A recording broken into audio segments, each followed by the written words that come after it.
We're going to continue with a piece from our latest CD, a CD called Tales of Two Guitars. This is going to be a piece in a bolero rhythm, which is sort of a slow romantic rhythm, and the name of the piece is Bolero number 3.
There's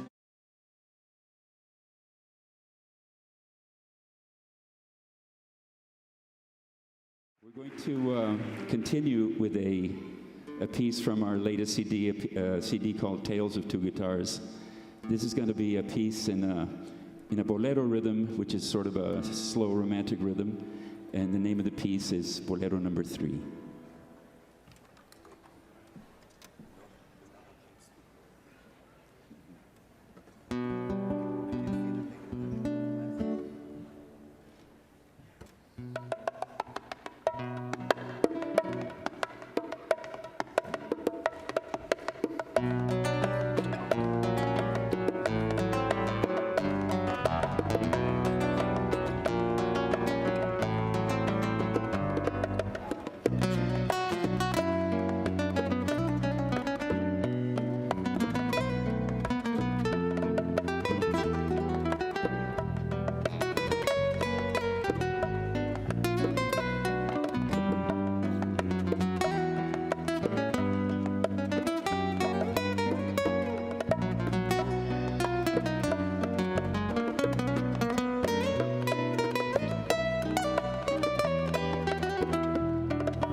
oh mi Señor y mi esperanza.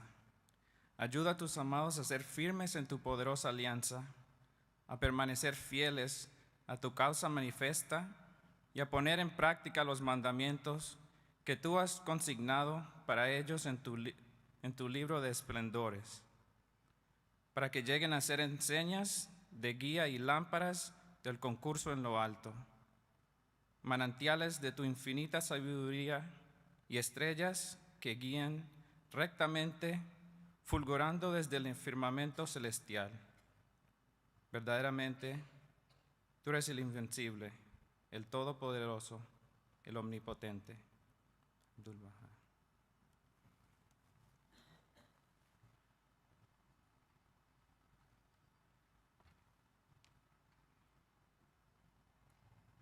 Kada hajado le soda tra digin leni di beni bigekom. Nou niet lado ho ahandleni beniga nane kristra digin. Yara net kone nachalchen leni be. Nane tindo yitahol ahroles in da anikito bena nitkino. Digil koljes dole tra digin. Ik la kone di.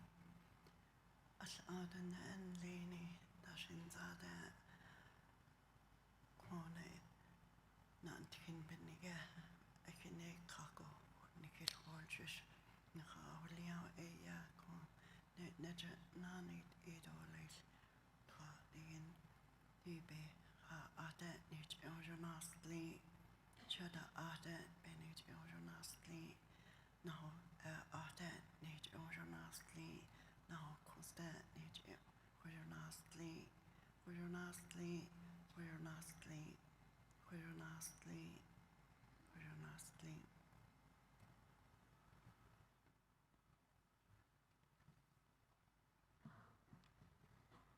Hovalla qalbi safi chondur ata farma. Amen. He is God, O God, my God. Bestow upon me a pure heart like unto a pearl.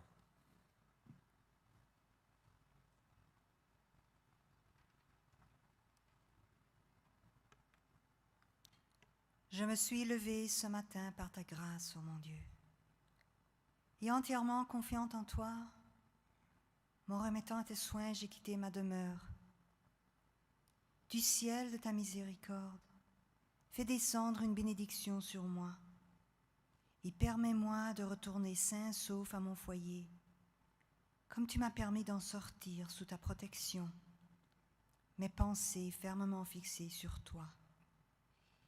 Il n'y a pas d'autre Dieu que toi, l'unique, l'incomparable, l'omniscient, le très sage. Je me suis réveillée dans ton refuge, ô mon Dieu, et il convient à celui qui cherche cet abri de demeurer dans le sanctuaire de ta protection et dans la forteresse de ta défense.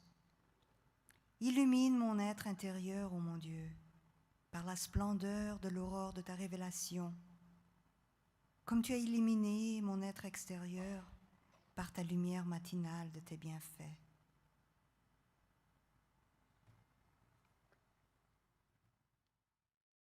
Good morning, everyone, and thank you for joining us for day 2 of the Grand Canyon Baha'i Conference. We hope you were able to tune in yesterday for the opening talks. Today we have speakers presenting in 3 different languages: Spanish, Persian, and English. Each addresses in its own way the theme of this year's conference, drawing on untapped potential. We sincerely wish that we could be with you in person. However, we're grateful that we are able to bring the conference to you in this online format, and we hope that you're able to take advantage of all of the talks over the 3 days of the conference. Erica Toussaint Brock is the first speaker of today. She is actively engaged in community building activities. She currently serves on the Regional Baha'i Council of the Northwestern States. Her talk will explore essential elements to fostering flourishing communities. We welcome Erica and hope you will enjoy this presentation. Good morning, everyone. This morning, I'm speaking to you from my home because the pandemic is still having its way with all of us. And unfortunately, we're not in person. As I think about these last 2 years where we've been affected by this pandemic and all of the world's travails that we have been going through, I wanted to speak a little bit about some essential elements for us to all foster flourishing communities. When we think about communities, we don't want to think about congregations. We want to think about where we live and all the people that we live with, all the people that surround us, all the people that we work with, that drive our streets and live in our neighborhoods and go to our schools and we interact with, and the people that they interact with. This desire for flourishing communities is an aspiration for everyone. Therefore, today I'd like to explore just a few of the basic elements of what is needed. When we think about the revelation of Baha'u'llah, the founder of the Baha'i faith, we think about the fact that one of his titles is the divine physician. I would say that probably everyone in the world has some version of an understanding that society right now is ailing. People will list off all the things that are wrong and that need to be fixed, whether it is social injustice, racial injustice, whether it's the condition of the planet, whether it is famine, whether it is education, whether it is the situation for girl children, for women, whether it is the state of politics around the world. There are so many things that would be on someone's list of things that are not evidence of flourishing communities. And it's helpful, I think, for us to remember that, first of all, the society building teachings of Baha'u'llah are for everyone. So I'm maybe speaking to people who are early in their stage of investigating these teachings of Baha'u'llah. I may be speaking to people who've been enrolled Baha'is for most of their lives or who have recently joined the faith. I may be speaking to people like myself who come from generations of followers of Baha'u'llah. Regardless, whether we are very new at this or whether we are multi-generational at trying to put these teachings into practice, these basics are applicable to everyone because we all engage in a lifelong explore and effort to gradually transform ourselves so that we can transform society. So this twofold moral purpose of personal transformation so that we can then transform society is really what I would like to focus on today. So when I thought about what are some of the basic elements, the list got very long.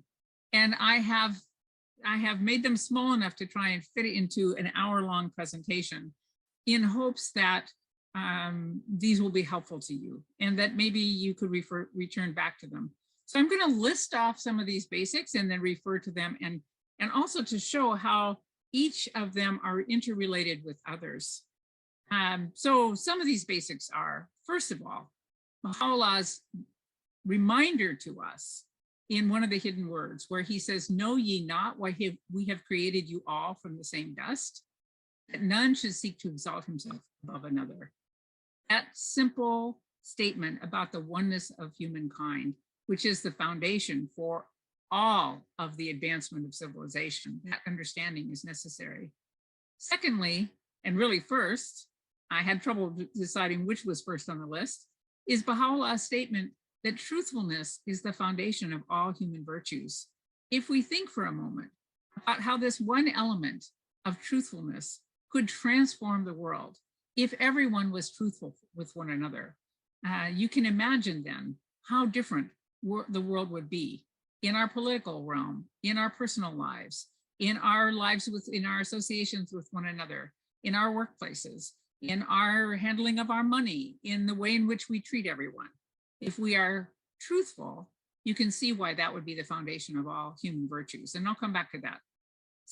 Another one that has been an aspiration of mine since I was first really beginning to study the Baha'i teachings. I think I was probably 8 or 10 when I memorized this phrase from one of Baha'u'llah's, the section of in the Igan of one of Baha'u'llah's books, where he said, let deeds, not words, be your adorning. Let deeds, not words, be your adorning. And somehow that resonated with me, even as a child. We know what it's like to see someone whose deeds do not reflect their words. And we struggle with that, especially if they're someone that we respect. Then another thing related to that, but on another side, is Baha'u'llah's requirement that we be worthy of the trust of our neighbor. He spoke about trustworthiness. And another thing that I remember from my first early study of the faith was a statement where Baha'u'llah says, the seeker after truth does not promise that which he doth not fulfill. And so that for me became kind of a byword for what it is that trustworthiness is that we keep our word.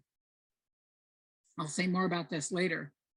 Another one that's on this list is conflict and contention are in no wise permitted. And Abdul-Baha goes on to say, every aggressor deprives himself of God's grace.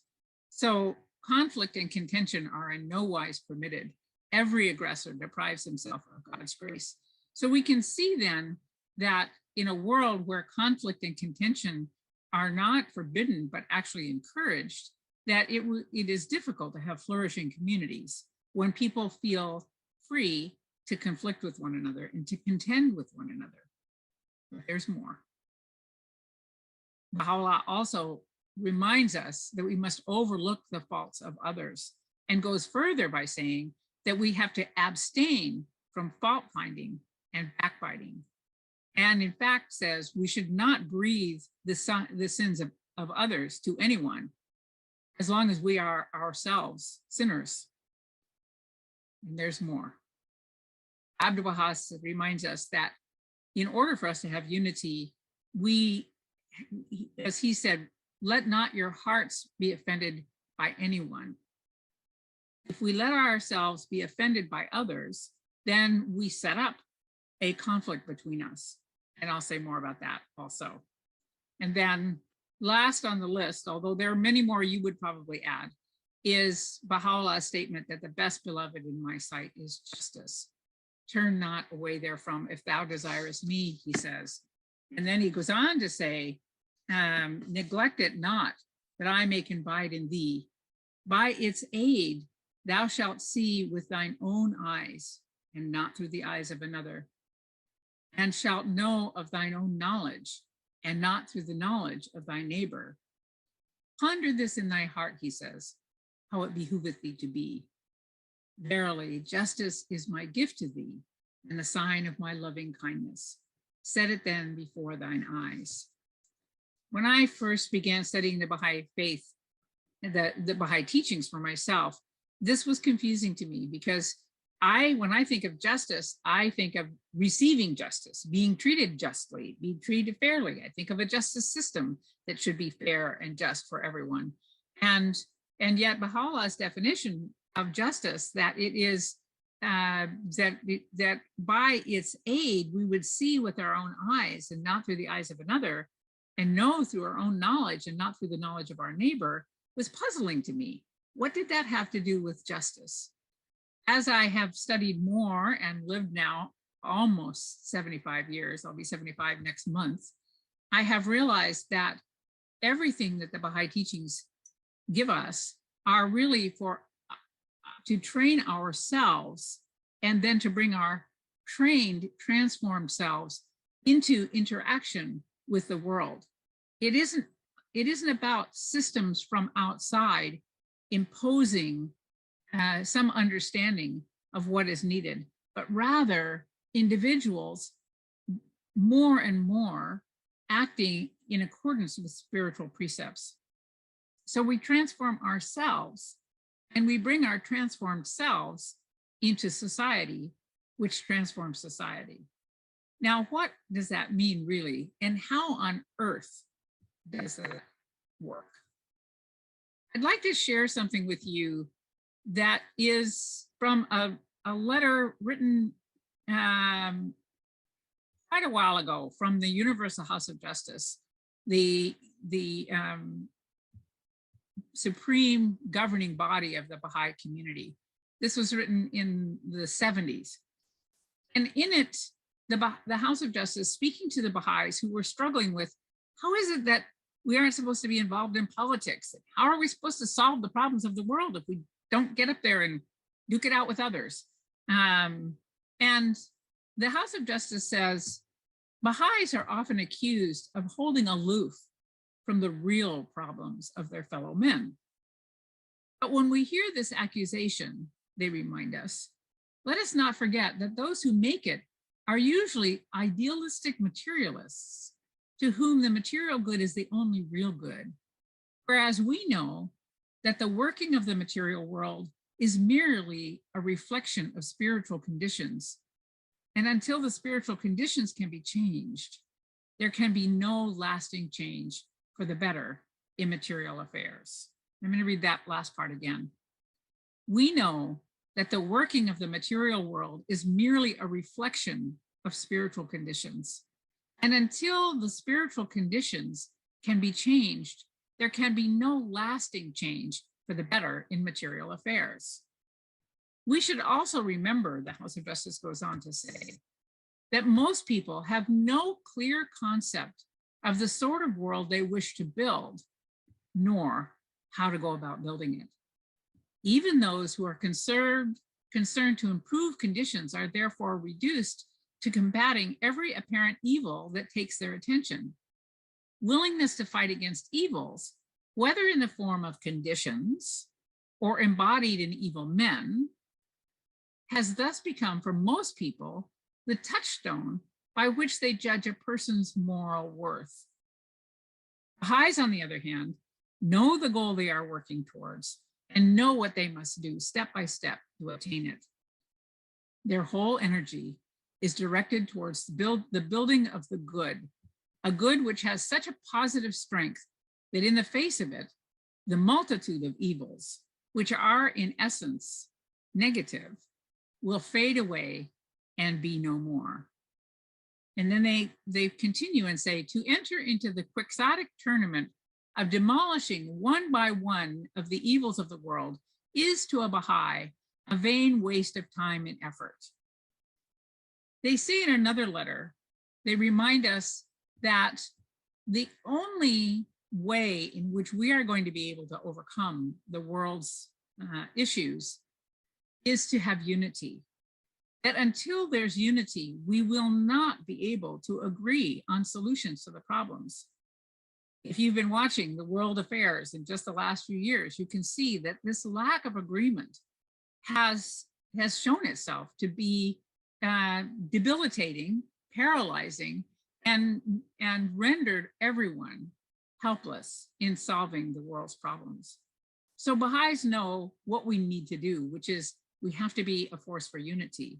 And when that unity happens, then great changes can be brought about, not by the framing of laws or the imposition of rules, but rather because transformed human beings will transform the world by the very way in which they act.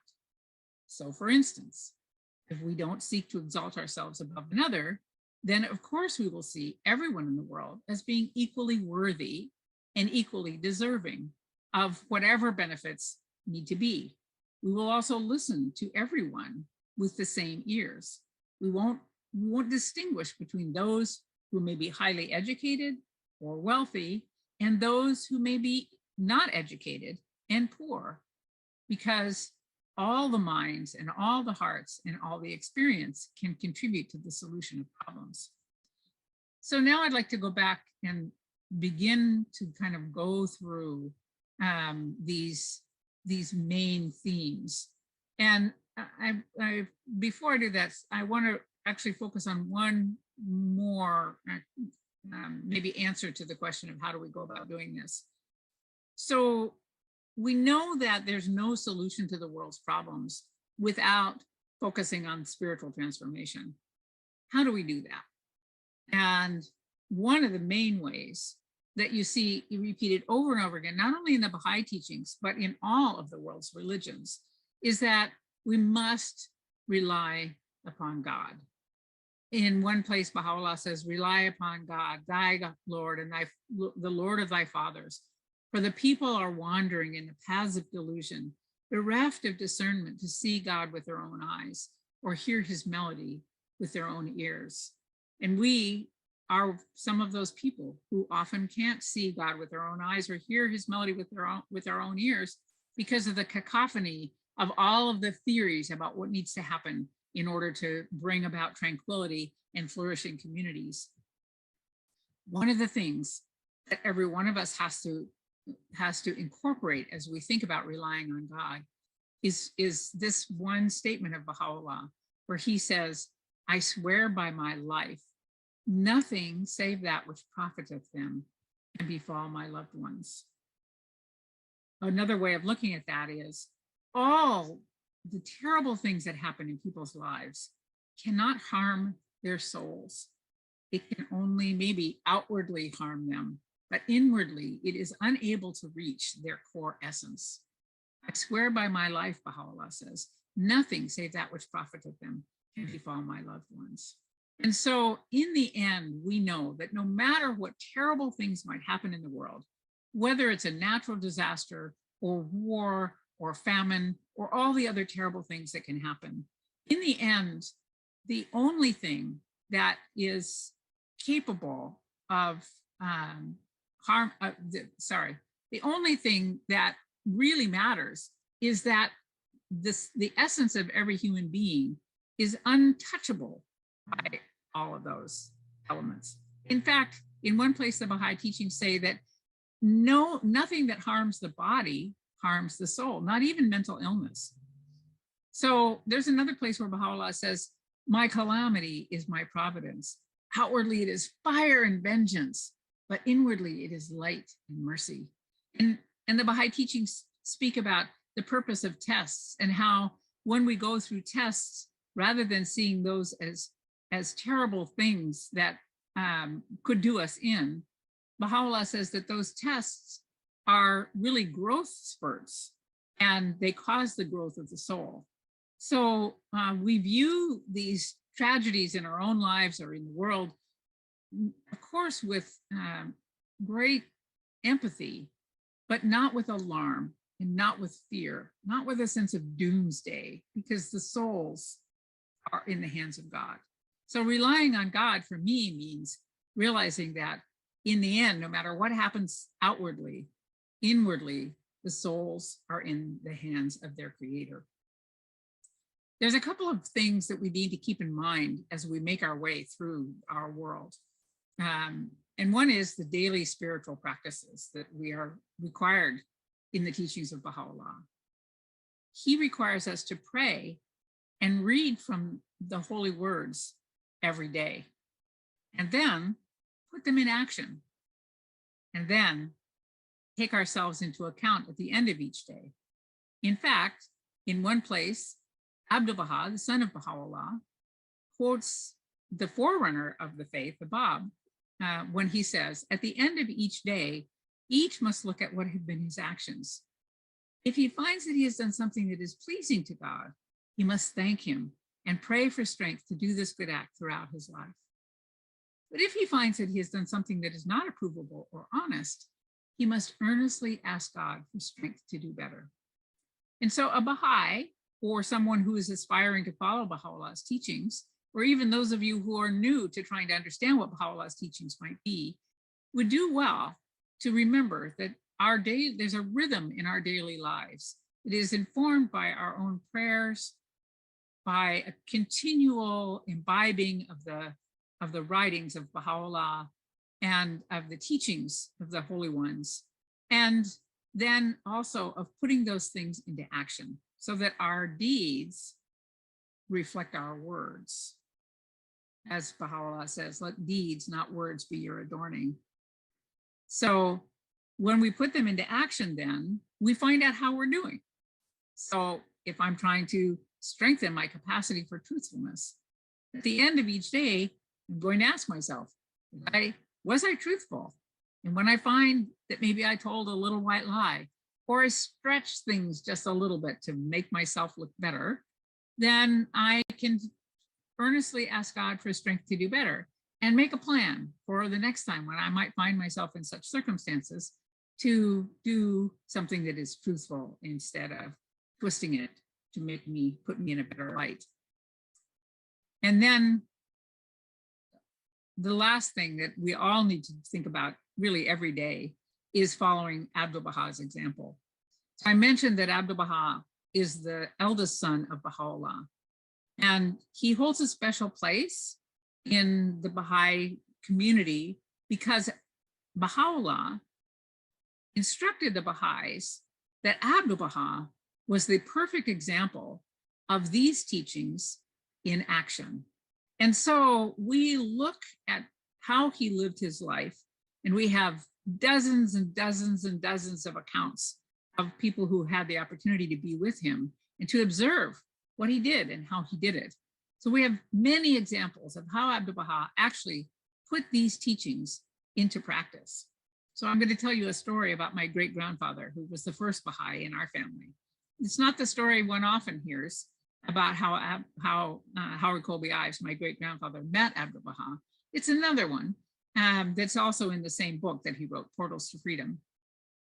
In that story, Howard mentions that he and Abdul-Baha were walking together one day when they Howard was mentioning some Christian subjects, because Howard was a Unitarian minister. And as he was explaining certain things, Abdul-Baha remarked and gave a different point of view than what Howard had understood. And when Howard said, "Oh no, that couldn't be true," Abdul-Baha just smiled and then hugged him and said softly, "Mr. Ives, you try your way and I will try mine." My great-grandfather remarks in the book that rather than Abdul-Baha marshaling an argument, which of course was how my great-grandfather and all of us really are trained to show an opposing view if we don't agree, he simply listened, he said his piece, and then he said, he left it at that. Let Mr. Ives try his way and Abdul-Baha would try his. And that had such a profound effect on my great-grandfather that he actually then listened with a different set of ears and strove himself to overcome that natural tendency to try and contend or have a dissenting opinion with anyone that he met. So I'm going to try and use that example as we go through this list of some of the basics of a flourishing community by, when possible, thinking about and sharing a story of Abdul-Baha. And I'm going to start by just using the example of Abdul-Baha and how he shaped the early American Baha'i community in this country, in America. You know, when people first become Baha'is, they know only a little bit about Baha'u'llah's teachings. And that was certainly the case for the early believers that lived here in the United States. They became Baha'is really before almost anything had been translated into English. And so they only knew what the first Baha'i teachers were able to share with them. And they came from early 1900 American culture. So as you can imagine, racial prejudice was very much in place in their minds and hearts. And even when they believed in the oneness of mankind, having accepted that teaching, it didn't occur to them that they should have interracial meetings, for instance, in the South. They knew about the equality of women and men. That was a teaching that they had been told, but it did not equate to them that therefore women should have an equal voice in their consultative gatherings, or that even a woman should be the head of a committee or the chair of a committee that had men on it. So there were many things that were difficult for the American Baha'i community to even grasp back in the early 1900s. And they did not feel at all constrained in contending with one another. If one person felt like they had a better understanding of what the Baha'i teaching said about something, they would try to really enforce that with the rest of the Baha'is, to tell them that how they were right and these others were wrong. But they really, really loved Abdul-Baha, whom most of them had not met because he was still a prisoner living in Palestine at that time. And they began to write to him and beg him to come and visit the United States when he was freed. When he was finally freed, he did not come. And he, in fact, wrote to the Baha'is very lovingly, saying that he would come when they were unified and not until. And this was perplexing to the Baha'is because they felt like just becoming Baha'is had unified them. But gradually, with more and more letters from Abdul-Baha, with some Baha'is going to visit him while he was still a prisoner, and his having an opportunity to share with them, gradually they began to gain a better understanding of what unity really meant. And then towards nearing the time when Abdul-Baha was going to be released from the prison, some of the Baha'is were still saying, now we're there, please, we want you to come.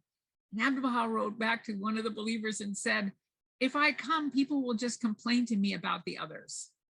And so I want to come when they aren't going to be complaining about the others. And then that Baha'i community struggled and strove and eventually reached a place where they were in relative unity, at least in unity in love, in their love for Baha'u'llah's teachings and for Abdul-Baha. And he did come to this country. And then, interestingly enough, as he saw the reality here, and of course he already knew because he had been quizzing everybody who came over to visit him. When he saw that, say, let's for instance, say when he was visiting Washington, D.C., where there are quite a few Baha'is of both African descent and of European descent, he noticed that most of them did not interact with one another. And so rather than chastise them or criticize them, he adopted the approach of whenever there was any interracial gathering at all, of expressing his joy at being in those circumstances. And he found ways to illustrate subtly but clearly what race unity would look like.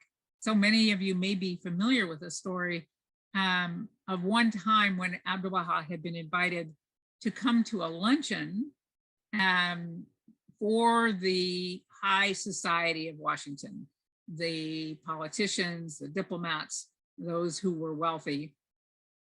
And he arranged for a very distinguished Black Baha'i lawyer named Louis Gregory to come to meet with him at 11 o'clock, an hour before the luncheon would begin, in the same building where the luncheon would be.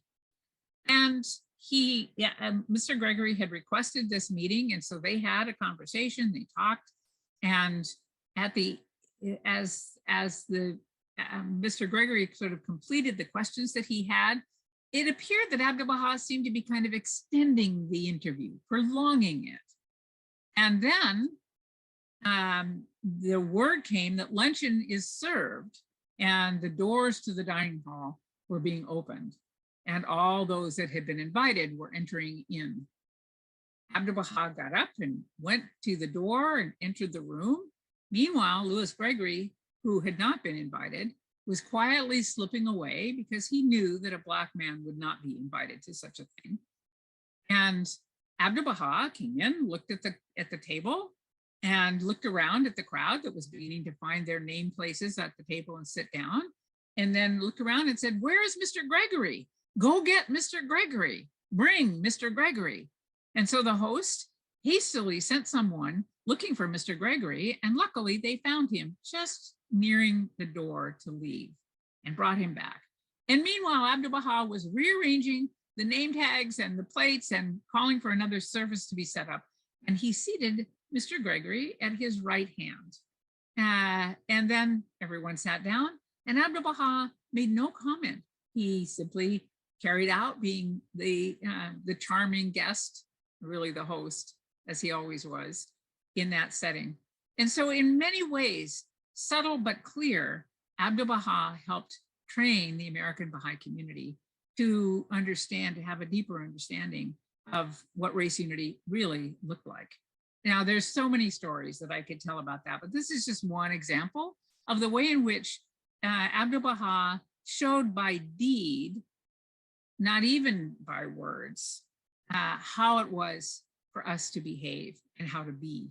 And he was so relaxed about it and so loving about it. And no looks of reproachment ever came when he saw that something like this luncheon had been arranged without inviting any Black friends. Whenever he was in a gathering where there were people of all colors, he was so happy. And one time he came to a gathering at the home of the Hannons, and there were many people of all races there. And he said, I was tired before I came into this meeting, but now seeing you like the flowers of one garden have completely refreshed me. So all those remarks, of course, were captured, and gradually the friends learned the first basics about race unity. So how do we shape the world today into a world that is going to be build flourishing communities? And the way in which we do that is to follow these same teachings that we see exemplified by Abdul-Baha. So let me just talk a little bit more about know ye not why we created ye all from the same dust, that none should seek to exalt himself above another. If any one of these, if we put them into action, would completely transform the world. So let's think a little bit about what exalting oneself over another might look like. It could be the attitude that an adult adopts towards a child. It could be the attitude that a boss adopts towards a coworker. It could be the attitude that anyone in some position of power adopts towards another. It could be the way in which we have conversations with one another, where we speak with great authority, assuming or implying that someone doesn't understand us. It doesn't understand as well as we do, whatever the matter is that we're discussing. It may even go further than that. It could be that we could never imagine that we would converse or be friends with someone who isn't of the same class, or isn't educated, or isn't of the same race, or whatever. It could be that we have an attitude towards those who have done wrong, and we don't see them as created from the same dust. And we do feel justified in exalting ourselves above them because they have broken the law or done heinous things. So how do we reconcile that? How do we look upon everyone and see the face of God in every face? Abdul-Baha once used the example when someone was struggling with this concept, and he said that he looks at every human being as a letter from God.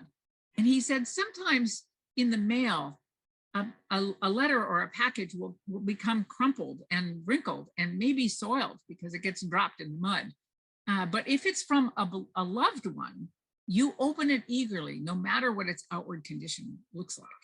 So in those ways, and in many other ways, Abdul-Baha helped us see how created from the same dust means that we're all the same, that in the sight of God, there is no distinction. And he found ways in which to put that into action.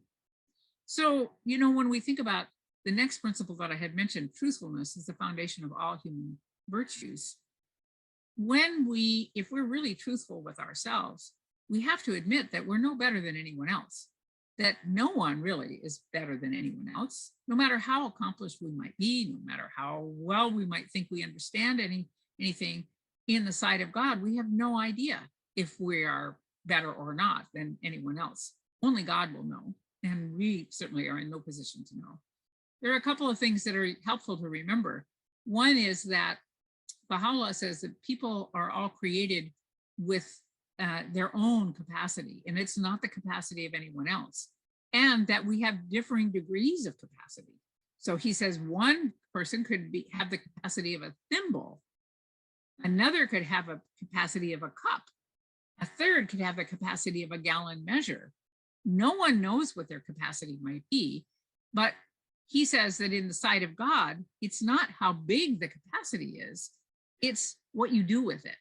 So if the person with a thimble's full of capacity during their lifetime fills up that whole thimble, and the person with a gallon measure fills up half of their gallon measure, in the sight of God, the person with the full thimble's capacity developed is greater. And so we have no idea how we are, how we appear, where we are in the sight of God. We can only have our own humble posture of learning, and being truthful about that with ourselves is really a very basic requirement. Truthfulness affects also our deeds, that our deeds would not be greater than that our words would not be greater than our deeds. Let deeds, not words, be your adorning, says Abdul-Baha. So if we speak a lot of good things and our deeds do not keep up with those good things, then is that being truthful? Or is it also being worthy of the trust of our neighbor? If I say I will do something and I have no intention of doing it, it's just my way of putting a person off, then have I been trustworthy? Have I been truthful? And am I worthy of the trust of a neighbor? And do my deeds, do my words exceed my deeds? You know, when I think about what I see happening with well-meaning people and children, they often promise them something they know they're not going to fulfill, just to appease a child so that they can get on with what they're trying to do. And I'll tell a little bit of story on myself. It's actually about me and my mother. My mother was an amazing woman, so devoted to the Baha'i cause, and a great teacher of the cause, and someone who helped many people in her life, both study the Baha'i teachings and be able to apply them in real life.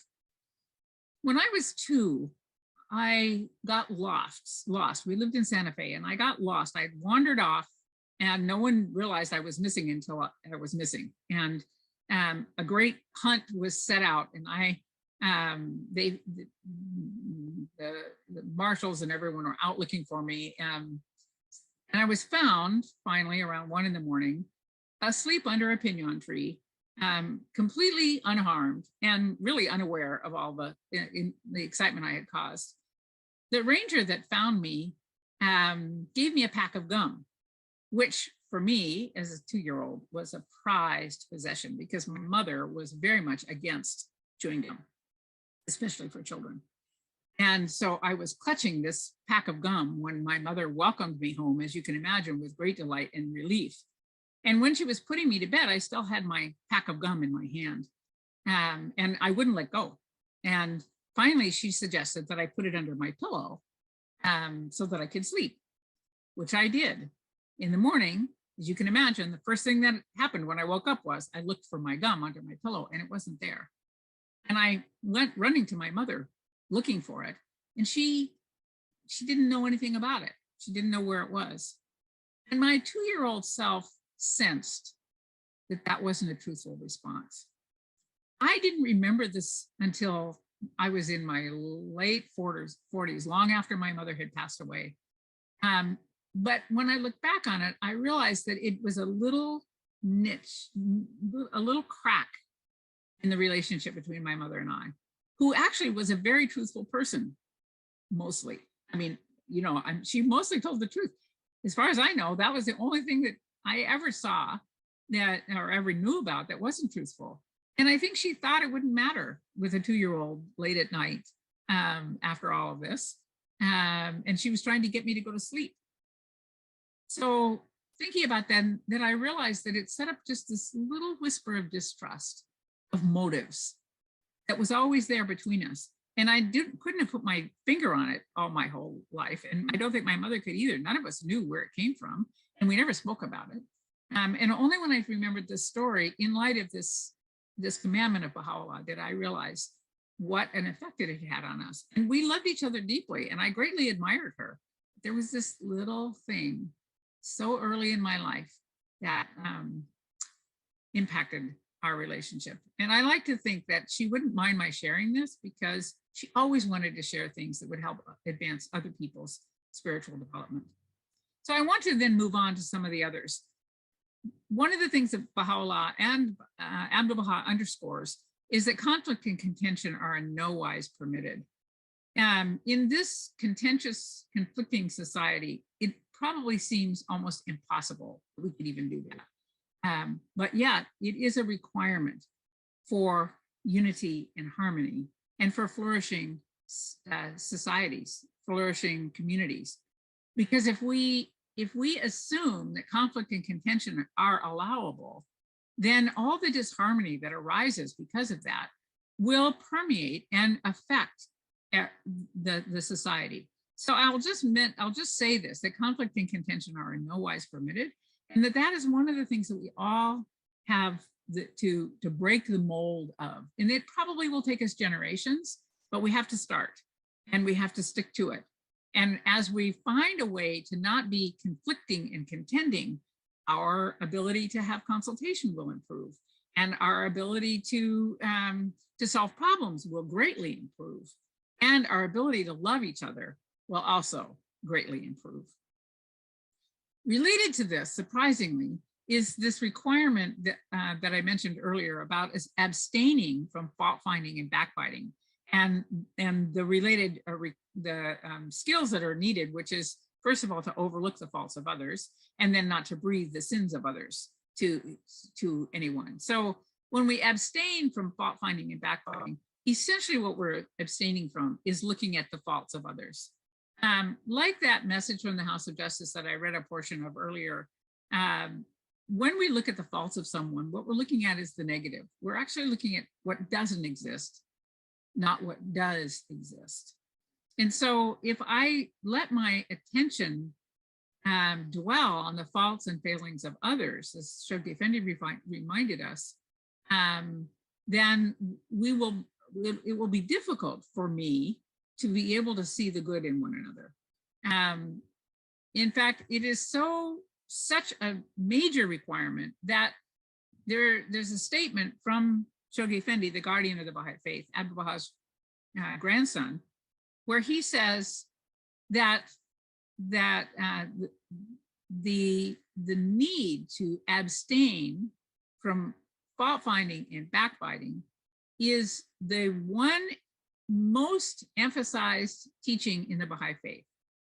He says, on no subject are the Baha'i teachings more emphatic than the necessity to abstain from fault finding and backbiting, while being ever eager to discover and root out our own faults and overcome our own failings. So you can see how each one of these is sort of woven in with others, because if we're eager to discover our own faults and remedy our own shortcomings, we won't even have time, Abdul-Baha says, to look at the faults of others. So how did Abdul-Baha model that with us? You know, one time when he was visiting here in the United States, the friends had gone to the zoo and to the park where the zoo was in Chicago. And Abdul-Baha had really enjoyed seeing the animals in the zoo. And then they were sitting in a circle around Abdul-Baha in the park. He was sitting on a park bench, looking very relaxed. There's a picture of him, and he looks very relaxed with the friends. And he was speaking with them. And then he said, "You may have noticed that I haven't mentioned your faults to you, that I haven't commented on your faults."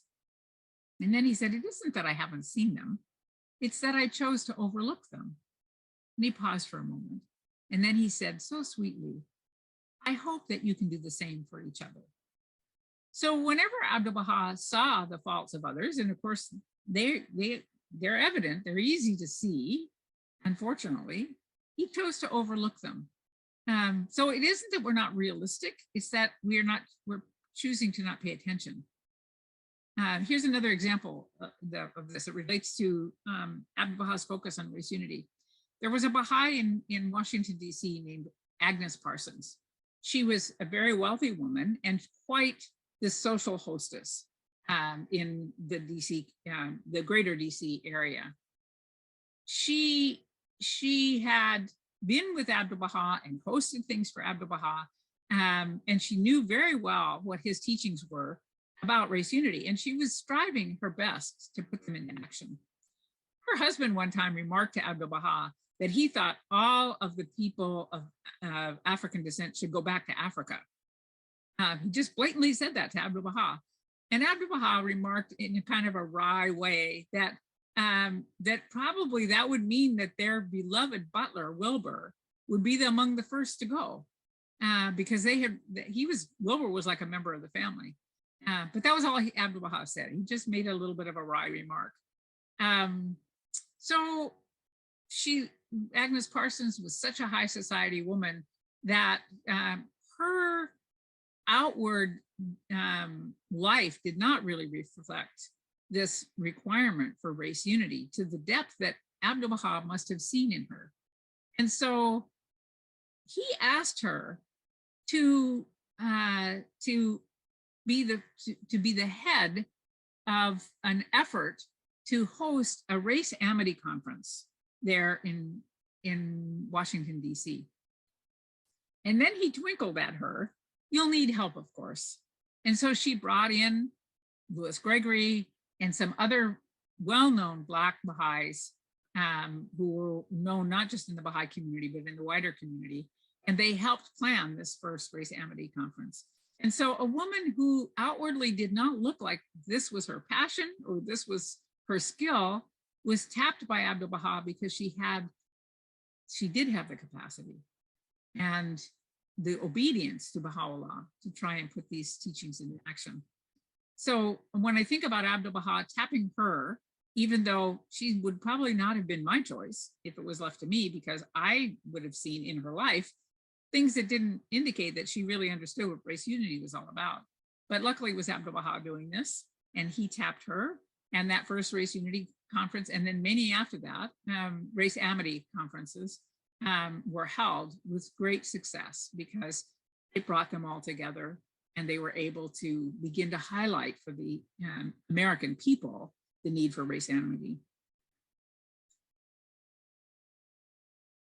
Another principle that is a real requirement for flourishing communities is kind of in tandem to not dwelling on the faults and failings of others and not mentioning them, not being critical.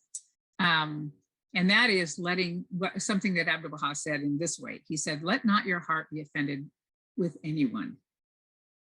Should anyone commit an error or wrong towards you, you must instantly forgive them."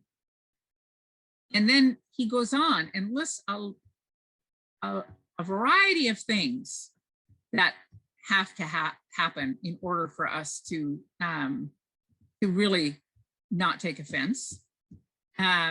He says, you should not complain of others. He says, you should refrain from reprimanding them. He says that if you're, if you wish to give admonition or advice, that you must give it in such a way that it will not burden the bearer. And then he says, turn all your thoughts towards bringing joy to hearts. So this is a principle that is so opposite to what we are experiencing in the world right now, that I feel like it's important for us who are really striving to build flourishing societies, flourishing communities, to take it into consideration, because it is as harmful for people to take offense in terms of the dynamic of the social interaction as it is if someone criticizes someone else or if they get into an argument with someone else. When someone takes offense, they put themselves in a position of having judged another person. You were offensive to me. What you did was wrong. And then in our culture, we then feel like we are absolutely justified in not having a forgiving attitude towards that person who offended us, even if the offense is minor, much less if it's a grave offense. And yet the Baha'i teachings say that we have to instantly forgive someone who commits an error or wrong towards us. So when I think about this, I look at how Abdul-Baha dealt with so many people who committed grave errors towards him. And one comes to mind. It might seem a little bit minor, but in the context, I think it's helpful. This is a story that was told when Abdul-Baha, still living in Akka, still a prisoner, but allowed to move about a little bit in the city. So he was no longer confined to the prison, but he was able to move about. And the people in that city had been really persuaded that these Baha'is were bad people, and that we were heretics, and that they should treat the Baha'is there, the Baha'u'llah's family, with great disdain, because they were seen as heretics. So Abdul-Baha, as he began to set out just being himself, so loving, so warm, so non-judgmental, and then he had ordered some coal for the winter. Back in those days, Abdul-Baha, everybody there, the only way they could stay warm was these little coal heaters, where you would have to have the coal on hand in order to burn, to keep a room warm. And so Abdul-Baha had ordered some coal, and it was brought into the city by camelback. And one of the Christian merchants saw this coal coming into the city and realized that it was very good quality coal, and just claimed it for himself. And the Baha'is were quite alarmed, because it was cold and they needed to keep quite a few number of people warm.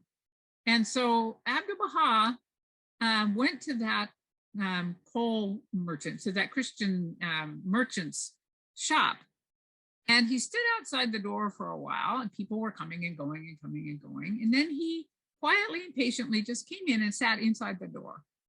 And the Christian merchant ignored him.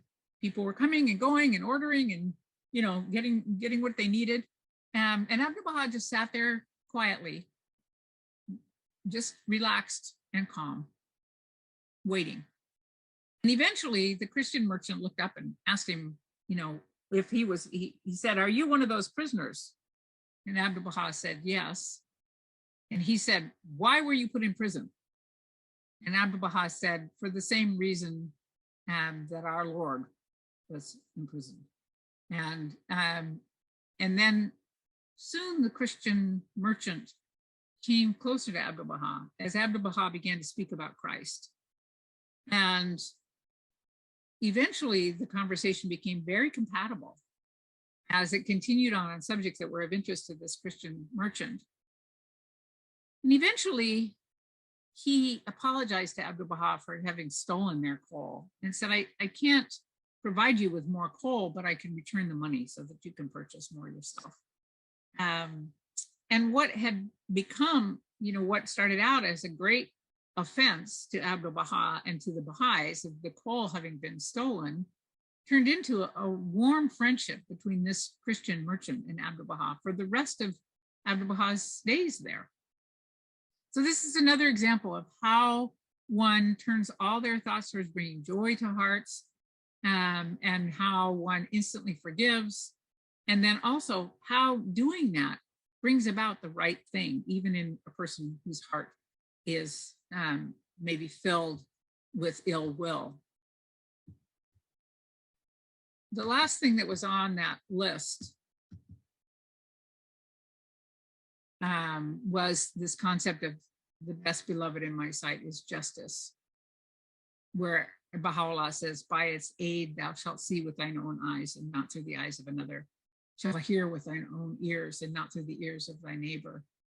And the sort of redefinition of justice.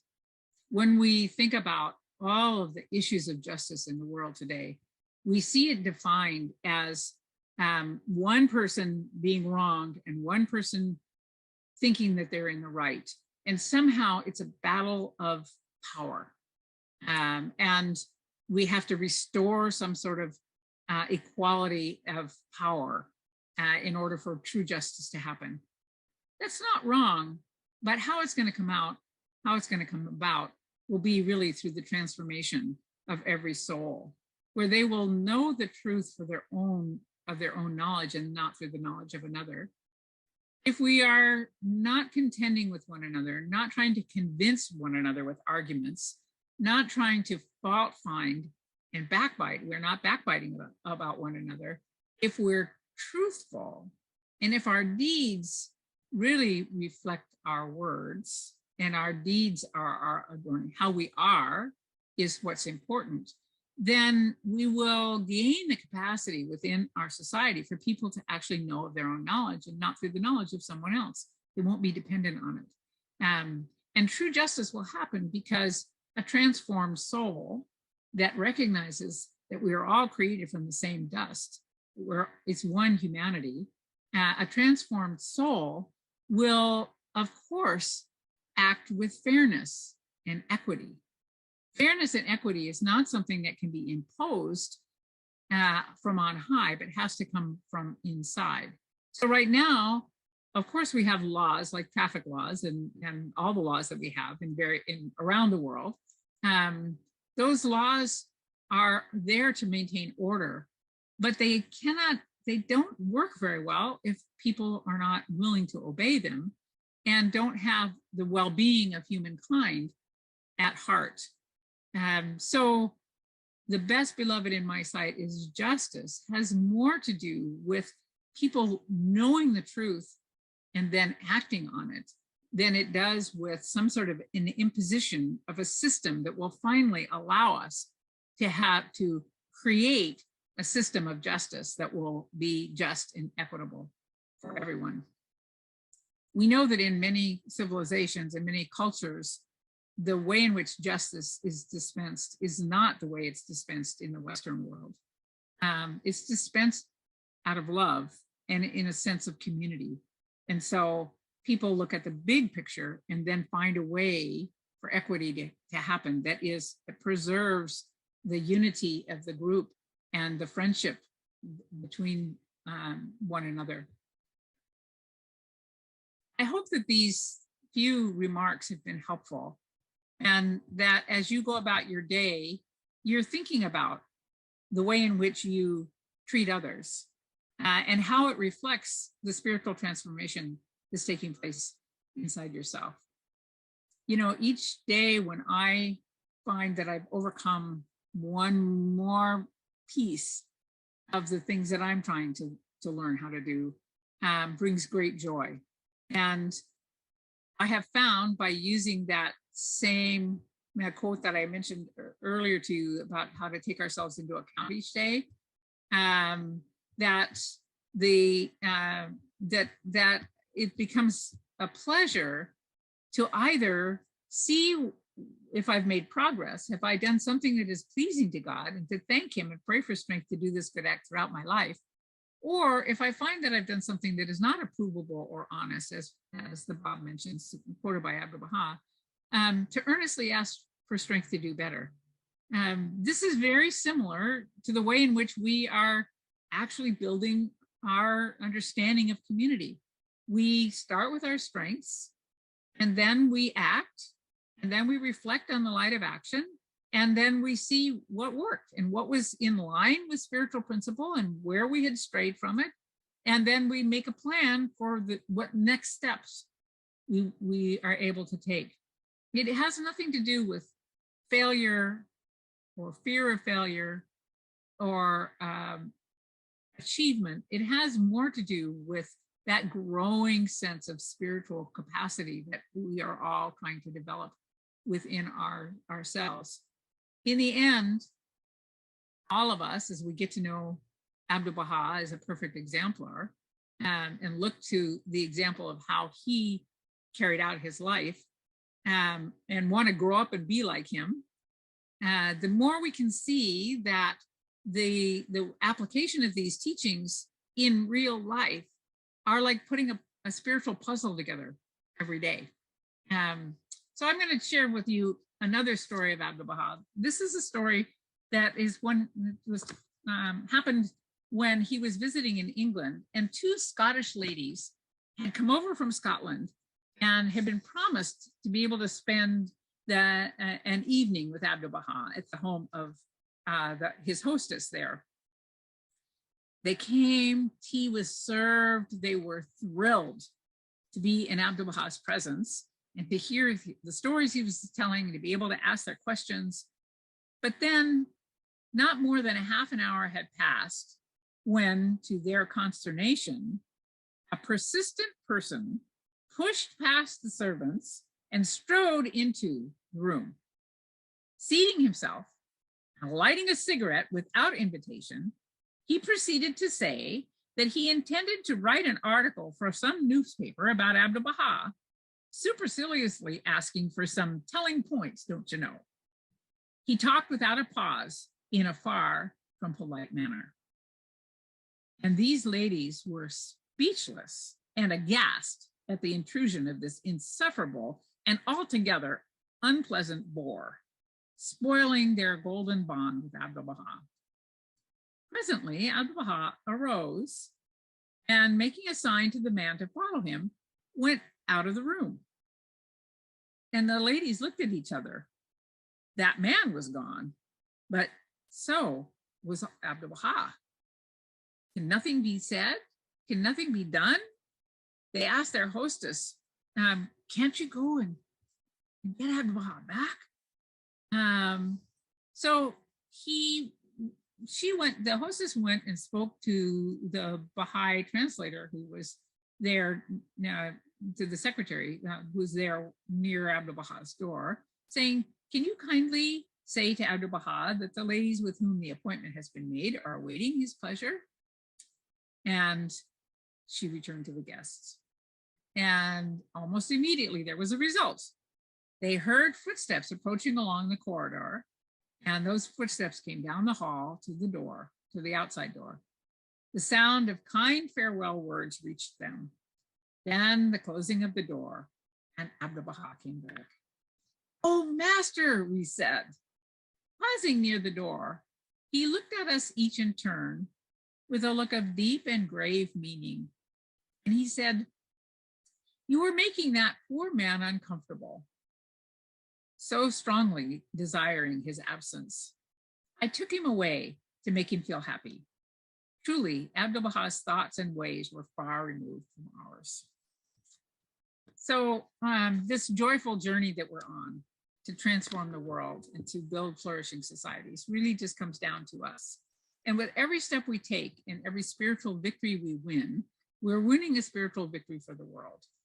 My hope is that you will also take great joy in the spiritual journey that you are on, whoever, all of you, those that are new, those that are old, those that are at any stage of their development, and that you can take these words to heart and realize that the way that we build flourishing communities is by building a flourishing self, a spiritual self that is characterized by overlooking the faults of others, not taking offense, never engaging in quarreling or contending, but rather seeking to encourage, to praise, and to love everyone with the same loving manner that we saw in Abdul-Baha.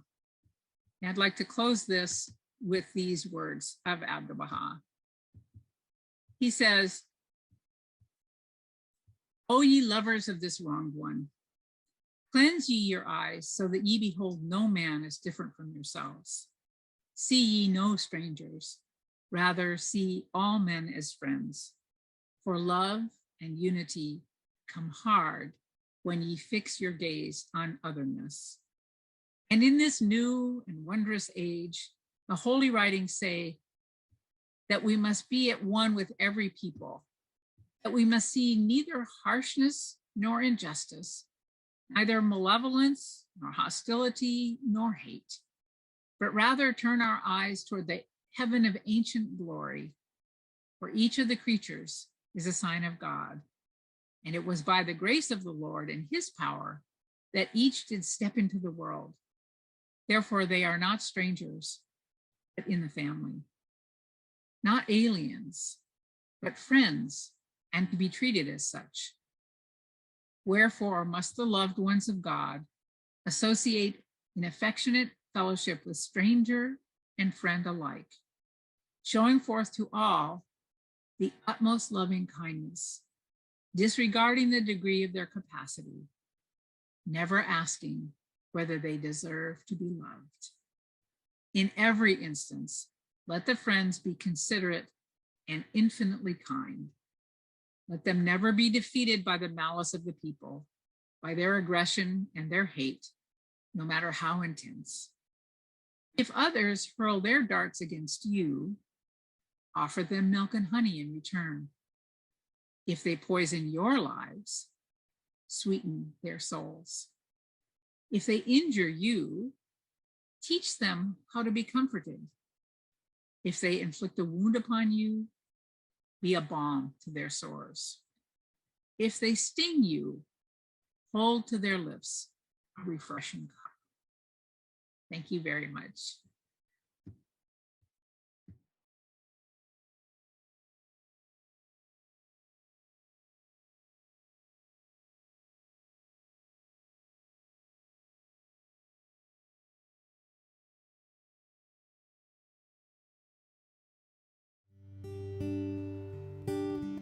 God bless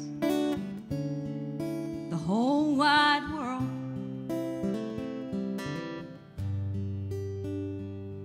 Every single man and woman,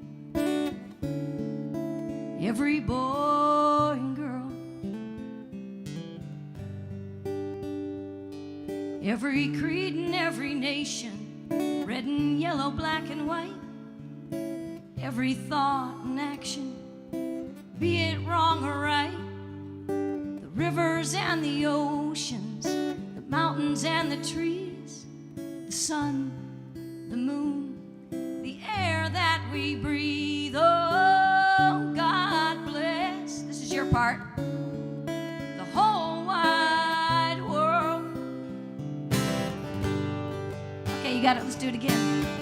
God bless the whole wide world, no exceptions, the takers and the givers, the weary and the strong, the grateful, the greedy, the old and the young, the lovers and the fighters, the winners and the losers, the poor, the wealthy, the beggars and the choosers.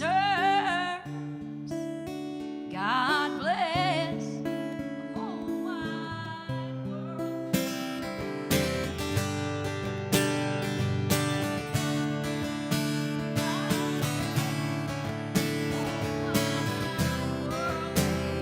No exceptions. May we look with our eyes, but see with our hearts. May we break down the walls that keep us apart. May compassion reign. May love find a way. May we wake up to a brand new day.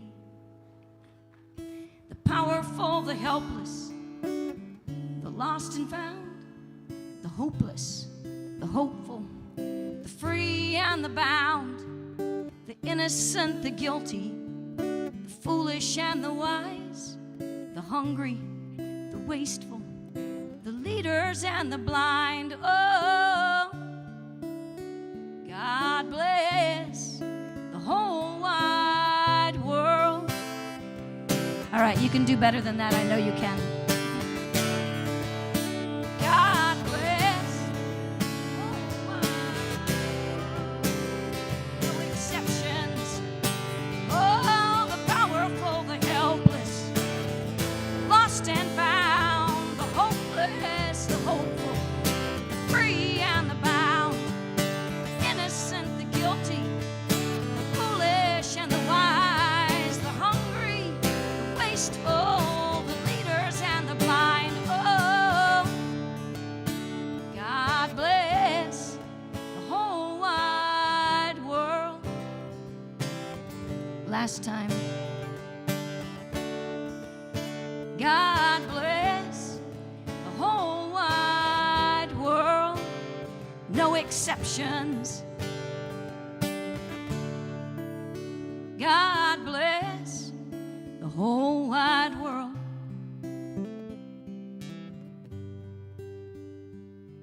every single man and woman, every boy and girl.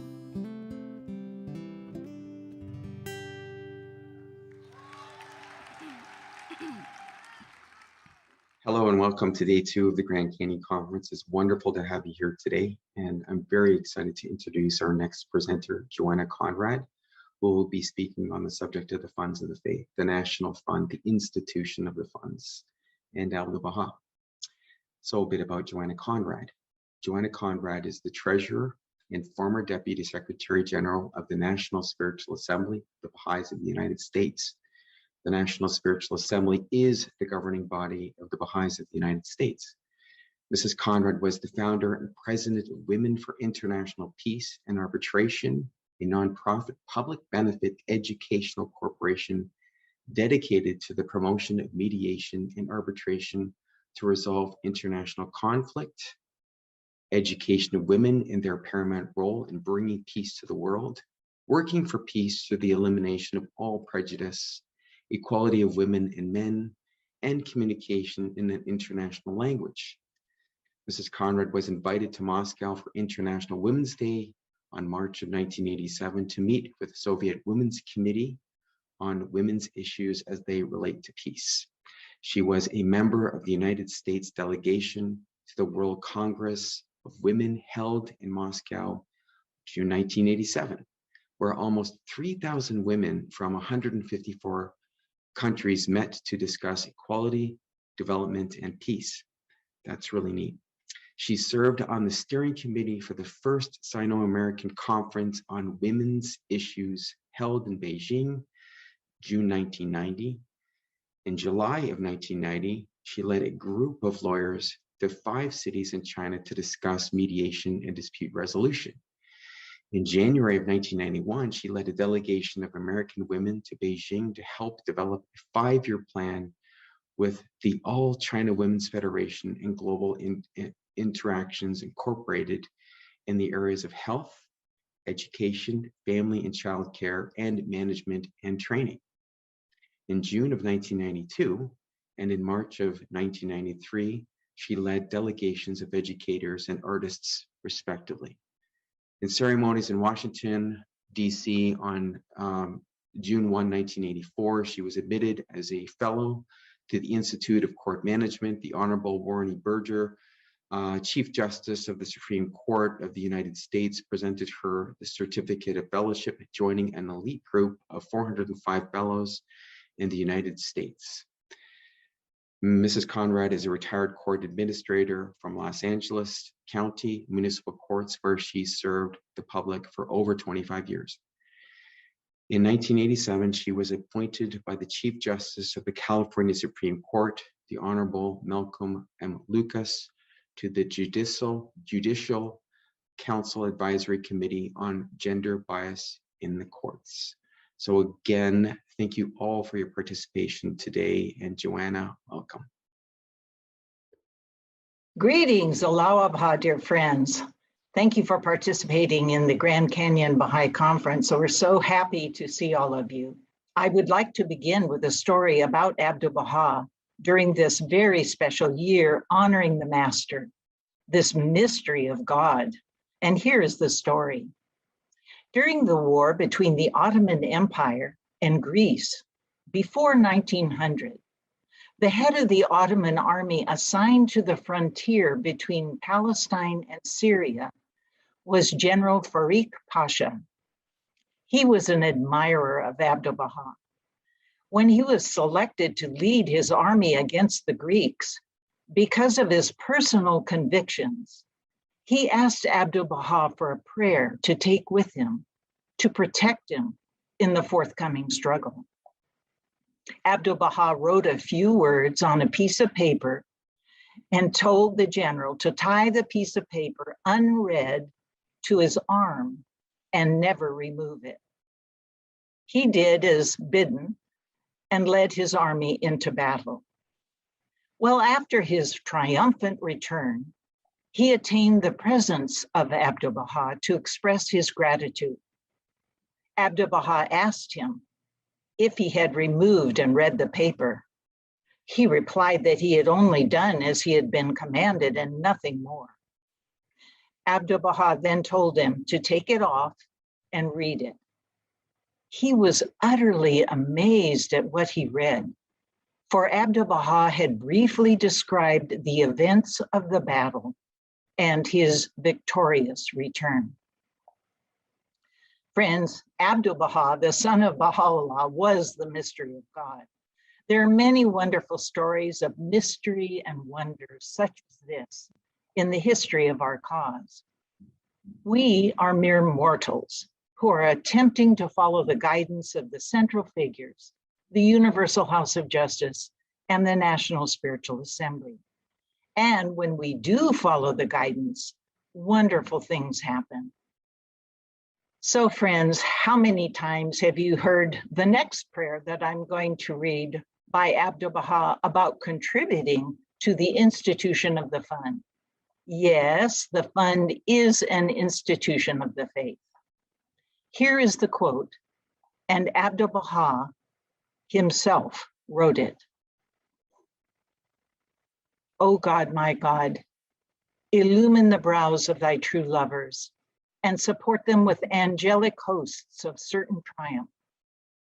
Set firm their feet on thy straight path, and out of thine ancient bounty open before them the portals of thy blessings. For they are expending on thy pathway what thou hast bestowed upon them, safeguarding thy faith, putting their trust in their remembrance of thee, offering up their hearts for love of thee, and withholding not what they possess in adoration for thy beauty, and in their search for ways to please thee. O my Lord, ordain for them a plenteous share, a destined recompense and sure reward. Verily, thou art the sustainer, the helper, the generous, the bountiful, the ever bestowing. And moving from that prayer to quoting from the supreme institution, the Universal House of Justice, from a letter in August of 1985 to National Spiritual Assemblies. There is a profound aspect to the relationship between a believer and the fund, which holds true irrespective of his or her economic condition. When a human soul accepts Baha'u'llah as the manifestation of God for this age and enters into the divine covenant, that soul should progressively bring his or her whole life into harmony with the divine purpose.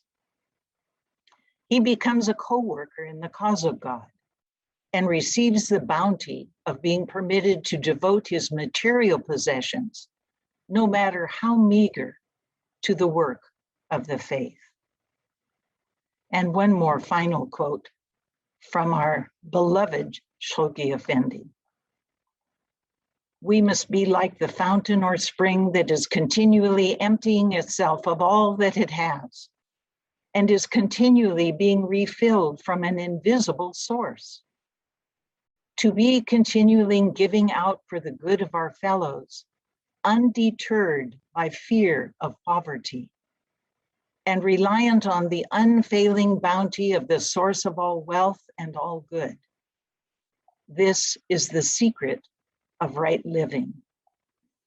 So many times, dear friends, we in the Treasurer's Office receive communications by phone, by text, by email or letter, referring to this quote and advising us of how they had just given a sacrificial contribution. And shortly thereafter, sometimes later the same day, they will receive a check for the exact amount they had given to the fund. And the person shared, it was totally unexpected. I wouldn't tell you this if it were not true. I'm going to share with you several stories about sacrifice and generosity regarding the funds of the faith. These stories are about Hand of the Cause of God, Abul Qasim Faizi, and his beloved wife, Gloria, while pioneering in Bahrain. Many of you may know these stories, but I hope you'll enjoy them again. Gloria and Abul Kazim Faizi, I will just call him Faizi in the telling of this story, went pioneering after they asked the National Spiritual Assembly of Iran where they should go.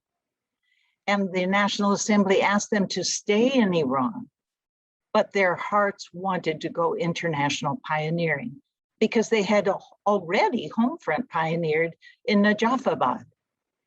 They could speak Arabic and wanted to go to Bahrain. The National Assembly finally agreed and they left for Bahrain in 1942. The one room they found to rent was so small that when they went to bed at night, the 6-foot-tall Faizi had to put his feet outside the door and leave the door open all night because he couldn't fit his legs in the room. Later, they found another one-room house, and this is where they lived for the next 14 or 15 years. Faizi had trouble the first year finding a job, and they were down to eating bread, dates, feta cheese, and some water. Then one by one, they ran out of food until they had only water. Each day he would look for a job and go to the postal office to see if he had any work. One day, when during this time of only having water to drink, a letter arrived with good news, and he hurried home to tell Gloria about it. A year before, he had written an article for a magazine, and it had won first prize, but they had lost his address, and they had recently found his address and sent him the prize money. There was a check in the envelope. They were so happy. What was the first thing they did? They created a fund box and put a portion of the money they had received in the fund box. The fund meant so much to them, and they were so happy to be able to make their first financial contribution to the faith in Bahrain. This appears to me to be a great sacrifice. When they had been suffering so without the basic necessities of life. Another story during this time when Faizi and his wife were so desperate. A family had written to them and asked if they needed anything, and they said yes, they would love some lavash. They knew it would last in the desert when other breads with eggs, oil, flour, and water did not. Well, the couple couldn't believe they just wanted lavash. So they had other bread baked and sent it to them. It didn't arrive for 4 months, and it had maggots in it. They put the bread out in the sun, which killed the maggots, and then they picked them out and said it was one of the most delicious things they had to eat. Well, quoting from the House of Justice in its Resvan 2021 message about the National Fund, the material support offered by the rank and file of the believers for the myriad endeavors undertaken by the Friends of God has been unstinting.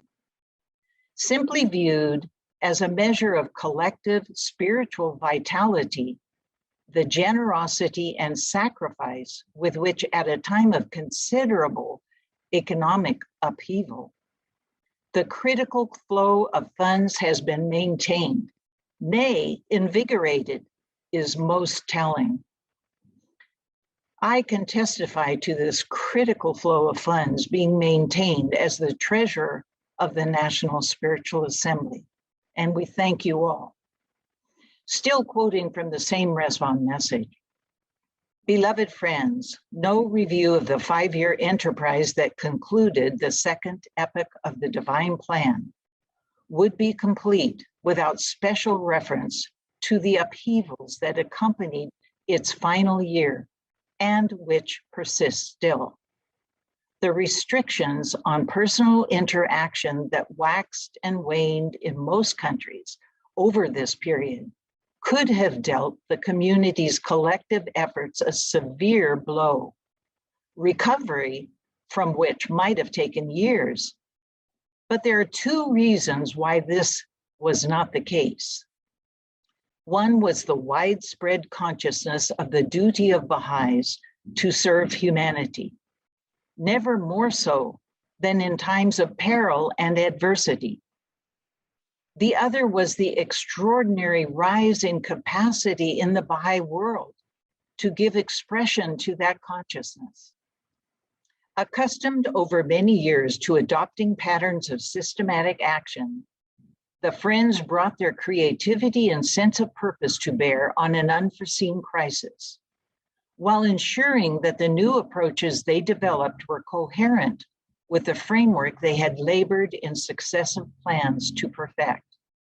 This is not to overlook the serious hardships being endured by Baha'is, like their compatriots in every land. Yet throughout severe difficulties, the believers have remained focused.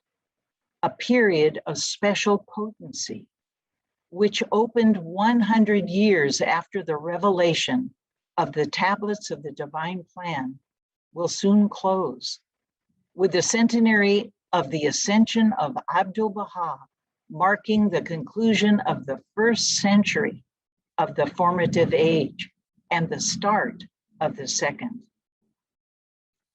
To commemorate the anniversary of the centenary of the ascension of Abdul-Baha's passing, and in honor of the law to write a will and testament, the Treasurer's Office has asked every believer who did not have a will and testament to create one. We have held webinars about how to create a will and testament, and 2 nights during August, over 1,000 believers participated. Ya Baha'u'llah. This brings me to another story about the history of Abdul-Baha's last days before the ascension, and more about his will and testament. Florian Krug, a doctor from New York, originally from Germany, and his wife, Grace, were asked to come to the Holy Land for the purpose of Florian to be the master's physician.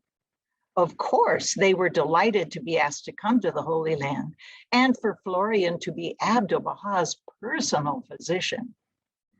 They departed New York on October 15th, 1921. Dr. Krug was well known, and the newspapers covered his departure, saying this wealthy, well-known man was leaving everything for his religion in Palestine. One headline read, "Luxury Sacrificed by Surgeon," and further stated that one of America's wealthiest and most celebrated surgeons is going to leave his practice and his house in New York to devote the remainder of his life to religion. They arrived in Haifa on the 18th of November, 10 days before the passing of Abdul-Baha.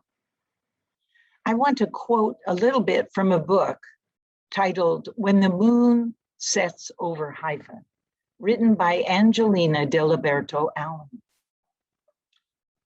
The ship was anchored in the Bay of Haifa, and they were met by Ruhi Afnan and Saichiro Fujita. They were taken to the Western Pilgrim House at 4 Haparsim Street, where Abdul-Baha greeted them, and he was so happy they had come. Then he walked out of the Western Pilgrim House and asked Florian and Grace to come with him. Grace described it this way.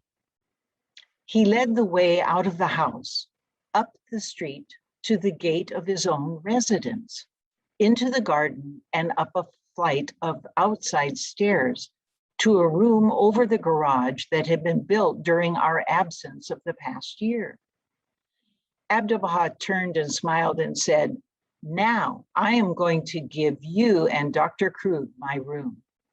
I burst into tears. I don't know why such a feeling of apprehension came over me. His grandson, Ruhi Afnan, tried to comfort me by saying, "The family are all very happy, Mrs. Krug, that the master has decided to move back into the big house, as we were anxious about his sleeping out here alone." Still quoting, There were several accounts from those present in the household of Abdul-Baha, suggesting that he knew of his approaching ascension. But as a kindness, he prepared his household slowly through subtle allusions to his approaching death. Abdul-Baha had several dreams that foreshadowed his ascension, and beloved Shoghi Effendi explained them in this way. Whilst occupying a solitary room in the garden of his house, he recounted another dream to those around him. I dreamed a dream, and behold, the Blessed Beauty came and said to me, destroy this room. None of those present comprehended the significance of this dream until he himself had soon after passed away, when it became clear to them all that by the room was meant the temple of his body. Grace noted there were many intimations from Abdul-Baha. He so veiled the knowledge of his passing that we did not know it until the very hour. It was Florian who was called to the bedside of Abdul-Baha at the moment of his passing, because he and Grace were lodged in the room that Abdul-Baha had built for himself. Florian was only a flight of stairs away from the entrance to the main house and to the room where Abdul-Baha slept. At the request of the Holy Family, Florian wrote a formal statement pronouncing the death of Abdul-Baha. The importance of such a formal statement by Florian cannot be underestimated. In the absence of an official evaluation of death, the enemies of the cause might have taken opportunities to make seditious claims about the cause of death. The medical evaluation was written in Florian's own handwriting and concluded that the master died of natural causes. I want to share just a few words from Florian's letter to his son Charles, the night of Abdul-Baha's ascension. Shortly after 1:00 a.m. on Monday, the 29th of November, I was hastily summoned to his bedside. He was beyond any medical help. I had the great privilege of closing his loving eyes. The scene of agony, grief, and sorrow after his departure are indescribable and unforgettable. End quote. Florian and Grace remained in Haifa until February 1922. Having planned to give their life to serving Abdul-Baha in Haifa, they suddenly felt like homeless wanderers and would have to find another path of service than the one they had anticipated. I'm going to quote again from the same book. Florian and Grace Crew's plan to live in Haifa was a dream that lasted only 9 days. Their journey may not have ended up as they planned, but for such souls, Baha'u'llah promises a great spiritual destiny. And here is a quote from Gleanings from Baha'u'llah. O my servants, sorrow not, if in these days and on this earthly plane, things contrary to your wishes have been ordained and manifested by God. For days of blissful joy, of heavenly delight, are assuredly in store for you. You are destined by Him in this world and hereafter to partake of their benefits, to share in their joys, to obtain a portion of their sustaining grace. To each and every one of them, you will no doubt attain. The last tablet Abdul-Baha wrote was a tablet addressed to the Baha'is in Stuttgart, Germany. It was delivered after his passing. Alma Knobloch, an American, had pioneered to Stuttgart and left behind a community which she had nurtured and strengthened. The tablet was dictated in Persian by Abdul-Baha, and he passed away before reviewing it. Therefore, the tablet was not signed by him. Nevertheless, the tablet was translated into German and sent to the Baha'is in Stuttgart. Before passing, Abdul-Baha said the most precious gift was brought by the Bosches to him, and that was the love of the Baha'is in Stuttgart.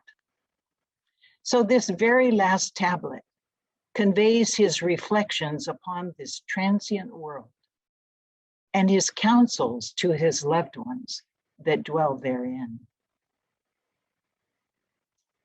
O ye beloved of the Lord, in this mortal world nothing whatsoever endureth. The peoples of the earth dwell therein and spend a number of days uselessly, ultimately descending neath the dust, repairing to the home of eternal silence, leaving behind them no achievement, no blessing, no result, no fruit. All the days of their life are thus brought to naught. Whereas the children of the kingdom sow seeds in the fertile soil of truth that will eventually spring up and bring forth many a harvest and shall forever bestow upon mankind its increase and bountiful grace. They shall obtain eternal life, attain unto the imperishable bounty, and shine even as radiant stars in the firmament of the divine kingdom. The glory of glories rest upon you. Dear, this last tablet of Abdul-Baha rests in the Baha'i National Archives of Germany. You can also find it in Baha'i World Volume 1, 1925 to 26. It is a message to all of us, I believe, not just to the friends in Stuttgart. It makes me ponder, am I doing all I can to serve Baha'u'llah's mighty cause? Are we doing all we can to serve the Blessed Beauty? In the opening lines of Abdul-Baha's Will and Testament, he made clear the importance of safeguarding the cause against those whose selfish motives become the cause of dissension. All praise to him who by the shield of his covenant hath guarded the temple of his cause from the darts of doubtfulness, who by the hosts of his testament hath preserved the sanctuary of his most beneficent law and protected his straight and luminous path, staying thereby the onslaught of the company of covenant breakers that had threatened to subvert his divine edifice. So in conclusion, dear friends, I want to again quote from that very special Rezvan letter dated 2021 to the Baha'is of the world. The company of the faithful enter this new plan at a time when humanity, chastened by the exposure of its vulnerability, seems more conscious of the need for collaboration to address global challenges. Yet lingering habits of contest, self-interest, prejudice, and closed-mindedness continue to hinder the movement toward unity, despite growing numbers in society who are showing in word and deeds how they too yearn for the greater acceptance of humanity's inherent oneness. We pray that the family of nations may succeed in putting aside its differences in the interests of the common good, notwithstanding the uncertainties that shroud the months ahead. We entreat Baha'u'llah to make the confirmations that have sustained his followers for so long more abundant still, that you may be carried forward in your mission, your composure undisturbed by the turbulence of a world whose need for his healing message is ever more acute. The divine plan enters a new epoch and a new stage. The page is turned. Allah Abha, dear friends. Thank you for all your services to the Blessed Beauty and to this National Assembly. Allah Abha.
The next song was also composed by another famous Iranian composer called Ali Tajvidi.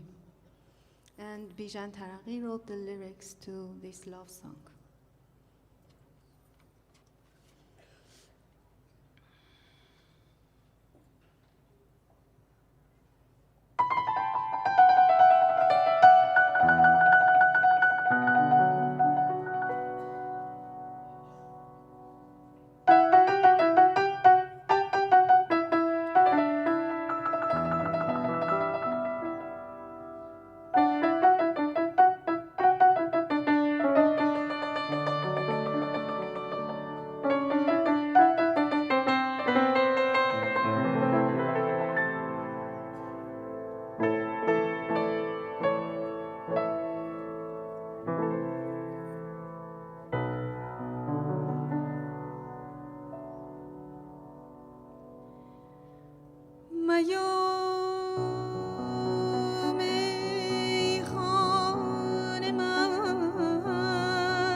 زمین مست و زمان مست، آسمان مست، آسمان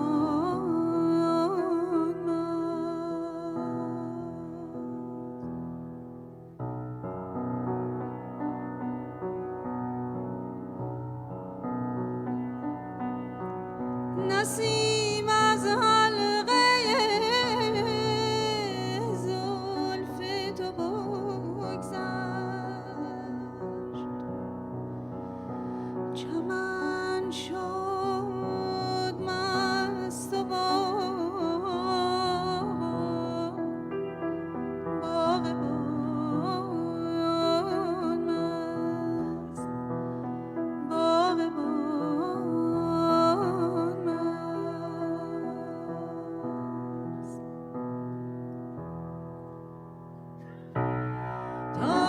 زدم یک جرعه می از چشم مستت، تا گرفتم جام مدهوشی ز دستت، شد زمین مست، آسمان مست، بلبلان نغمه خوان مست، باغ مست و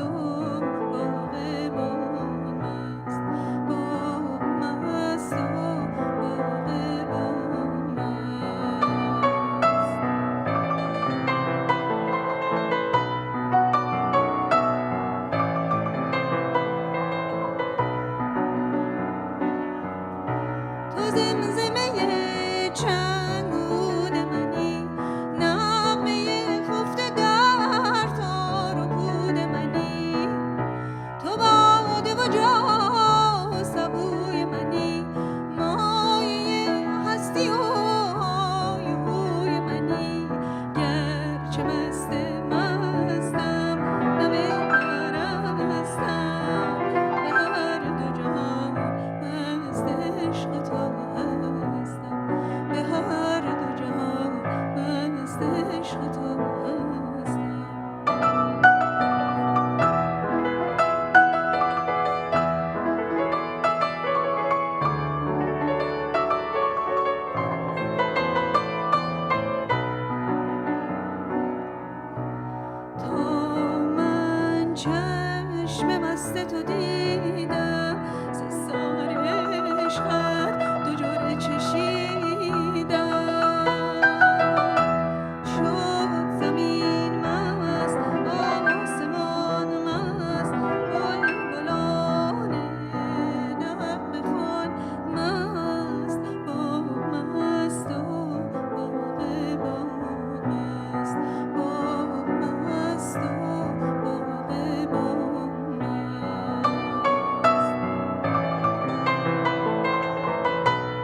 نسائم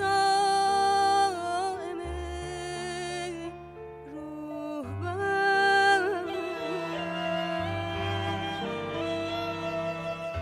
نسیم عنایتی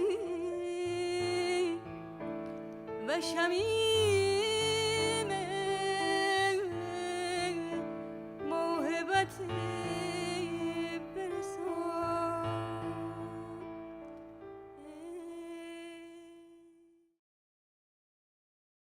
دوستان عزیز و گرامی، امیدواریم که از ارائه برنامه‌های کنفرانس امسال لذت برده باشید. سخنران بعدی ما جناب آقای معین افنانی هستند. جناب افنانی با خانواده خودشون در کالیفرنیای شمالی زندگی می‌کنند و در محفل ملی ایالات متحده مشغول به خدمت هستند. موضوع سخنرانی ایشون در مورد تأملی در زندگی و نوشته‌های مثل اعلای دیانت بهایی یعنی حضرت عبدالبها می باشد. امیدواریم که مورد قبول شما عزیزان واقع بشه. ممنونیم. دوستان عزیز، بسیار مشکوف و سپاسگزارم که فرصتی دست داده تا درباره حیات حضرت عبدالبها، خدمات ایشان، وظایفی که در دوران حیات جماد قدم به ایشان محول شده بود و همینطور آثار متعددی که از ایشان وجود داره با هم صحبتی داشته باشیم.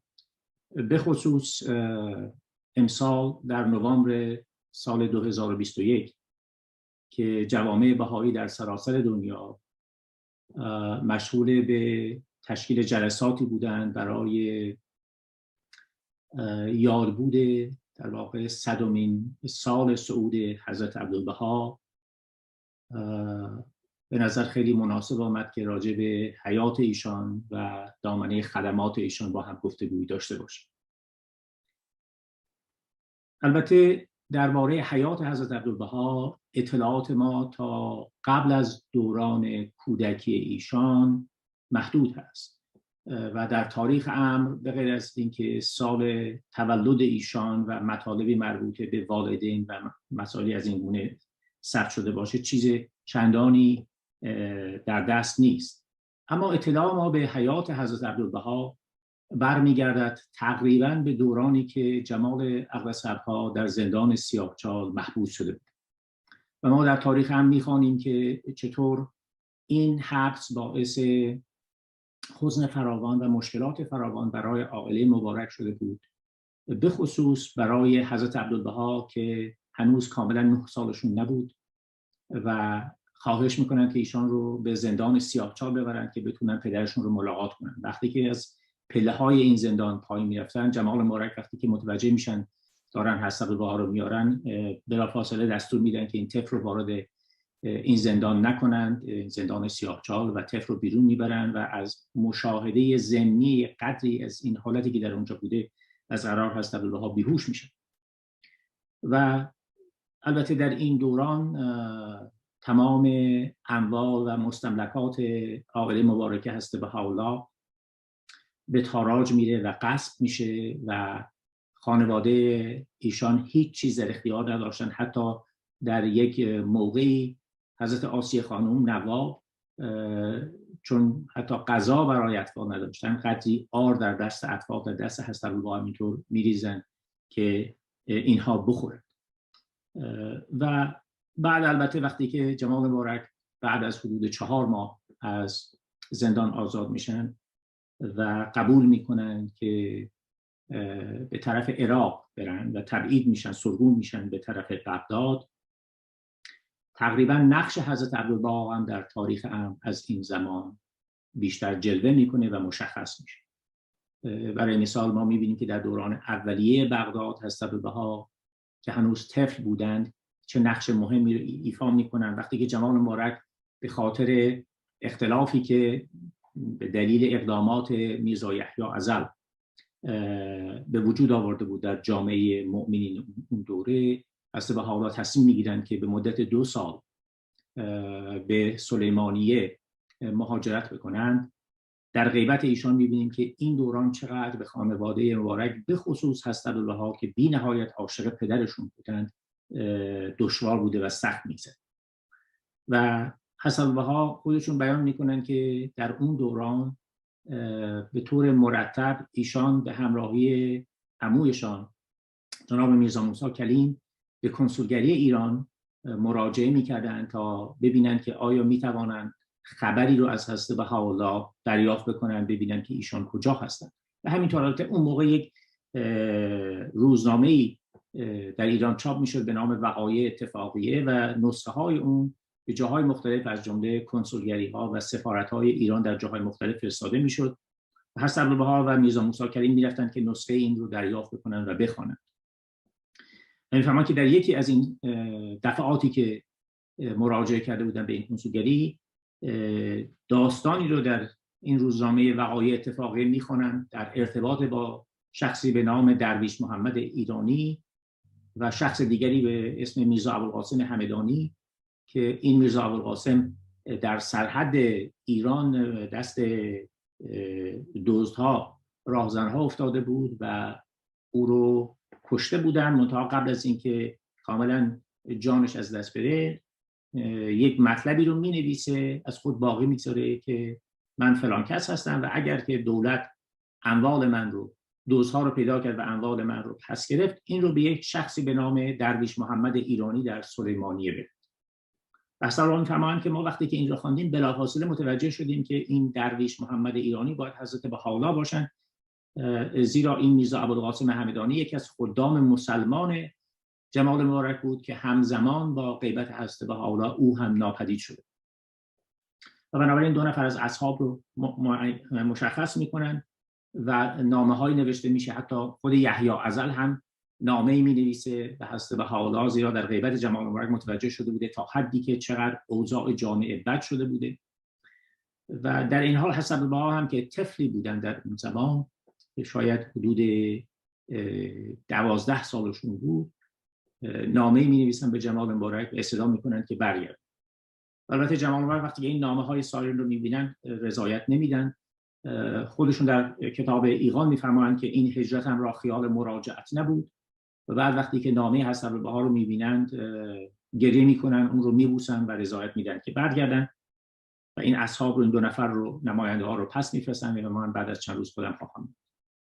و البته بهایی خانم سالها بعد در خاطرات خودشون که نقل کرده بودند نقل این رو میکنن که چطور وقتی که حضرت بهاءالله برمیگردن، روزی که وارد میشن، حضرت عبدالبها خودشون رو به پاهای هیکل مبارک میاندازن و گریه میکنن و استدعا میکنن که دیگر جمال مبارک خانواده رو و اونها رو ترک نکنن.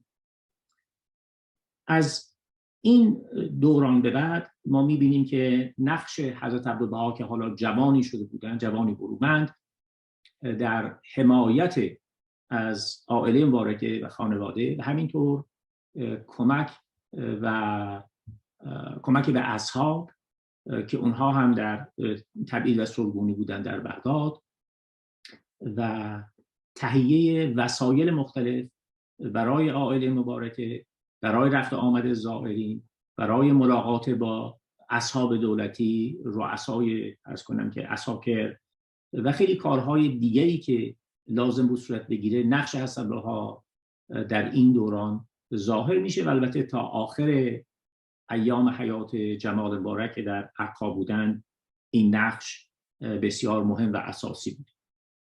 حضرت ولی مقدس امرالله در کتاب قرن بدی به ذکر بعضی از این مسئولیت‌های حضرت بهاءالله حضرت عبدالبها در دوران حیات جمال مبارک میپردازن و یک شرح تقریبا به نسبه مفصلی بیان میکنن که چه اقداماتی رو حضرت عبدالبها در دوران بغداد، در دوران استانبول، ادرنه و عکا مباشر اون میشن و میبینیم که بعد از اینکه حضرت بهاءالله در دوران عکا بعد از حدود 9 سال که در عکا بودن، 2 سال و چند ماه در قشره عسکریه بودن و بعد در چند منزل دیگر به مدت چند ماه و شاید حدود 9 ماه اقامت میکنن تا اینکه بالاخره بیت عبود و بیت عودی خمار فراهم میشه و در اونجا به مدت حدود 6 سال خانواده مبارک اقامت میکنن. بعد از حدود 9 سال وقتی که حضرت بهاءالله و عده‌ای از عائله ابتدا به خارج بغداد قصر مزرعه میرن و سپس به قصر بهجی، حضرت عبدالبها تصمیم میگیرن که البته با مشورت جمال اقدس‌ها تصمیم میگیرن در عکا بمانن و به امورات مختلف مربوط به جامعه برسن تا اینکه حضرت بهاءالله یک رفاه نسبی داشته باشن و بیشتر به نزول ارواح و آثار مشغول باشن.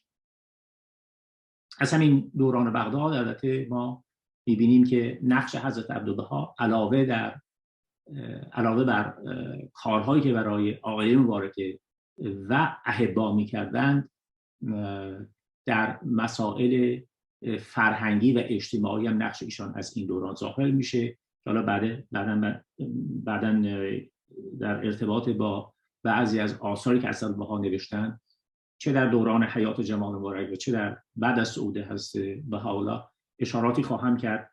اما در همین دوران بغداد هست که ما میبینیم یک نقش فرهنگی حضرت بها ظاهر میشه. شاید اولین اثری است که از حضرت بها وجود داره، شخصی به نام شوکت علی پاشا که یکی از مسئولین دولتی بوده ولی در این حال گرایش‌های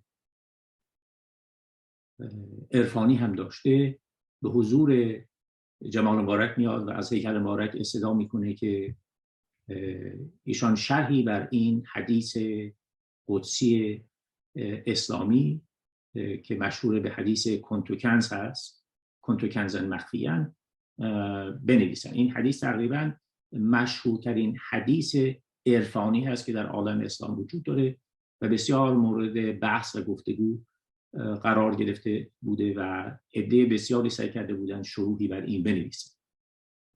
و حضرت بهاءالله در اون زمان این وظیفه رو محول میکنن به حضرت عبدالبها. در بعضی از منابع تاریخی امر بیان شده که صدور این لوح در ادرنه بوده، اما حضرت ولی مقدس امرالله در کتاب قرن بدی در گادفاسزوای تصریح می‌فرمایند که صدور این لوح که لوح نسبتا مفصلی حدود 55 یا 6 صفحه است، در مکاتب حضرت عبدالبها این لوح مندرج است. می‌فرمایند صدور این لوح در بغداد صورت گرفته و آمیز ابوالفضل گلپایگانی هم زمان نگارش این لوح رو حدوداً 14 سالگی حضرت عبدالبها میدانه و مینگاره. به هر حال این نقش و مسئولیت‌های حضرت عبدالبها همونطور که عرض کردم گسترش و ادامه پیدا میکنه و ایشان تنها کسی هست که از طرف حضرت بهاءالله لقب آقا و سرکار آقا رو میگیره و در چند مورد که در تاریخ امر ثبت شده که وقتی که عده‌ای لقب آقا رو در ارتباط با سایرین به کار میبرن، حتی یک بار وقتی که میرزا محمد علی فرزند دیگر حضرت بهاءالله که بعدا ناقص میشه و در واقع نقض عهد حضرت بهاءالله رو میکنه، وقتی که او وارد شده بوده و یکی از خدام اطلاع میدن که آقا آمدن، حضرت بهاءالله بلافاصله تذکر میدن که لقب آقا و سرکار آقا فقط باید در ارتباط با حسن اعظم به کار بره. گذشته از این مسائل، البته نقش حضرت عبدالبها به عنوان مبین آثار و شارح آثار حضرت بهاءالله یک نقشی است بسیار مهم و اساسی. حضرت عبدالبها نه تنها به تبیین آثار حضرت بهاءالله پرداختند و مسائل غامض اون رو مشخص کردند، بلکه به شرح و بسط بسیاری از مطالبی که فقط به صورت کلی و مختصر در آثار جمال مبارک بوده هم پرداختند. البته این شاید یک در واقع ادامه مفهوم تبیین هست، اما اگر تبیین رو به مفهوم شرح مسائل غامض بگیریم، می‌بینیم که در آثار حضرت عبدالبها مطالب متعددی در شرح بعضی از مثلا احکام یا مطالبی و تعالیمی که حضرت بهاءالله بیان فرموده بودن آمده که این رو گسترش داد. البته این به این مفهوم نیست که حضرت عبدالبها شریک در وحی الهی هست. این مطلب کاملا مشخص هست و اقداماتی که خود حضرت عبدالبها فرموده بودند این مطلب رو کاملا مشخص میکنه. در دورانی که امر مبارک در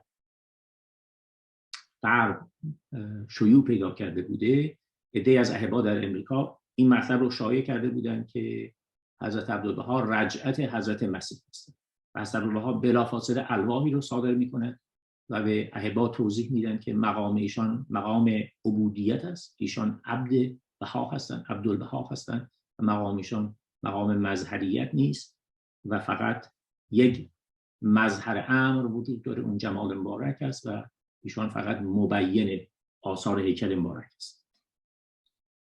البته ما میبینیم که وقتی که حضرت ولی امرالله در کتاب قرن بدی ذکر متممات کتاب اقدس رو میکنن و میفرمایند که الواحی از حضرت بهاءالله که بعد از نزول کتاب مستطاب اقدس نازل شده، مثل ترازات، اشراقات، کلمات فردوسیه، لوح دنیا و غیره، اینها رو ذکر میکنن به عنوان متممات کتاب مستطاب اقدس. میبینیم از جمله اینها الواح وصایای حضرت عبدالبها رو هم ذکر میکنن. یعنی کلام مبین در واقع یکی از متممات کتاب مستطاب اقدس فرموده حضرت ولی امرالله محسوب میشه و این اشاره به این حقیقت هست که حضرت بهاءالله در بعضی از آثار خودشون به دو قوه فاعله و منفعله اشاره میکنن، از جمله برای مثال در لوح حکمت که صحبت از در واقع دو قوه فاعله و منفعله میکنن که چطور از ترکیب این دو قوه فاعله و منفعله این ولد میثاق به وجود میاد و شاید بر این اساس هست که حضرت ولی امرالله کتاب الواح وصایا رو از جمله متممات کتاب مستطاب اقدس محسوب میدونم. این رو بنده از این جهت عرض میکنم که اهمیتش در این هست که حضرت عبدالبها هیچ وقت خود رو شریک وحی الهی محسوب نکرد. اما وقتی که ما در آثار میخوانیم که ایشان سر الهی بودن، سر الله بودن، از چه ابعادی میتوان به این قضیه نگاه کرد؟ این رو میتوان مقایسه کرد با فعالیت‌هایی که میرزا محمد علی میکرد. حتی در نوبتی او مطالبی رو نوشت و به بعضی از شهرهای ایران فرستاد و تظاهر به این کرد که او شریک در وحی الهی هست و آثاری که از قلم جمال اقدس صادر شده در بعضی از اینها او هم سهمی داشت، که البته این مطلب بسیار باعث حسن جمال مبارک میشه و حتی اقداماتی صورت میگیره که حالا از موضوع عرایض بنده خارج است. اما این قضیه مبینیت میبینیم که چطور جلوه پیدا میکنه و در ارتباط برای مثال با احکام کتاب مستطاب اقدس، با تعالیم امر و با خیلی ابعاد دیگر آثار جمال اقدس ها، این نقش حضرت بها به عنوان مبین و شارح آثار و گسترش معانی و مفاهیم آثار جمال مبارک یک نقش بسیار اساسی و عمده میشه. یک نکته دیگری که شاید در اشاره به وظایف حضرت عبدالبها در دوران حیات جمال مبارک میتوان در نظر گرفت، مسئولیت‌های فرهنگی و اجتماعی است که جمال مبارک به حضرت عبدالبها واگذار کرد. علاوه بر اون شرحی که عرض کردم جمال مبارک به حضرت عبدالبها نوشتن، فرمودن که بنویسند، ما ببینیم که به اراده جمال مبارک حضرت عبدالبها مباشرت به نگارش آثار دیگری میکنند. در سال 1875 به اشاره حضرت بهاءالله حضرت عبدالبها کتاب رساله مدنیه رو مینگارند و یک لوحی است از جمال مبارک به لسان خادم الله که در این لوح میفرمایند و اینکه نسخه مدنیه را، منظور رساله مدنیه است، ارسال داشتن محبوب است، ان شاء الله مثمر ثمر شود.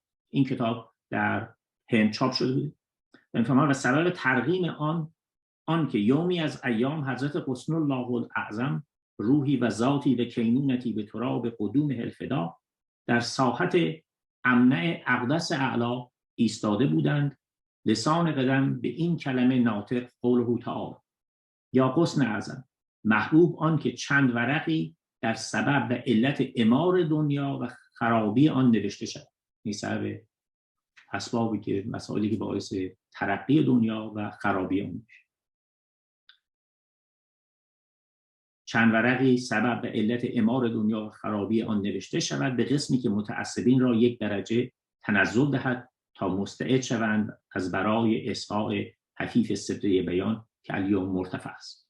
وقتی که این کتاب نوشته میشه و چاپ میشه، البته اسبابها اسم خودشون همونطور که میدانید در این کتاب ذکر نمیکنن، جماعت مبارک میبینن این کتاب رو بسیار اظهار خوشنودی و رضایت میکنن از این کتابی که عبدالبها نوشته. حالا بعداً وقتی که به بررسی مختصر آثار عبدالبها رسیدیم و چند کلمه‌ای هم در ارتباط با اون خدمتون عرض میکنم. بعد از صعود حضرت عبدالبها، حضرت بهاءالله، البته نقش حضرت عبدالبها به عنوان مرکز میثاق یک نقشی است که ما در تاریخ هم با اون کاملا آشنا هستیم. با ابعاد مختلف حیات حضرت عبدالبها در دوران 29 سال دوران میثاق میبینیم که چه خدماتی از هیکل مبارک، چه اقداماتی از طرف اون حضرت صورت میگیره. از جمله اقدامات حضرت عبدالبها اقداماتی بوده درباره گسترش صلح که در سفر قبر خودشون هم بسیار روی این مطلب تاکید میکنن. آثاری که از حضرت عبدالبها هست درباره موضوع صلح، تشریح وحدت عالم انسانی و رسیدن به صلح آثار مفصلی است که اگر اونها رو بخوایم یک جا جمع آوری کنیم شاید به چند جلد بالغ بشه. و در بین این آثار البته 2 لوح حضرت عبدالبها مشهور به الواح لاهه که برای کنفرانس صلح لاهه مرقوم فرموده بودند و اینها رو به وسیله 2 نفر از احبا، ابن اسحق که ایادی امر بوده و جناب یزدانی، اینها رو ارسال میکنن. هیکل مبارک در مسائل مربوط به صلح و رسیدن به آن نکات مفصلی رو بیان میکنن. و بعد از جنگ جهانی اول هم حضرت عبدالبها در بعضی از الواح این مطلب رو توضیح میدن، تشریح میکنن که چطور در سفر غرب در مواضع مختلف هیکل مبارک مسئولین امور رو مورد خطاب قرار میدن و هشدار میدن به اونها که یک جنگ عظیمی صورت خواهد گرفت اگر رؤسای سیاسی دنیا به مسئله صلح توجه نکنن. که من متاسفانه انذارات ایشان، هشدارهایی که دادن مورد توجه واقع نشد و این جنگ جهانی اول صورت گرفت.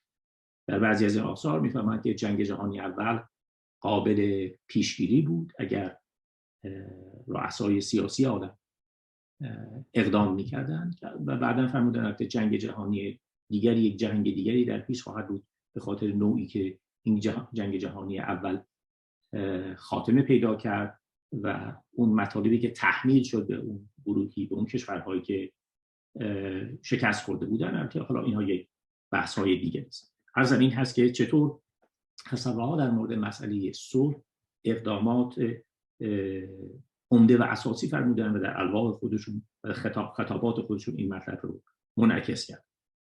موضوع دیگری که در حیات عبدالبها البته حائز اهمیت بسیار هست، شما عزیزان با آن کاملا آشنا هستید، قضیه حفظ و صیانت امر مبارک است. مسئله میثاق و حمایت جامعه بهایی چه از خطرات خارجی، خطراتی که از جامعه خارج متوجه امر شده بود در دورهای مختلف، به خصوص در دوران مشروطه، چند سال دوران مشروطه، که چطور هیکل مبارک با الواحی که صادر فرمودن جامعه بهایی ایران رو تربیت کردند و هشدار دادند که در چه اقداماتی شرکت بکنن و چه اقداماتی شرکت نکنن که انگ سیاسی به این جامعه زده نشه و چطور جامعه در این دوران خیلی بحرانی، سالهای استبداد و استبداد ثقیل و بعد از اون ببینیم که چطور حفظ شد و تمامیت خود و اتحاد خود رو حفظ کرد.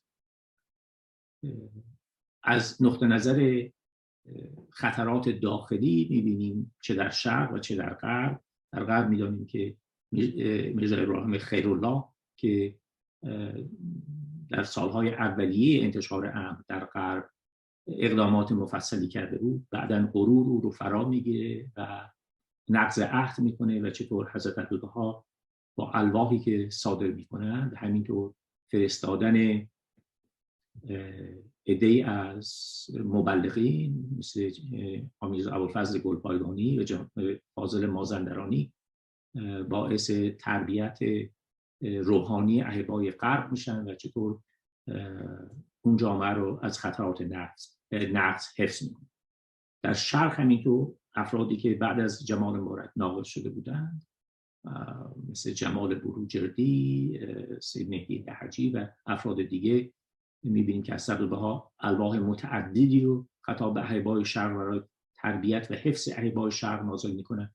در بین اینها از جمله الواح 1000 بیتی و خیلی الواح دیگری که منتشر شده ما با اونها آشنا هستیم.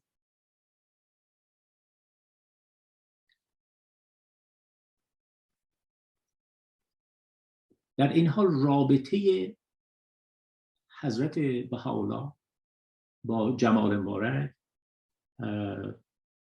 یک رابطه‌ای بوده است که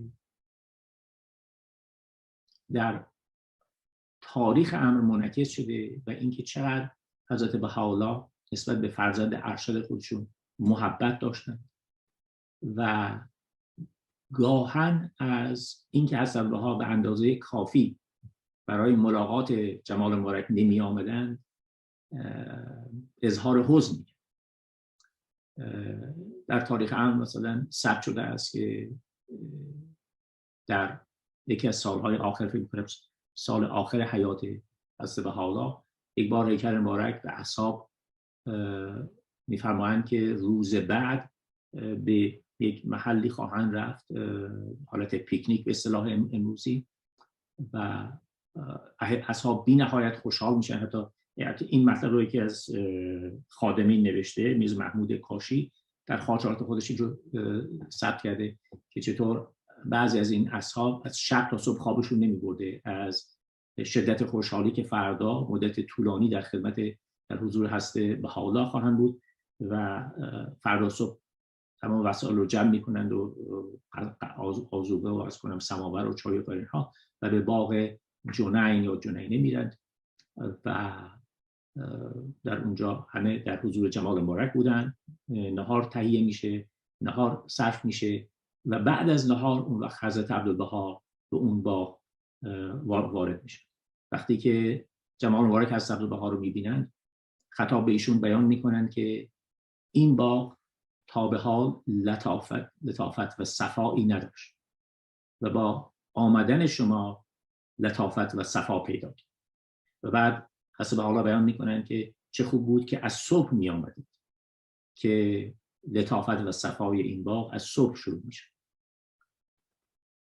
حضرت عبدالبها در جواب بیان میکنن که حاکم عکا و بعضی از مسئولین دولتی عکا خواسته بودند از قبل که با حضرت عبدالبها ملاقات داشته باشند برای رسیدگی به بعضی از اون و برای همین بود که ایشان نتوانستند از صبح بیان.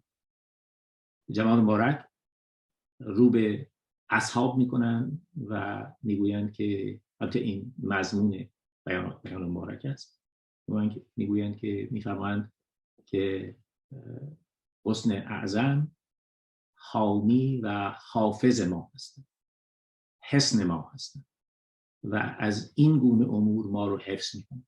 میفرمایند کار و معامله با این مسئولین دولتی مسئله بسیار دشواری هست و حسن اعظم با قبول کردن این مسئولیت ها ما رو حفظ میکنه. این مطلب و البته وقایع دیگری که در تاریخ ثبت شده که هر وقت حضرت عبدالبها برای ملاقات جمال مبارک برای مثال به قصر بهجتی میرفتن، چطور جمال مبارک در بالکنی قصر بهجتی طبقه دوم می ایستادن و اصحاب رو میفرستادن برای پذیرفتن حضرت عبدالبها و چقدر شاد و مسرور بودن و هیچ وقت لبخند از لب ایشون محو نمیشد وقتی که حضرت عبدالبها به ملاقات ایشان می آمد.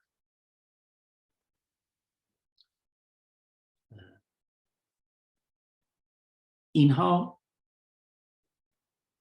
علاوه بر مطالبی است که جمال اقدس ابها در آثار خودشون نسبت به حضرت عبدالبها و مقام حضرت عبدالبها به اصحاب و تمام جامعه بهایی بیان فرمود. از اوایل دوران ادرنه ما شاهد نزول الوامی هستیم که در اون جمال اقدس ابها مقام حضرت عبدالبها رو برای بهاییان مشخص و عیان میکنه. نزول سوره قسم برای مثال که قسمت‌های از اون رو هست ولی املا به انگلیسی ترجمه فرمودن. نزول لوح دیگری که متعلق به همین دوران بغداد هست و خطاب به شخصی است به نام حاج ابراهیم خلیل قزوینی که این فرد از نقش فرزندان اولاد حضرت بهاءالله سوال کرده بوده که حضرت بهاءالله در این لوح در دوران ادرنه مشخص میکنن که نقش حضرت عبدالبها چه هست و همطور که در سوره قرص هم بیان فرموده بودند در این لوح که مشهور به لوح ابنا یا ابنایی هست میفرمایند والذی منهم در ارتباط با حضرت عبدالبها میفرمایند با حسن اعظم والذی منهم یظهر بالفطرة و یجری الله من لسانه آیات قدرته و هو ممن اختص الله علی امره که به این لوح میفرمایند که خداوند آیات خودش رو از لسان حسن اعظم به فطرت الهی بالفطرته میفرمایند چه میکنه؟ جاری میکنه. مجددا عرض میکنم این به مفهوم وحی نیست، آثار حضرت بها وحی نیست، اما عبارت از اون آثاری است که از قوه منفعله چه شده؟ صادر شده.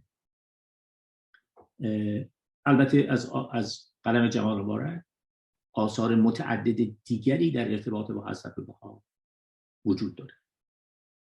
لوحی که شما عزیزان بیشک با آن آشنا هستید مشهور به لوح بیروت که در دورانی که حضرت عبدالبها به دعوت مدحت پاشا به بیروت تشریف برده بودند، حضرت بهاءالله این لوحی رو که به عربی از حدود 1 صفحه بیشتر نیست نازل میکنن و اظهار حزن میکنن.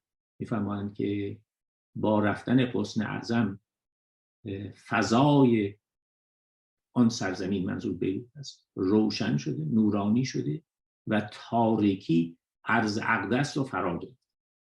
بعد میفهمن ما دعا میکنیم به درگاه الهی، مضمون بیان مبارک است، میفهمن دعا میکنیم به درگاه الهی که ما رو مشرف بکنه به دیدن مجدد حسن اعظم.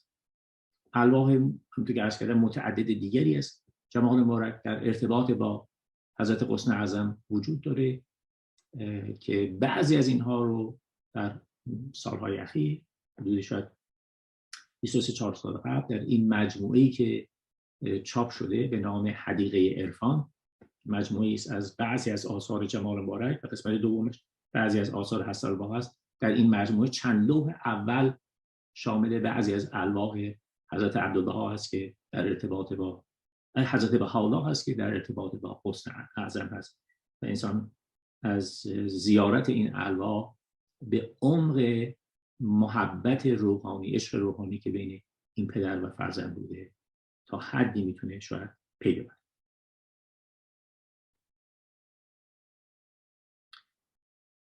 حالا وقتی که به دوران حضرت عبدالبها میرسیم اقدامات دیگری صورت میگیره که حالا بنده به اونها خواهم رسید، اما قبل از اون که به اون بپردازیم یک نکته دیگری هم که باید بنده بهش اشاره بکنم، این وظیفه است که جمال مبارک در ایام حیات خودشون به عهده حضرت عبدالبها واگذار کردن که در آینده ایام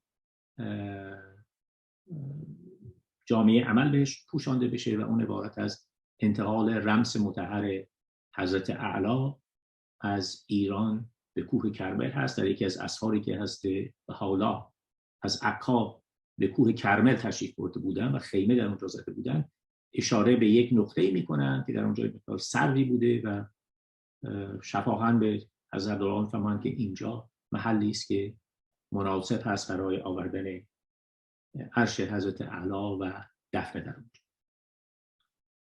البته در ایام حیات جمال مبارک خود هیکل مبارک دستوراتی رو به بعضی از مؤمنین از جمله ایادیان امر صادر کرده بودند که چطور به حفظ رمز حضرت اعلی بپردازند و این وظیفه بعد از صعود حضرت بهاءالله به عهده حضرت عبدالبها قرار میگیره و ما می‌بینیم مدت 50 سالی که رمز هیکل مبارک در ایران بوده، در جاهای مختلف مختفی شده، در مساجد، در عرض کنم که زیارتگاه‌ها، امامزاده‌های مختلف، در منازل احبا و چطور هر گاهی که ممکن بود این رمز شناسایی بشه، هویتش مشخص بشه، بلافاصله مرکز امردستور میدادن جوان مبارک عبدالبها که اون از جایی به جای دیگر منتقل بکنن. حتی در بعضی از منازل احبا این رمز مثلا یک قسمتی از دیوار رو باز کرده بودن، در یه موردی چند سال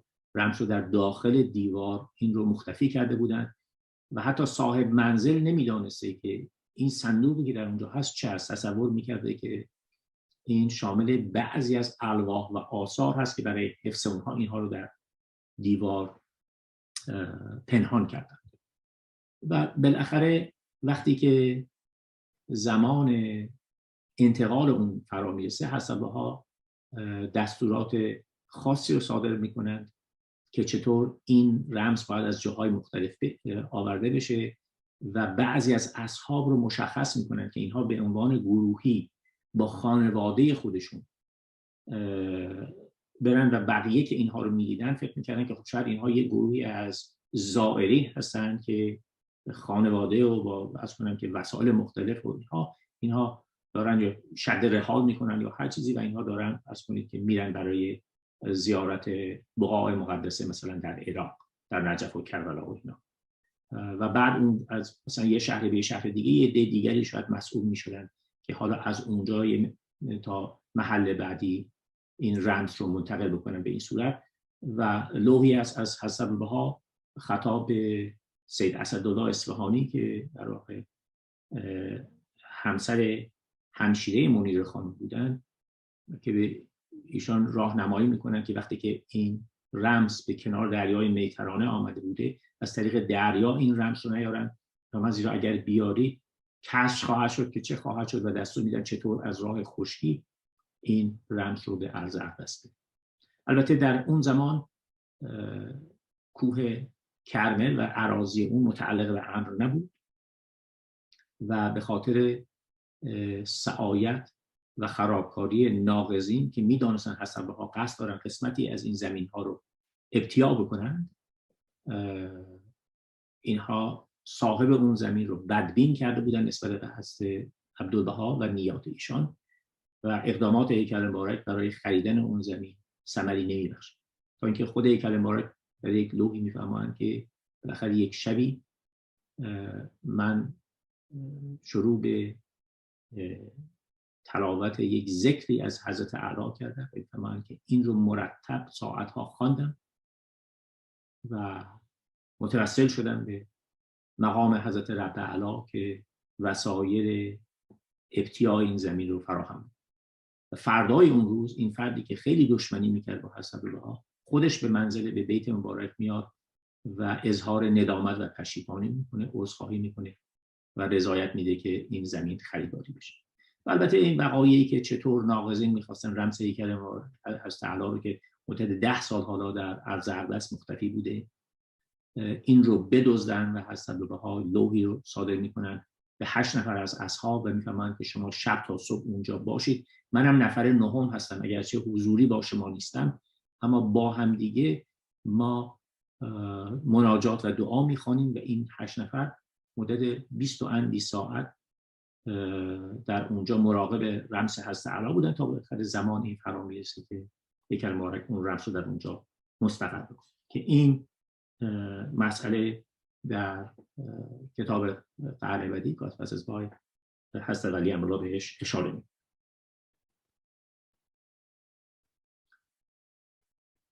شاید از همه مهمتر در ارتباط با وقایعی که نسبت به اقدامات حضرت عبدالبها وجود داره قضیه تبلیغ عمومی حضرت عبدالبها در سفرهاشون است. البته قضیه تبلیغ یکی از اقدامات حضرت عبدالبها بوده، همونطور که مسئله تبیین آثار یکی از وظایف عمده حضرت عبدالبها بوده. حفظ و صیانت جامعه بهایی یکی از اقدامات دائمی حضرت عبدالبها بوده. نکته دیگری که در حیات حضرت عبدالبها باید بهش توجه داشت اقدامات تبلیغی هیکل مبارک است که علاوه بر اینکه اصحاب و احبا رو در جاهای مختلف دنیا تشویق و هدایت به خدمت و تبلیغ می‌فرمودند، خود هیکل مبارک هم چطور در حیات فردی خودشون در اقدامات در تماس‌های خصوصی که داشتن با افراد مختلف چطور مرتب به تبلیغ امر مبارک می‌پرداختن و وقتی که وسایل استخلاص ایشان فراهم میشه و شروع به اسفار عمومی خودشون میکنن، چه در مدتی که در چند نوبت چند ماه در مصر بودن، در قاهره و در پورت سعید و مدت طولانی تر که در اسکندریه بودن، زیرا در سفر اولی که هیکل مبارک میخواستن به غرب برن به خاطر اینکه صحتشون خوب نبود و اجازه این سفر رو نمیداد، هیکل مبارک چند ماه در مصر اقامت میکنن و چون آب و هوای اسکندریه بیشتر برای بیماریشون بهتر بود در اونجا اقامت میکنن و در اینجاست که میبینیم یه عده زیادی از متفکرین از مصر، از خاورمیانه، حتی از ایران میان به حضور هیکل مبارک میرسن و با تعالیم امر آشنا میشن و این در واقع آغاز این سفرهای عمومی هست است که البته هیکل مبارک 2 سفر به غرب میان. سفر اول رو به اروپا تشریف میبرن و در جاهای مختلف همونطور که آشنا هستید با ارائه خطابات مختلف، نطق‌هایی که در کلیسه ها در مجامع علمی و جاهای دیگه میکنن، مجامع تئاسوفی ها اینها، امر مبارک رو به سمع اهل عالم میرسونن و اهمیت این اسفار غرب حضرت عبدالبها به حدی هست که خود هیکل مبارک در یک موردی میفرماید که تا به حال در امر حضرت بهاءالله چنین قضیه‌ای به این مهمی صورت نگرفته و بعد حضرت ولی امرالله هم این مطلب رو تصریح میکنن، تاکید میکنن که میفرمایند از تمام وقایعی که در حیات حضرت قسن اعظم صورت گرفته مهمترین اونها سفر حضرت عبدالبها به غرب و اعلان عمومی امر و تبلیغ امرالله هست که در تاریخ ادیان بی سابقه بوده و وقتی که ما به ابعاد و نتایج سفر حضرت عبدالبها به غرب و انتشار امر مبارک، یک انتشار در سطح بسیار وسیعی که بعد از سفر هیکل مبارک صورت میگیره و تربیت احبای غرب در این دوران سفر وقتی که توجه میکنیم و ابعاد دیگری که این اسفار هیکل مبارک داشته متوجه میشیم که چرا خود حضرت عبدالبها و حضرت ولی امرالله تاکید میفرمایند که امری به این اهمیت در تاریخ ادیان صورت نگرفته و از تمام وقایعی که اقداماتی که در دوران حیات حضرت عبدالبها صورت گرفته این مهمترین قضیه بوده.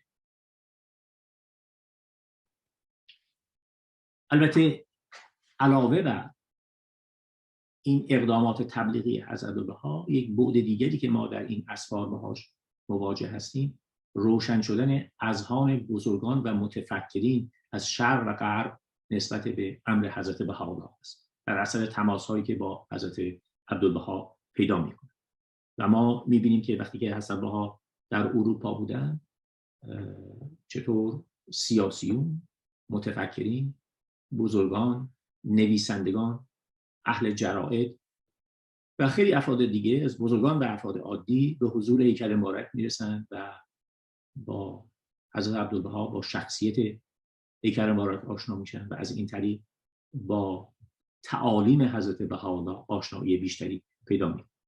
حتی مخالفین کسانی که به جامعه بهایی صدمه فراوان زده بودند و باعث شهادت عده زیادی از اصحاب شده بودند در اصفهان و در یزد، باعث شهادت نفوسی مثل سلطان الشهدا و محبوب الشهدا شده. سلطان مسعود میرزا که ظل سلطان بود، فرزند ارشد ناصرالدین شاه بود و چقدر با امر بد بود و باعث شهادت این اصحاب شد. فرزند او سلطان حسین میرزا مشهور به جلال الدوله که یه موقعی حاکم یزد بود و او هم باعث کشت و کشتار و شهادت عده اصحاب در یزد شد در اوایل قرن 20. این افراد وقتی که میان در اروپا و متوجه میشن که اسدالبها در اونجا هستن و چقدر مورد عزت و احترام هستن، تقاضای ملاقات میکنن. اسدالبها اونها رو میپذیرن و به رو هم نمیارن و اینها تظاهر میکنن که این کشت و کشتاری که صورت گرفته به خاطر اونها نبوده، بلکه علما فشار روی این قضیه آوردن و باعث شهادت شدن. اسدالبها هم باعث نمیخواستن که اینها شرمگین بشن و به هر حال محبت فراوان به اونها نشون. از جمله متفکرین ایرانی که به حضور هیکل مبارک در پاریس میرسن، ما میبینیم علامه قزوینی و سید حسن تقی‌زاده که اینها هر دو شرح ملاقات خودشون رو با حضرت عبدالبها ثبت کردن و بعد در مجله چاپ کردن. چند دهه بعد اینها کسانی بودن که البته مؤمن نشدن، اما تا چه حد تحت تأثیر قرار گرفتن و چقدر نظر مثبت نسبت به حضرت عبدالبها داشتن. و البته کسان دیگری از قاجار و نویسندگان و اینها از شرق و همینطور از غربیون، پروفسور مثلا گولدزیر که شرق شناس مشهوری بوده و در اسلام شناسی آثار زیادی داره، وانبری، و سیاسیون و مخترعین دانشمندان در امریکا مثلا اندرو کارنگی که یکی از بزرگترین افراد خیر در تاریخ امریکا هست. امروز مؤسسات متعددی به خاطر اوقافی که او به جا گذاشته به نام اوقاف کارنگی فاندیشن، او با اسدالبها ملاقات میکنه و اسدالبها چطور او رو تشویق به این امور خیریه میکنه. و الکساندر گراهام بیل که مخترع تلفن بوده، او با اسدالبها ملاقات میکنه. ادمیرال پری و خیلی دیگه اینها با اسدالبها ملاقات میکنن و چطور تحت تاثیر شخصیت و بیانات اسدالبها قرار میگیرن و البته اثراتش بعدها در جامعه غرب و توسعه امن در غرب میبینیم که ظاهر میشه. احبای عزیز، صحبت درباره حیات اسدالبها و اقدامات هیکل مبارک بسیار مفصل هست، اما چون وقت کوتاه هست بنده خیلی مختصر به چند موضوع دیگر اشاره میکنم. یکی در ارتباط با آثار اسدالبها هست. همونطور که عرض کردم بعضی از این آثار در ایام حیات جمال قدم به اشاره هیکل مبارک از طرف حضرت عبدالبها صادر شده. اشاره کردیم به رساله تفسیر و شرح حدیث کنتوکنز که در نوع خودش حقیقتاً بی‌نظیر هست. اشاره کردیم به صدور رساله مدنیه که در واقع یک رساله است در شرح حکومتداری از نقطه نظر تعالیم دیانت. اگر ما می‌خواهیم بدانیم که تعالیم کلی هم در مورد مسئله حکومتداری و وظایف مسئولین حکومت، وظایف سیاسیون، در این حال وظایف عامه مردم، رعایا، شهروندان نسبت به حکومت و مسائل حکومتداری چه هست، اینها اصولش در همین رساله مدنی آمد. رساله است بسیار مفصل که اگرچه ظاهراً وقتی که انسان رو میخونه فکر میکنه که این خطاب به ناصرالدین شاه و مردم ایران نوشته شده، اما در واقع یک دستورالعملی است، یک راهنمایی است برای حکومتداری از نقطه نظر تعالیم امر بهایی. رساله دیگری که در ارتباط با همین قضیه نوشته شده، البته بعد از 1 سال بعد از صعود جمال مبارک، رساله سیاسی است که در واقع ادامه همین رساله مدنی هست و اسدالبها در اون به نقش منفی علما در مسائل حکومتداری و سیاسی اشاره میکنند. لوحی هست از حضرت عبدالبها به ایادی ابن اصدق که میفرمایند این مطلب رو، این مطالب رساله سیاسی رو با کسانی که سوالاتی کرده بودن در میان بگذارید و از این لوح مستفاد میشه که شاید ابن اصدق با یه ده از سیاسیون ایران، شاهزاده های قاجار که در تماس بوده، رفت آمد بوده به خاطر که همسر او از طایفه قاجار بوده، شاید سوالاتی رو به حضور حسن بها عرض کرده از این افراد و بعد حسن بها طبق این لوحی که البته وجود داره میفرمایند که این مطالب رو با اون افراد در میان بگذارید. در دوران حیات حضرت بهاءالله 2 سال قبل از صعود هیکل مبارک باز می‌بینیم که به اشاره آن حضرت حضرت بها یک سند تاریخی رو منتشر می‌کنند که به نام مقاله شخصی سیاح مشهور است و این در دورانی است که اقدامات ناقضین، ازلی‌ها و ارتباط اونها با ادوارد براون به حدی بود که ایجاد اغتشاش کرده بودند و اینها سعی می‌کردند که امر حضرت اعلی رو به عنوان یک نهضت سیاسی در عالم معرفی بکنند. و این است که به اشاره حضرت بهاءالله حضرت عبدالبها این رساله، این مقاله شخصی سیاح رو می‌نویسند که ماهیت روحانی امر حضرت اعلی رو معرفی بکنند به جامعه اون زمان که این کتاب البته به انگلیسی ترجمه شد و منتشر شده و امروز وجود داره و اصلش هم به فارسی البته وجود داره.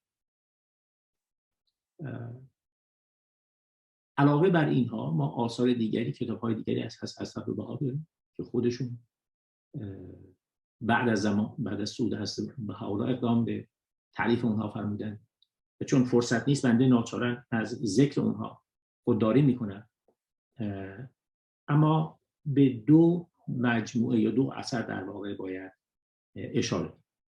یکی اهمیت الواح وصایا است که بعدها حضرت ولی امرالله فرمودن این الواح وصایای حضرت بها یکی از 3 منشور نظم جهانی حضرت بهاءالله هست که از این 3 منشور 2 از این منشورها صادر از قلم حضرت عبدالبها است. منشور نظم اداری امر رو می‌فرمایند این الواح وصایا است و بعد اشاره می‌کنند به الواح فرامین تبلیغی حضرت عبدالبها که می‌فرمایند این منشور گسترش امر، توسعه امر، تبلیغ امر در اقصی نقاط عالم است.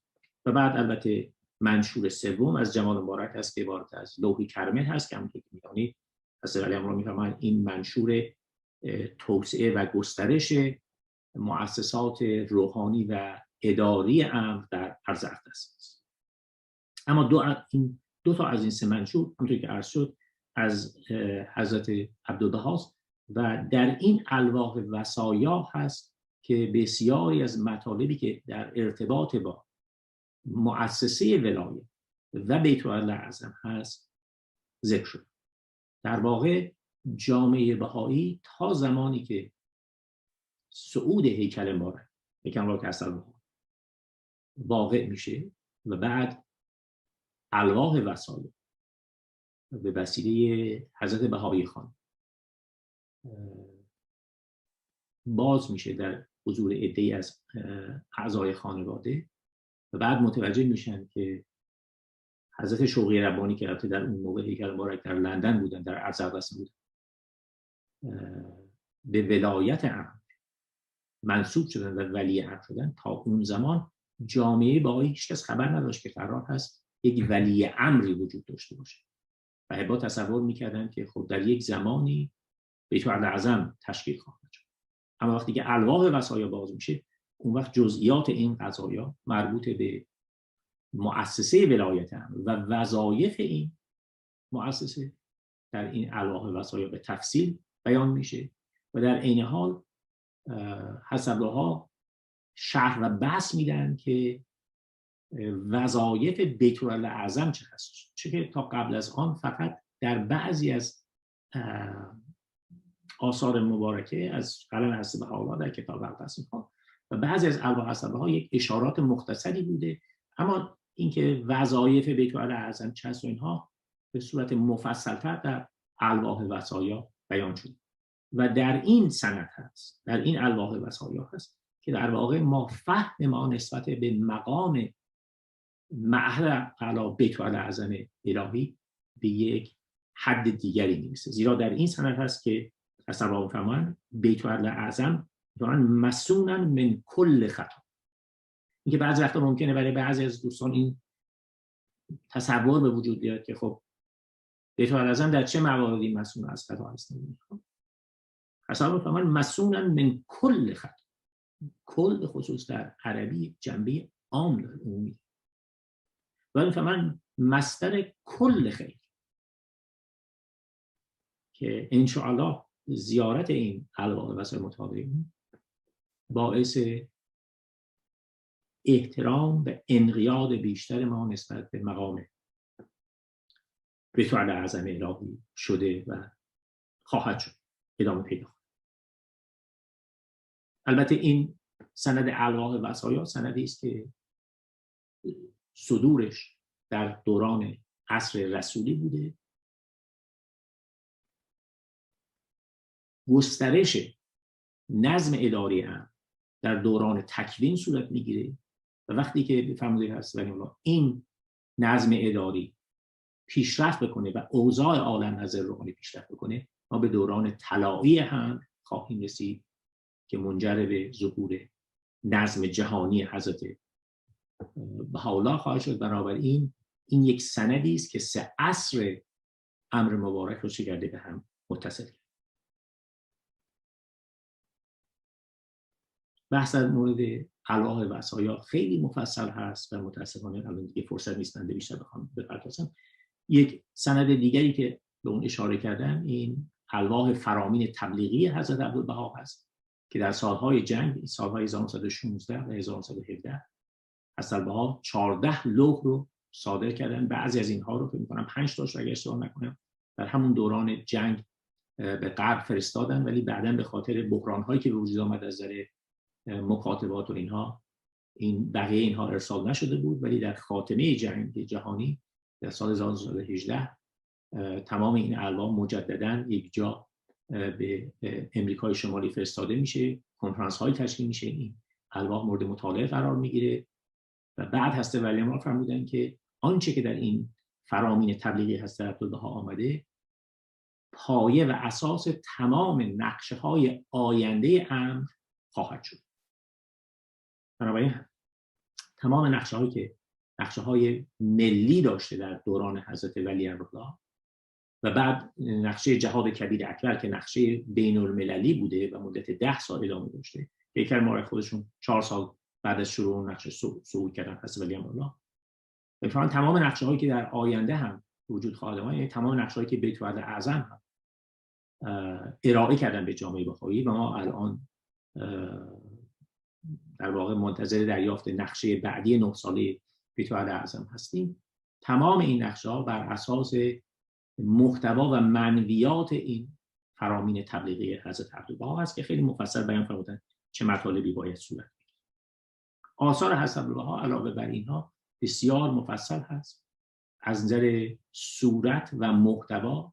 اینها خودش موضوع مدت‌های بسیار طولانی است برای گفتگو و مطالعه. این آثار همونطور که می‌دونید شبیه شامل کتاب‌های حضرت عبدالبها است، شامل الواح ایشان هست، شامل خطابات ایشان هست، شامل مناجات‌ها و عرض کنم که ادعیه زیارات هست که حضرت عبدالبها نازل فرمودند و بیانات شفاهی هیکل مبارک است که این بیانات شفاهی هم عده‌ای از اینها به صورت رسمی‌تر جمع‌آوری شده و منتشر شده. از نظر محتوا اون خودش هم تو که عرض کردم بحث مفصلی است که چه مقدار مطالب مختلف در این آثار آمد. آثار حضرت عبدالبها اکثرا به صورت نثر و بعضی از اونها به صورت شعر هم هست. بعضی از اینها شعر رسمی است، دارای قافیه است، بعضی از اینها جنبه رسمی نداره. مثلا چندین لوح از حضرت عبدالبها هست که در سفر غرب بعضی از اصحاب شرق نوشتند که در اونها این اصطلاح ای جای تو خالی رو به کار بردن در چند لوح. مثلا میفهمن ما در فلان جا رفتیم و امر حضرت بهاءالله در فلان کلیسه در فلان مجمع به زیبایی و فصاحت منتشر شد ای جای تو خالی، ای جای تو خالی، که اینها رو بیان می‌کنه. الواح مزاح‌آمیز حضرت بهاءالله که چند صد شاید لوح هست به این صورت که بی نهایت زیبا هست. البته مزاح هست، عبدالبها مزاحی نیست که کسی رو تحقیر بکنه یا قومی یا گروهی رو تحقیر بکنه. بسیار زیبا هستند. برای مثال جناب سینا یه دفعه آمده بوده از اقدس و خواسته بوده که عبدالبها برای یه عده از اصحاب الواح جداگانه بفرستن و یک مورد یه لوحی خطاب بهشون می نویسن و میفهمن که جناب سینا آمده و میخواد که من الواح جداگانه بنویسم. پس خوب هست که دستگاه چاپ رو از پاریس یا دستگاه فتوکپی از لندن وارد بکنن که ما بتونیم این کار رو بکنیم. مزاحای به این طریق که بسیار زیباست. چون فرصت نیست بنده فقط این مطلب رو، این عرایزم رو با این تأکید خاطره میدم که عبدالبها در سالهای آخر حیات خودشون، به خصوص در ماه‌های آخر حیات خودشون، اصحاب تأکید میکردن که مشغول به خدمت و تبلیغ امر مبارک باشن. میفرمودن که من همیشه با شما خواهم، چه در این دنیا و چه در عالم بعد. مطمئن باشید من در خدمات شما همراه شما خواهم بود. و در چندین لوح که صادر فرمودن میفهمن که در دوران کهولت خودشون دیدن که نتوانسته بودن خدمتی به امر حضرت بهاءالله بکنن، لذا قیام به این سفرهای تبلیغی عمومی خودشون به غرب کردن. و این مطلبی است که بیت الاعظم الان در نظر دارن توجه اهل عالم، احبا رو در تمام دنیا به اون جلب کنن. احبای عزیز، عرایزم رو با این مطلب خاتمه میدم که مفهوم خدمت در آثار حضرت بها و در حیات حضرت بها یک مفهوم خاصی است. و ما اگر به خدمات خودمون امروزه نگاه بکنیم باید ببینیم که تا چه حد در واقع مطابق با دستورات حضرت عبدالبها است که عین این دستورات در دوران حضرت ولی الله و در پیام‌های بیت الاعظم هم منعکس است. شاید قسمت عمده‌ای از وقت احبای عزیز که مشغول به خدمات عملی هستند، مشغول خدمت به تشکیلات اداری امر است که این بسیار مهم است، شکی درش نیست. اما وقتی که ما به حیات حضرت بها و آثار حضرت بها نگاه می‌کنیم، می‌بینیم که منظور هیکل مبارک از خدمت به اهل عالم و تبلیغ امر عالم. ما امروزه برای مثال شاهد هستیم که به خاطر به خصوص این وسایل رسانه‌های عمومی که به وجود آمده، چه مقدار مطالبی عزیزان بهایی اینها رو دارن تولید می‌کنن، از اشعار مختلف گرفته، از ویدیوهای مختلف گرفته، از مطالبی که تنظیم میشه و اینها رو تنظیم می‌کنن. تمام اینها که بسیار زیبا و قابل تحسین هست، برای خود جامعه بهایی و کاربرد داخل جامعه است.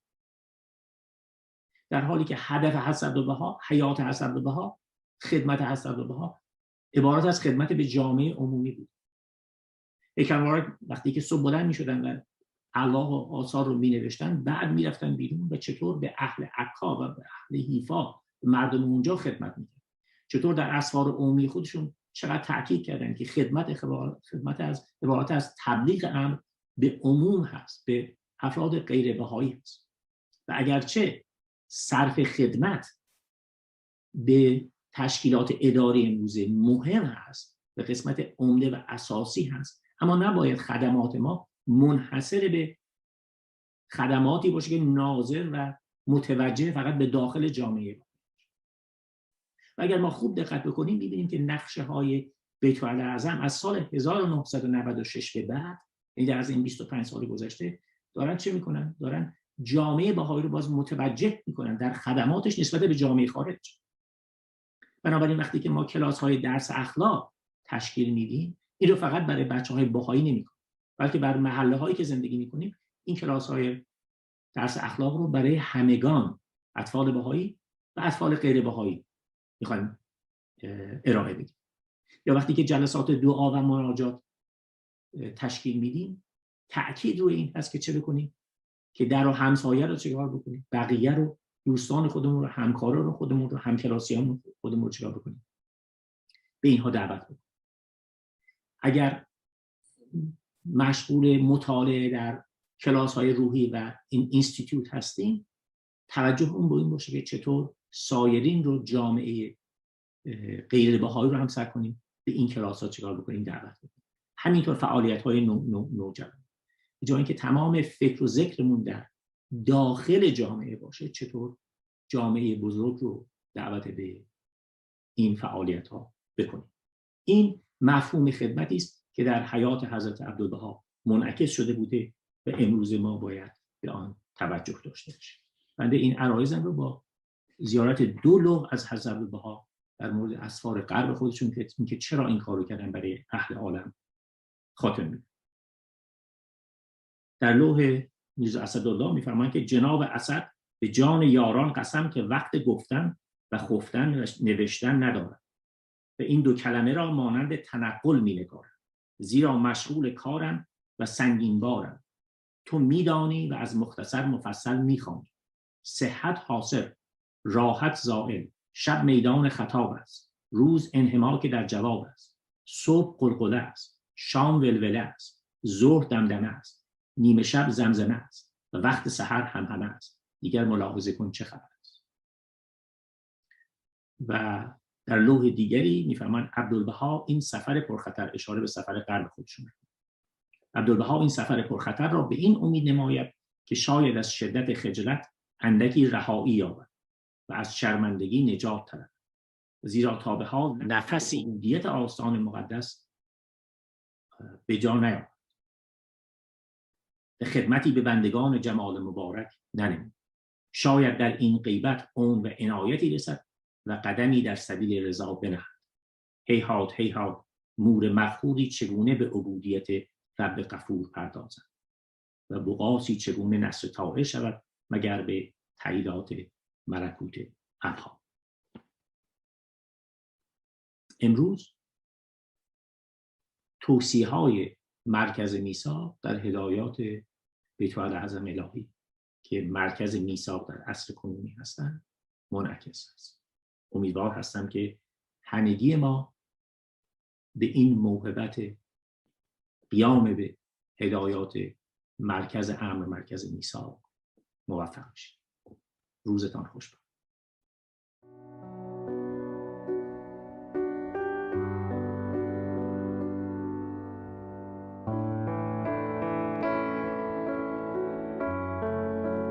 Abdul-Baha, Servant of Glory.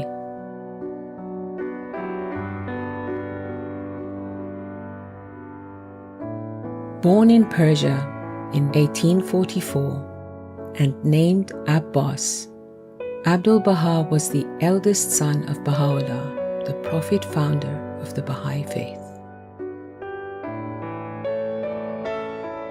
From the age of 8, he shared his father's exile and imprisonment for 58 years. Throughout his life, he demonstrated praiseworthy qualities. Baha'u'llah referred to him as the Master, the mystery of God, and a shelter for all mankind. He preferred to be called Abdul-Baha, meaning the servant of Baha, in reference to his servitude to Baha'u'llah and his teachings. Abdul-Baha was known for his loving kindness, selfless spirit of service, and generosity, especially towards those in need. During the First World War, he organized extensive agricultural operations to feed the hungry and avert famine in the Holy Land. In Baha'u'llah's Will and Testament, he instructed all to turn to Abdul-Baha as the authorized interpreter of the Baha'i writings and also as the perfect exemplar of the Baha'i faith's spirit and teachings. When finally released from prison, Abdul-Baha traveled to Egypt, Europe, and North America to promote the Baha'i teachings. He gave public talks and interviews and met with people from all walks of life.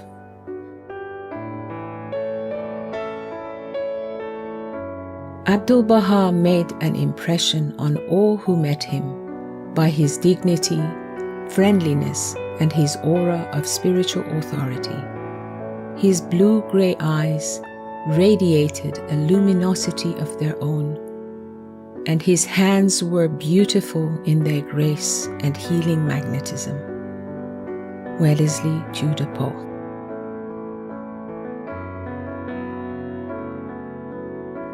He seemed an incarnation of loving understanding, of compassion and power, of wisdom and authority, of strength, and of a buoyant youthfulness which somehow defied the burden of his years, and such years. Lady Blomfield.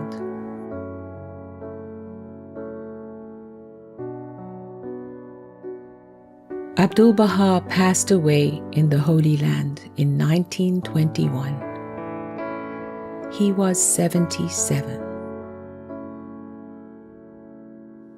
Thousands of people from various religions and backgrounds attended his funeral. He was eulogized as one who led humanity to the way of truth, as a pillar of peace and the embodiment of glory and greatness.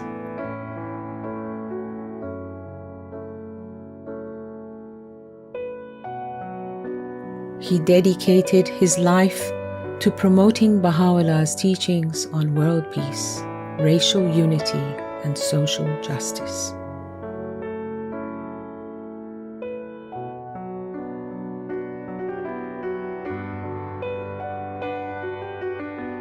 On the equality of women and men, Abdul-Baha said, "The world of humanity is possessed of two wings, the male and the female.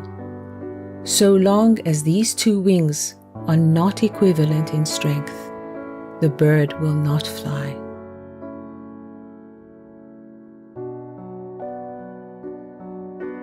On the abolishment of prejudice, he counseled, "Love ye all religions and all races, with a love that is true and sincere, and show that love through deeds and not through the tongue."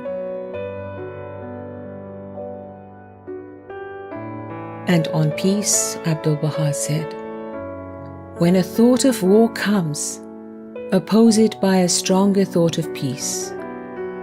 A thought of hatred must be destroyed by a more powerful thought of love."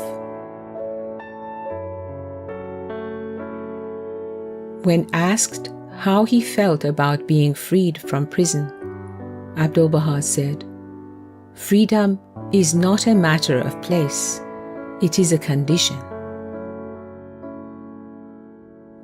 Baha'is around the world reflect on the life of Abdul-Baha and try to follow his example.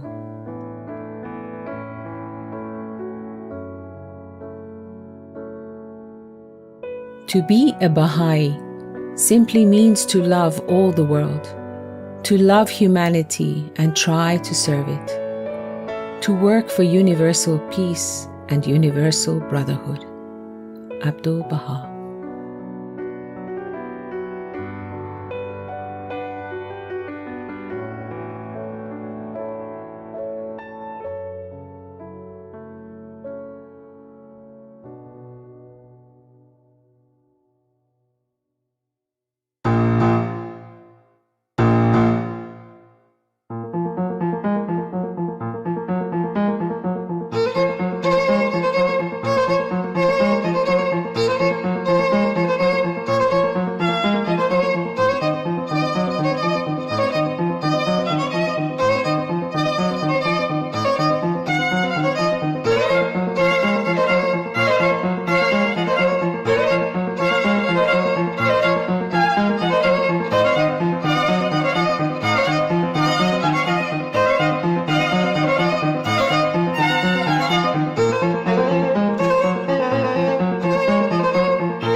Hello, I'm excited to welcome you to our next topic, which is a dialogue among some youth active in community development and Justin Baldoni. The theme of this question and answer is creating flourishing communities with a focus on youth and Baha'i identity, hearing perspectives from Justin Baldoni. The four active youth who are a part of this panel are Nathan Smith from Arizona, Zakia Rose Johnson from Arizona, Munib Farr and Maya Vahid, both from Colorado. Let me share a little about Justin Baldoni. Justin Baldoni is a director, producer, actor, author, and the co-founder of Wayfarer Studios and the Wayfarer Foundation. Baldoni is known for creating purpose-driven media that impacts social change and leaves a lasting impression on audiences. In 2020, he directed and produced Clouds, which became Disney's first ever narrative acquisition for its global platform, Disney+. He made his feature film directorial debut in 2019 with 5 Feet Apart. He also created and directed the CW's documentary series, My Last Days, and played Raphael on the network's award-winning show, Jane the Virgin.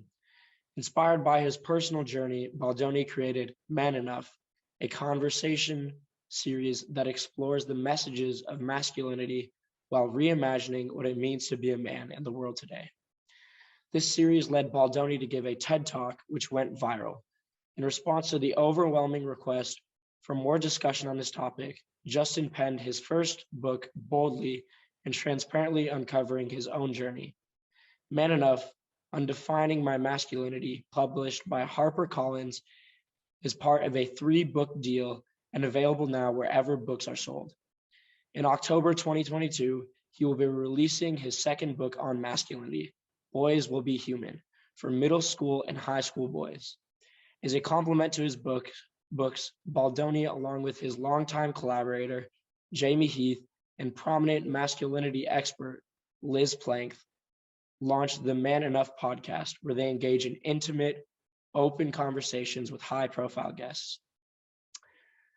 Armed with candor and compassion, each episode investigates how traditional structures and attitudes toward success and failure, body image, privilege, relationships, intimacy, and other issues hold back and are often oppressed and negatively affect men, women, and humanity as a whole.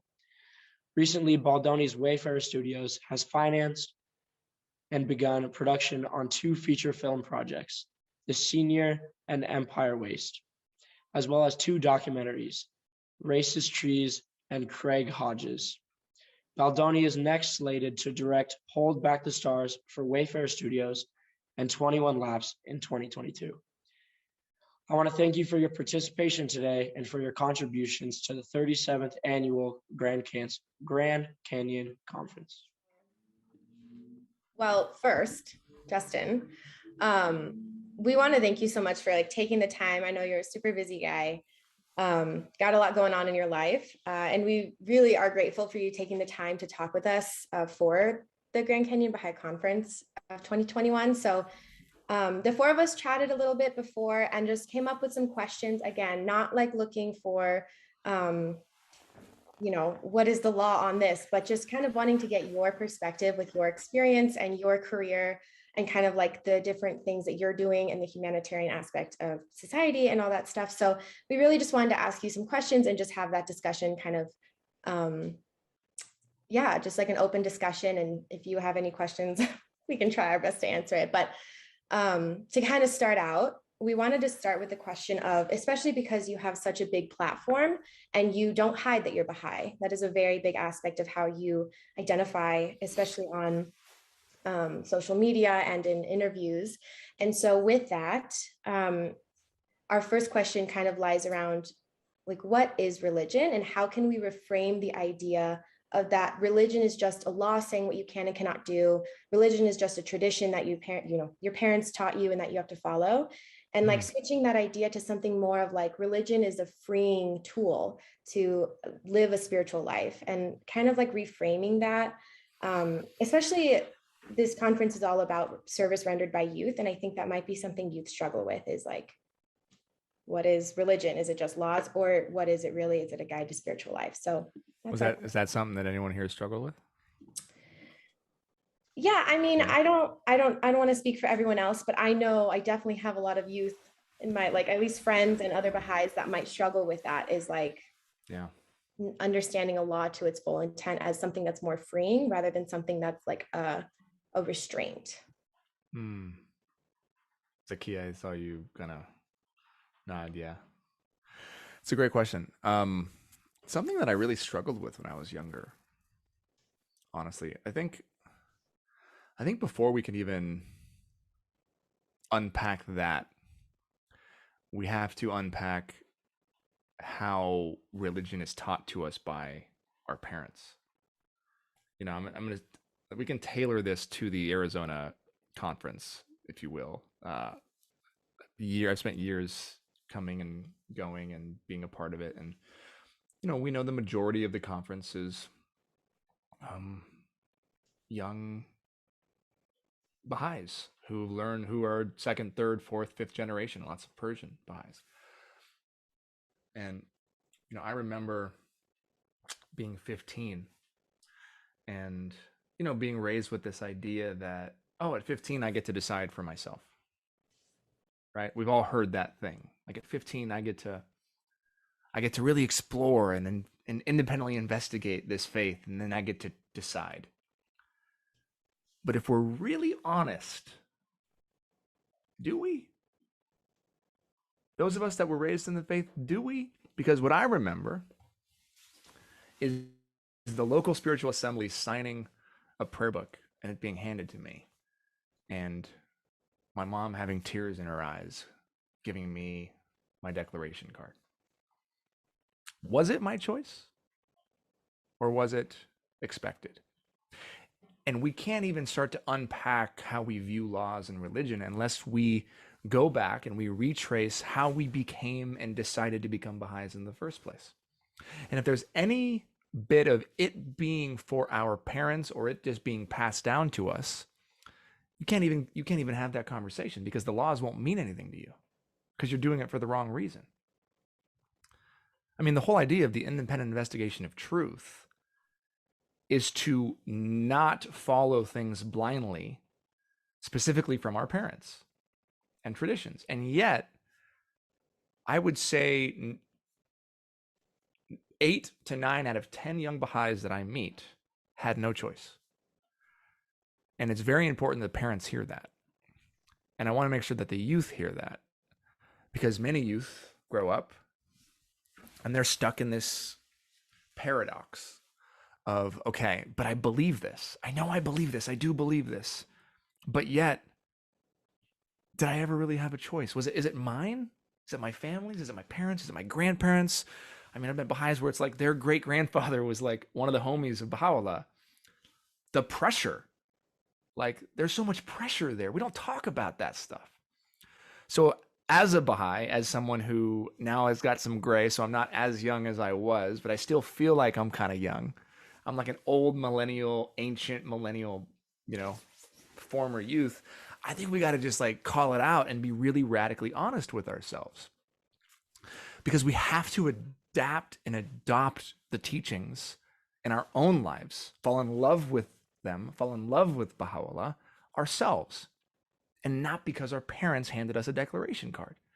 And the majority of people don't have that experience. That's why we're seeing so many young people leave the faith. It's happening. We have to acknowledge it. We can't pretend like it's not happening. The social forces are massive right now.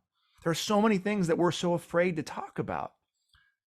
So we can't even talk about laws. We can't even talk about like, what does it mean here and there until we decide for ourselves what it means to actually be a Baha'i. So I believe this is something that I'm doing in my own life, is I am replanting the tree of faith. I'm uprooting it from my mother and my parents, and I'm planting it in my own heart. That's something that I've been doing for years, and it takes time. It doesn't just happen like that, right? Seeds don't become trees and give fruit overnight.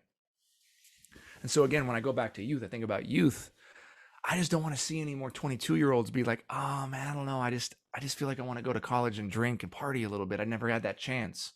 Or 28-year-olds be like, oh man, I never dated anybody else. Sorry, Maya, I'm not saying this is going to happen to you, but it could. And I think that's something that we have to just be honest about, because it was just something that we jumped into and we didn't think about it because we want to please our parents, or we want to please the faith and adhere to the writings. And so the independent investigation of truth is something that we have to like plant our flag on. And when I think about religion, right? So let's just say we do that work. And then we get to this place where like, okay, great. Yeah, I love Baha'u'llah. He's my person. I understand it. I get it. I see why we're doing what we're doing. I look at society and I see that we are plagued with issues that are about materialism and capitalism, and we need spiritual understanding in order to fix these things. Great, we're there now. How do we get past laws? Well, laws are not laws. We're told they're not laws. They're gifts. If we focus on the law, then we're missing the point. And we do this, like, I've seen us do this so many times. Us Baha'is, and forgive me, Arizona Conference, but we spend so much time thinking about freaking laws. And that is such a tiny part of our faith. It's like, imagine building a city and trying to build a government and just being obsessed over stoplights. We're missing the point. Like, are you a good Baha'i or a bad Baha'i? Did he smoke pot? Did he drink? Did he do this? Is this person backbiting? Like, we're focusing on all of these things. And that's not what we should be focusing on. I was listening to an audiobook the other day as I'm a parent to a 4-year-old and a 6-year-old. And this idea of discipline for young children is so important, even in conscious parenting. So much so that I was, and I'm going to butcher the story because it was literally yesterday, but I'm going to try to make the connect to the question. But this parent was really struggling trying to put her child in a car seat. Baby didn't want to go in the car seat. Like, did everything, and she was like, "Oh, I don't want to force the child in the car seat," because she was like, she was worried about being too much. Like this idea of wanting the child to do it for himself, 3 years old or whatever, almost 4 years old. So finally she puts the child in the car seat and she talks to the child through it and why it's important. And the child's crying. She gets in the car. She feels terrible because, like, again, I feel like I'm a failure as a mother. Like, I had to force him into the car seat. I wish he could have chose it for himself. She explained why he was in the car seat. She did everything right. She starts to drive away, and the child, this 3.5-year-old, says, "I was hoping you would do that." Or, "That's what I wanted you to do," were his words. 3.5 years old. "That's what I wanted you to do. I wanted you to put me in the car seat," because this person, this mom, really struggled with discipline. And the child at 3.5 years old intuitively knew it needed its mother to have structure. It needed its mother to, like, do this for him, because what do these guardrails do? What is discipline? But it's safety. It's true safety. It helps us as human beings feel safe in a world of chaos where everything is dangerous. So even as young infants, we know we need structure. We need discipline. We need someone. We need a mother to say, "No, this is how it is." And I believe humans are the same way. Half the reason why I think we're depressed and spinning and having higher anxiety than we've ever had, and panic attacks and all of these things, and I'm raising my hand saying I'm somebody who's experienced all of this, is because of the lack of structure and discipline. Because we're breaking down our society and we're trying to make everything just like free and open and equal. And we're trying to get rid of it. We're trying to get rid of the guardrails that are keeping us moving in a direction. And that's a scary thing, because we need that. And if anything, love, true love of a parent to a child, love of God to humankind, is saying, "I love you so much, I'm not going to abandon you. I'm not going to make you be a 3-year-old and go out in the world and try to get a job, because I know you're not capable of that. I'm going to love you so much that I provide discipline for you. And I'm going to teach you how to do these things, so eventually you'll be able to walk and do it for yourself. I'm going to teach you the reasons why you need to be in the car seat, so that eventually you can put it on yourself and know that you're safe when you're in the car seat and mommy's right here. This is what religion is. But you can't even get there until you recognize how that influences and helps you in your own life, which is why I wanted to back it up to say, like, all right, great, let's talk about that. But more importantly, let's talk about making sure that we've independently investigated this for ourselves and we can own it ourselves and we can understand how it actually helps us and affects us. Because I know so many young people, so many young Baha'is who never had a drink.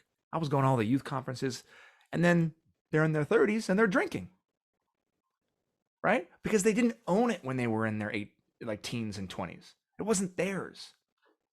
They didn't understand why it was there. They didn't understand the law, which isn't a law. It's a gift. They didn't understand the reasons for it. Why? Because nobody explained it to them. Because they grew up as a Baha'i and they were just told, we don't drink, we don't do drugs, we don't have sex, we don't. Instead of talking about laws, why don't we talk about the other parts of it? I know we don't do all those things, but what do we do? That's what we got to focus on. What do we do? Forget about the don'ts. Let all the other religions do that stuff. What do we do? Who are we? And who we are is not defined by whether or not we abide by or follow every single little law. Because if that was the case, there's no such thing as a good Baha'i, because I have never heard a Baha'i who didn't backbite, at least once. So we throwing them all out? Are they all done? Is everybody useless? No, because we're more than what we don't do. Does that make sense? Absolutely. Yeah, and I think that honestly, like you touched on some of another question that we had, which Nathan, I don't know if you want to ask your question about the administrative order, because you kind of started talking about the rules and how it like can help. It's a gift to help govern some structure.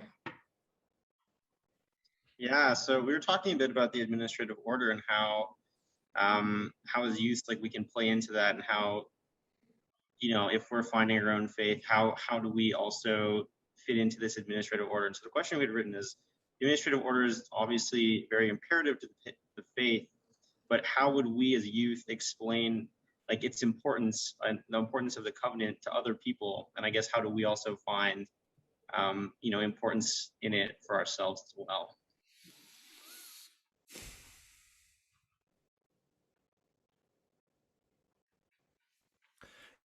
Is that something that you guys are, or that you feel folks are struggling with, is explaining the administrative order to people? Is that a thing right now? Were you going to say something, Zakia? I don't know if it is, but Nathan, was that your question? Well, it's just, I feel like in a lot of like feasts, for example, or just like gatherings and whatnot, all these big, bicentenary events, a lot of the things that are really stressed is like how many core activities are we getting done, which is obviously, super important. And I feel like it all plays back into like the structure of the faith and this administrative order. And it seems like that's something that's super emphasized, at least in my opinion, a lot of the time. And so, is this something that we should be prioritizing in our discussions with other people? I just don't know. Well, let me ask you guys a question. When you hear all those things, how does it make you feel? So when you hear all the emphasis being put on like core activities and how many you're doing and this, like, are you doing them all? Like, how's it make you feel? Honestly, I think that it ties back to what you were sharing previously, and the faith does have ways to like consolidate youth and to have them be tied into a process of transformation that is completely different than the rest of society. So like we have the tools for youth to not become estranged because they haven't learned about what the true meaning of being a Baha'i is. And so to me, honestly, it doesn't make me feel any sort of weird way because I'm tied into this community building process and I'm learning about how when you are involved in that, these laws and like these worries fall away because you're serving with other Baha'is and you're serving with the wider community. And so it's less about, I don't know, and like some of my junior youth like do crazy stuff, and it's like, well, they're tied to this process and those things will fall away as they continue to serve. Yes. And so then it's less of an emphasis on, oh, like who's smoking weed, who's doing this, and it's like, okay, well, like if they're doing that, they're tied to the word of God and they're tied to sustainable social action that will eventually come to the forefront in their lives. Zakia, you nailed it. So that's what it is, right? Yeah. So again, we have to be really mindful as we talk about this stuff to not just think of these core activities as numerical things, like almost like this competitive thing that we have to like, how many can we start? It's not about how many we start. It's about the quality of the ones. And what you just described, imagine it's like a tether, right? Everything in our faith asks us to essentially have this cord, right? If we think about the umbilical cord in a womb, that is how we got our sustenance. That is how we developed our arms and legs and our eyes and ears. If that cord was cut, we died. And what is that cord now when we're born into this world? Prayer, meditation, reading the writings, the 3 pillars, right? And then service. So boom, we know we're asked to do these things. That's our cord to God. And then you have your cord that is these core activities, if you will. But what you just described is it's not about what somebody is doing or what they're not doing. As long as they're connected in some way, that's the cord. So it's not about, to me, how many. It's about the quality of the ones that you start. And that's why I wanted to ask, like, because Nathan, the way you described it was like, how many are we doing? And there's this push and there's this push, and that's really important. But you could have 15 core activities, or you could have one that grows and starts others.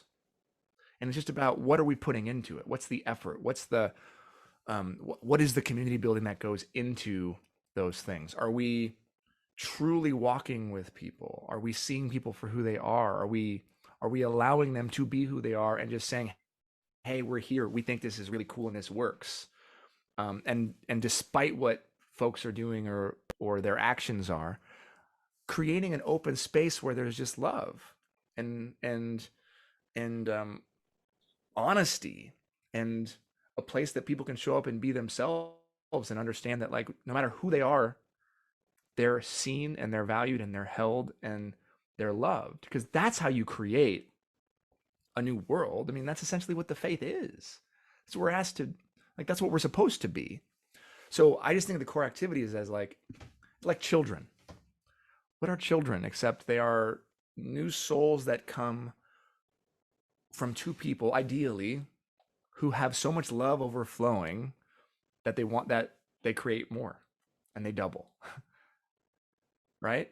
Like, they come from love, these core activities. And I just think the focus should be on that, not how many we start, or this feeling of like, if we haven't started them, or if we start one and nobody comes, does that mean we fail? No, absolutely not. Because our goal is to like imbue some sort of spirituality into this world that is just being sucked dry of anything that is remotely spiritual.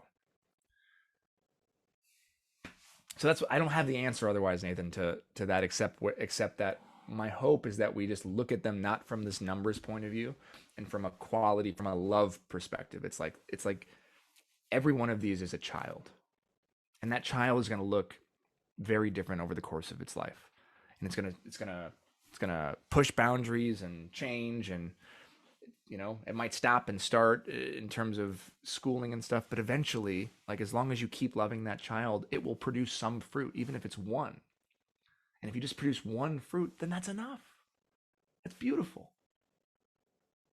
We don't have to start mass movements. And you know what I love about our faith is we're not even trying to convert people. We want to just share our love, right? That's it. We're sharing love, and then we're going like this, and we're allowing that love to grow. And if it grows into something 25 years later, great. I've heard so many times about people that have become Baha'is 20, 15, 40, 50 years later. Oh, I heard about that thing. God only knows how long it takes for that seed to become something else. Our job is to plant seeds, nothing else. So, I guess one of the reasons why I was Love Zakiya and her movement artist, like snapping. I love it.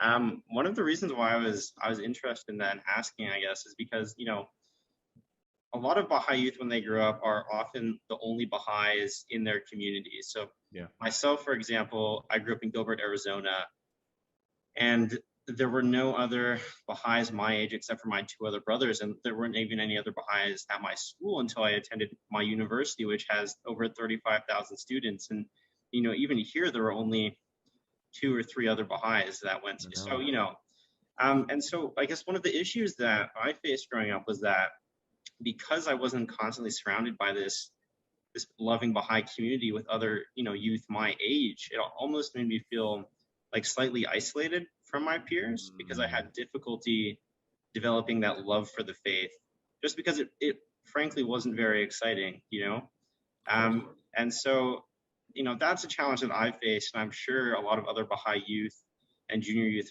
have faced this challenge too growing up. And I was just wondering if you have any advice for, people like myself when I was younger, or these other Baha'i youth, how you would recommend they cultivate that love, or like you said, plant the tree within themselves to develop that. First of all, Nathan, I want to applaud your bravery and your vulnerability and being willing to share that, because a lot of people are afraid to share those things. Again, like, there's no judgment in our faith, but we create so much judgment around, right? Because we have such, look, you read Shoghi Effendi, it's hard. Like, you're like, good God, what is being asked of me, right? You just want to like crumble under the pressure sometimes. But that's an okay thing to talk about.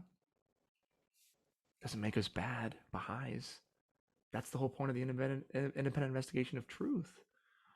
We got to be able to share these things, right? And that emotional bravery that you just shared by saying, like, it wasn't really exciting to me. That's what a lot of people feel. When is it exciting? When a bunch of people that don't look like you, that are your age, and you are all together in a room, and you're like, damn, we don't have that much in common, but we all love Baha'u'llah. And this is dope. This is cool. This is like, there's a vibe here, and this, like, wow, we can learn from each other. If you don't have that, how can you even imagine what that is like? Like, where's that spark coming from? Especially on top of that, if that tree's not planted in you, it's planted in somebody else. So there's so much stuff to unpack and to figure out as you're moving through the world as an adult. It's not just like, okay, I was raised a Baha'i, I know how to pray, I know how to do all these things. Boom, then the world hits you. And it's like everything that comes at you with the world and all the stuff we never talk about, right? Our over-sexualized, patriarchal, racist, capitalistic culture that we're living in.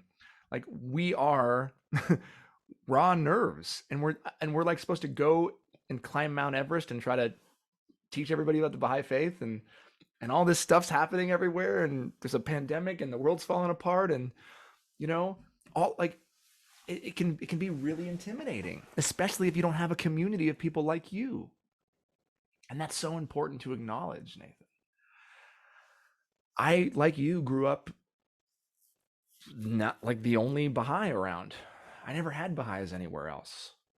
So for me, when I fell into the entertainment business, one of the first things I started doing was just sharing my faith very openly, because I never saw anybody do that. And I wish I had that when I was younger. Like, I wish I had some example of somebody that was like trying to live a good life, say they were a Baha'i.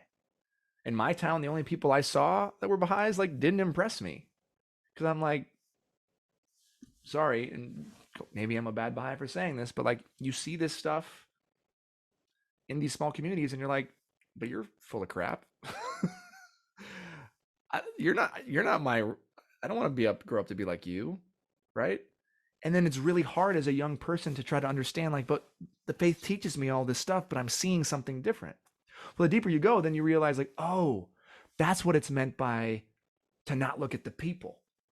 That's what Shoghi Effendi means. The religion is perfect. Baha'u'llah is perfect. Don't look at the people. For God's sake, don't look at the people. In fact, even if you listen to Adib Tahir today talk about even the institutions, the small ones, the local spiritual assemblies, you can't even look to them half the time. They're not examples. They're doing their best. They're like 4-year-old children trying to figure out how to walk and talk in this crazy world. They're doing their best and they're looking to the guidance of the house. So we don't have a lot of examples around us, and we have to acknowledge that. As much as we're trying to be examples, we are going to fall short because we are not the master. We are not Abdul-Baha. We are aspiring to have some glimmer of like a reflection of him into us. But if you read him and you look at what he did with his life, that is some really difficult stuff for us to even imagine. So for me, surrounding myself and being in community with other Baha'is, even virtually, has been so important for me over the last few years. I've been forming very, very small groups with other folks, other Baha'is, and sharing and really practicing sharing really vulnerably with tests and struggles. Because that's the other thing, is sometimes you can, and I'm curious if you've all felt this, I'll speak for myself. Sometimes I have felt very alone despite being surrounded by other young Baha'is. But what I find so interesting, and I did this experiment at the Arizona conference one year, I think there was 300 or 400. I had everybody write down on these note cards all of like 3 or 4 things that they struggled with anonymously. And then I read them out loud. And the room after that day, the room after I left that day, was totally different than when we walked in, because you could feel everybody didn't feel alone, because we struggle with things we don't ever tell other Baha'is about because we're afraid of being judged. But yet we're told in the faith that's the last thing we should do. Fault find, judge. Look at the way the house treats people. Even the way the house treats people that like fall away from the faith. There's love. I'm here for you. Come back. I love you. Strange it is that I love you, yet I'm happy that you've had sorrows. Wherever you are in your life. Look at the way Abdul-Baha treated Howard Colby Ives when he was smoking. Abdul-Baha's got a tablet about how tobacco is disgusting, the filth, right? He talks about it being filthy. And then here's how Howard Colby Ives talking to Abdul-Baha saying, hey man, I'm trying to quit. And Abdul-Baha's like, nah, you don't need to quit. You're good. And then Howard Colby Ives quits. Like the Jedi mind trick of love that is so prevalent in our faith that we completely forget about, and we go into this like very Christian Orthodox judgmental thing that doesn't exist. Like, we have to practice unloading that stuff. So I've been surrounding myself with people, and I'm practicing saying, hey, this is what I'm struggling with. This is the shit that's happening in my life. And then creating an area where we can be honest with each other and then pray and help each other. That's been really helpful for me, especially at a time when it's very hard to gather in person. The other thing that I would say is like, don't be afraid to talk about your faith from a place of love, not from a place of trying to convert. I think that we get really lost as Baha'is sometimes in trying to like make other Baha'is versus like, this is a part of me. Oh my God, that reminds me of this quote that I love from my faith. And you just drop it and then you move on. You know, and if you are somebody who doesn't have a lot of folks around you who are Baha'is, I think talking about the thing that you love, if you do love it, if you have or are planting that tree in your own heart, is the thing that then will create conversations with people who want to be engaged. Because guess what? A lot of folks, especially young people right now, are experiencing the fear of what it's like to not have, as we said earlier, the guardrails on. That's why we're so hungry for spirituality right now. And we're trying to define it, but man can't define spirituality. Humankind can't define spirituality for ourselves. That's the purpose of religion. That is what God does for us, because God knows better than we do. So we're afraid, and we're having mental health breakdowns and disorders, and we're struggling. And a lot of Baha'is are in that too. And I think that the way we connect with people is by sharing that part of our heart, by being vulnerable, by being open, and allowing other folks who are Baha'is to not feel so lonely, right? That's how we love each other. I mean, that's what Jesus did. Look at the apostles. They were come on, they weren't like perfect people. They were all messed up. Look at the people that Abdul-Baha loved the most.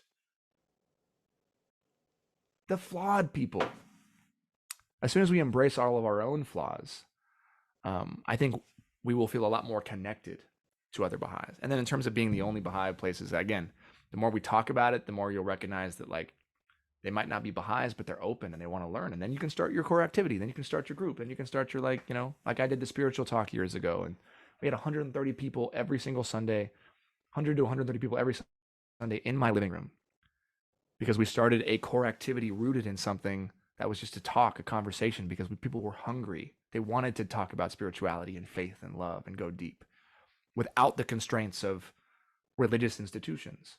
And from there, a lot of people became Baha'is. And then we got a lot of friends of the Baha'i faith, and a lot of communities were built out of that. But it just starts with like being open and willing to share. And I think today the key is sharing with vulnerability, sharing with, hey, I'm struggling with this. What are you struggling with, Zakiya? Like, so I see you, you see me. Hey, we should say a prayer about that. Or, oh, I found this writing about that. And then you text the person that thing. That's, I think, the new way to build community right now, especially during a pandemic with Baha'is. I think that also ties into another question. Everything ties into each other, but because you talked a lot about community and feeling alone, and I think that that feeling can often happen. I feel like this is something maybe we've all experienced. Please correct me if I'm wrong. But with like media and social media is like this sense of false community. But when you really look into it, you might feel alone, even though it seems like you're surrounded by people. How many followers do we have? How many people am I following? And I know that you have a big presence in social media. And I thought that we have a couple of questions that I think like Monib and Zakiya want to ask, but we can also combine the question. But yeah, if one of you guys want to share. Yeah, I'm happy to kind of ask that question. So yeah, I guess we see media today that has these like kind of interesting standards of beauty that they set for us, and it glorifies these materialistic aspects that we have in our life, and things like wealth is crazy abundant when we look into media and how it's promoted. But yeah, like as Baha'i youth, especially who are constantly on social media in one way or another, how do we like move that attention and use it in a way that's more conducive to for spiritual communities to grow?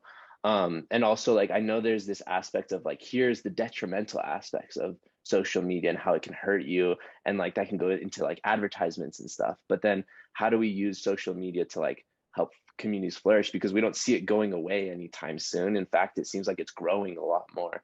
So I feel like as Baha'is, like we have to also be able to adapt to life and like use things to our advantage and be able to see the positives and see the benefits of social media, because I'm sure they exist.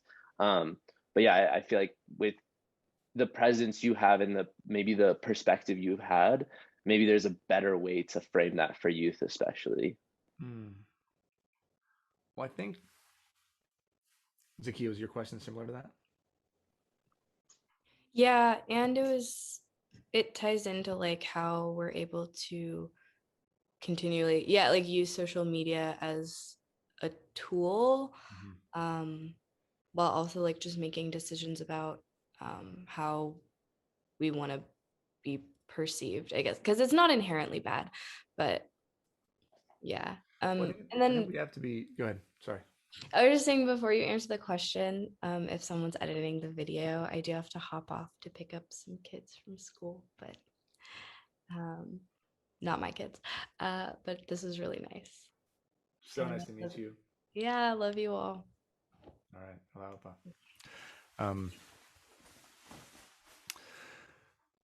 So I think it's important to, we first have to be willing to look at social media for what it is. You have to look at it and say, what is it? What is this thing that I'm on? And then from there, you got to figure out how to use it for good, right? So let's look at what social media is. Social media is a system of technology, privately owned by various corporations, mostly white men, designed to acquire users, right? What are the other various systems, that acquire users? Drugs, tobacco, gambling, right? Porn. So we just have to be very aware of what the thing is that we're up against, right? David and Goliath, if you will. And how does social media acquire users? And then what does it do to keep them? So social media is not a free state. It is existing to sell its users something based on advertising, right? It has algorithms that we already know are inherently racist. It has algorithms that are designed to keep you in your bubble, to feed you what you like so that you stay on. It's not meant to challenge your worldview. And as you spend more time on the various platforms, each owned by these various white men, people make more money. So everything is built around random reward theory, gamification, right? It's the same technology used in slot machines in casinos. Which is why, what's the difference between when you walk into a casino, and I'm sure many Baha'is haven't, but if you walk into a casino and you look around and you see all these people slunched over, just pulling the slot machines, just putting in a quarter, pulling the slot machines, putting a quarter, pulling the slot machines. What are they hoping for? They're hoping for that big win. And what happens? They make sure it's engineered so that somebody in the area gets a big win. So they look to the right, they look to their left, they hear that ching, ching, ching, ching, ching, ching, ching, and all the coins come out. And they're like, oh, okay, that person won, so I'm going to keep going. Before you know it, 8, 10, 12 hours later, people forget to eat, and they're just trying for their big win. Well, what else do we see existing in the world? This. What's the difference? Nothing. Why? Because it's the same exact thing. Instead of a slot machine giving you $1,000 in quarters, you have the potential of going viral. You have the ability to influence and have likes and follows. The potential of making and earning money based on your social media presence if you just were to look this way or that way, or say the right thing, or have the right opinion. So you have to understand it for what it is. So is social media a good thing or a bad thing? Well, it's depending on what we make it. But what we do know is that its intention isn't to be a good thing. Its intention is to profit off of us, to make money off of us, to have us dedicate and spend the fleeting hours of our lives on their platforms feeling less than so that we can buy something. If social media was engineered to make us feel whole, then why would we ever have the need to buy something? So until we look at it for what it is, there's no way to beat the system. Great things come from social media. Movements start from social media now, right? We're able to see all kinds of things we never saw before because people have this in their hands. But we have to also remember that because people have this in their hands, they're winning. They're making money off of the movements. Now, I'm not saying delete your social media, but I do think it's important that you have to recognize what it is, which means you have to set your own guardrails. Every person, every Baha'i has to set their own guardrails and understand what their limits are. And all of us have our own unique limits. I mean, if you look at the law of alcohol as an example, right? The law of alcohol really is there because there is a large portion of the population, and this is my interpretation of the law, a large portion of the population who are prone to alcoholism genetically. And all of the things that happen when one gets drunk and drinks, from violence and repressed feelings coming out to inhibitions causing us to make choices and decisions we wouldn't make, to the disconnection between us and God, whatever it is, it leads to negativity. That said, if the entire world was capable of having a glass of wine and nothing else, there would need to be no law. But we're not capable of that. So Baha'u'llah says this is what's best for everybody. All of us are predisposed to different addictions and to various things. And I think it's important that we have to check in with ourselves here. Does social media affect my mental health? Am I able to spend 5 minutes a day on it? If I set a rule for 20 to 30 minutes, can I follow that rule? Or do I get lost for hours? Do I use it to numb myself? We have to be willing to ask ourselves these hard questions instead of just joining the social media zombie apocalypse. It's not until we can ask ourselves those hard questions and answer that we can then figure out how to use it for good. Because it is not being used for good if we all become zombies. It's not being used for good if we galvanize and organize Baha'i meetups and groups and people declare and all this stuff. But when you get there, we're all just on TikTok. If we all become zombies, no matter what we do for the faith, it doesn't matter. We're stuck and it won. So we have to know the thing. We have to call it what it is. And then we have to play the game, right? Think of it like a video game. By being on social media, you are willingly entering a contract with a tech company that's going to use and acquire your data to sell you something or someone else in your area like you, or gain information based on your habits. Everything we do is tracked. We're entering a game. So now that we're in the game, right? And by the way, it's going to only get crazier with everything that's happening with social media and the metaverse and building entire worlds in VR. We're talking about literally art being worth millions of dollars in crypto just so that we can hang it on a VR living room wall. This is the future that we're going into. So as Baha'is, we have to start thinking about, well, how do we exist as spiritual beings having a human experience in a digital world? What is that going to look like? How are we going to teach the faith? How are we going to be Baha'is? Forget about how am I teaching the faith. How do I actually live and be a Baha'i in this world that is literally profiting off of my very existence? It's not until we do that that we can figure out how to use it for good. How do I use it for good? I set guardrails. So I don't post everything from my life. I make money off of social media, but I do it in a way that I can sleep good at night. I teach the faith. I try to be honest and real and break out of the matrix using my social media, so to speak. Sometimes I'll go weeks without posting and feel not bad about it at all. Sometimes I'll post every day. Sometimes I'll notice that my behavior on social media feels very addictive and I have to take a step back. I have to set guardrails. Sometimes I notice that I'm capturing images in my life so that I can post them later, and then I put down my phone and I don't want to capture the images. I deleted Twitter recently. I didn't feel good looking at Twitter.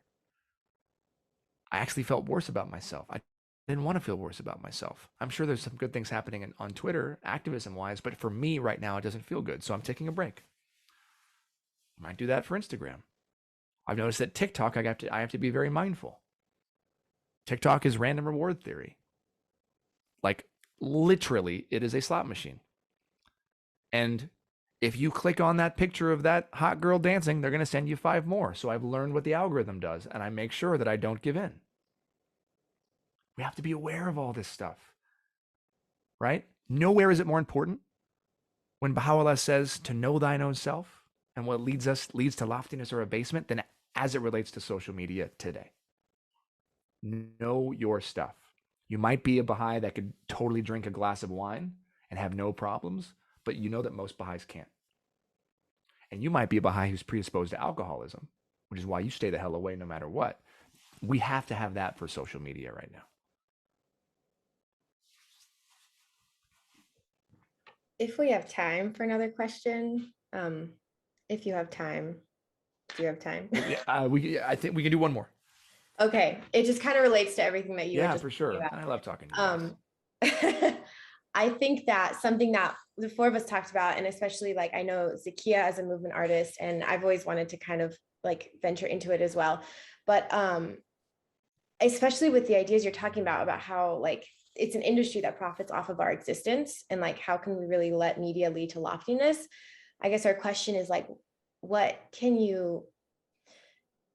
advice can you give young Baha'is interested in pursuing arts as a career, especially like for you as a young Baha'i pursuing an acting career, especially just like with the standards that are in the entertainment industry in our society now, like how can we make it lead to loftiness? Because you were mentioning like social media, how can we make it lead to loftiness if it's an industry that profits off our existence and our entertainment? Again, that's why I really believe it's playing the game. You have to be willing to play the game. If you think that it's pure, it's not. So you have to be willing to have your own pure motives while playing a game that you're designed to lose. And what I mean by lose is have spiritual, lofty ideals and goals. I don't want that on social media. How do you sell somebody that? How do you sell somebody something that is spiritual and lofty? We're not selling anybody anything in the Baha'i faith. So the system isn't going to want that. Now, I'll just give you me as an example. I started as an actor. My heart was as a filmmaker. I recently started a studio. And I'm using my limited power and influence to bring forth stories that I believe can impact and empower and change people's hearts and minds. That's part of playing the game. We know we have to engage in an occupation or a trade. And that trade, as Baha'u'llah says, has to be a form of service. It's capitalism, right? But in capitalism, we then have to be of service. We can't we're not going to break capitalism in our lifetimes. So how do we enter into it as pure spiritual beings, knowing that we have a expiration date in so many years, knowing the umbilical cord that connects us with God is prayer and service and reading the writings, knowing that we need to engage with other Baha'is, knowing we have to replant that tree in our hearts. How do we do that living in this virtual world that's trying to profit off of us? And it's playing the game. And it's saying, okay, I understand you want to sell me something. I'm not going to buy it. Or sure, you might be, you might say something and then suddenly it shows up on your Instagram feed or your TikTok feed because that's the way this works. Great, buy it if you need it. But what we cannot sell is our souls in the process. I'm not going to buy, I'm not for sale. I'm not going to sell that. So as an artist, as a dancer, as a rapper, as a poet, as whatever it is that you are or we are, whatever we're using social media for, we just have to know it's a game, and we cannot have our worth validated or invalidated by our perceived success on it, because they're all external factors that are beyond our control, that are controlled by an AI algorithm made by a bunch of white dudes living in Silicon Valley somewhere, or India. Well, they wouldn't be white if they're living in India, but you get my point. Like, they're not the world. So play the game, and also understand that, like, it doesn't matter how many likes or people follow you get. It doesn't define your worth or your success, because we already know what defines our worth and our success in the writings. Play it. Do whatever you can to be radically honest, because that's what the world needs right now. It needs honesty, but it also, I believe, needs our perspective. It needs our Baha'i perspective. It needs more people becoming excellent at whatever they do, showing their stuff on social media, and having it look different. It's what, like, when Baha'u'llah says, when a Baha'i walks into a town, the people should turn and wonder what it is that's different about him. Well, that's what you do on social media. Don't just do what everybody else does. Do it differently. That's why for 7 years, I didn't post a shirtless picture of myself. I didn't want to do what everybody else did. I wanted to be known for what was inside. I wanted to be known for my heart, because why? Because the internet and the industry was sexualizing me. And then I realized, like, okay, great, I've done that. If I post a shirtless picture, it doesn't make me a bad person. Also, and we also have to have that in mind. Like, the judginess that can come from all of that stuff. We just have to be and know that we're in a virtual video game and we're the experiment. As long as we know that, then, like, choose your own adventure. You have your own relationship with God or Baha'u'llah. Find your path that brings you joy and teach in the way that you are supposed to teach. There's no one way. There's no right way. We don't talk about this in the writings about this digital world we're about to live in. But what we don't want is this digital world to be built and then the physical world falls apart. And that's why we're here, as the hopefully architects of this physical world, and being able to imbue spiritual values and virtues into it.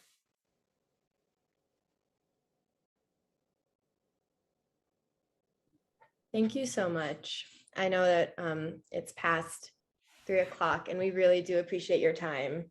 No, I've loved talking to you guys. So thank you so much for having me, and for anybody and everybody who's listening right now. Whatever the battle is that you are fighting or struggling, just know that you are not alone. That every Baha'i on this planet has their own stuff, even if it's never talked about. And it's very hard to exist as a human being right now, let alone a spiritual human being with the responsibility of what can feel like an entire faith on your shoulders. So just know, if you are somebody who feels that you are not alone, that you are loved, that you are seen, and that you are enough. And that if you fail today, you can get back up tomorrow and try again, because that's what Abdul-Baha said, little by little, day by day. That's how it works. We're all in this together. Allow Pa, everybody. Allow Pa. Thank you, Justin. Thank you, Justin. You guys are awesome. Really appreciate it. Thank you. All right. Bye, guys. Bye.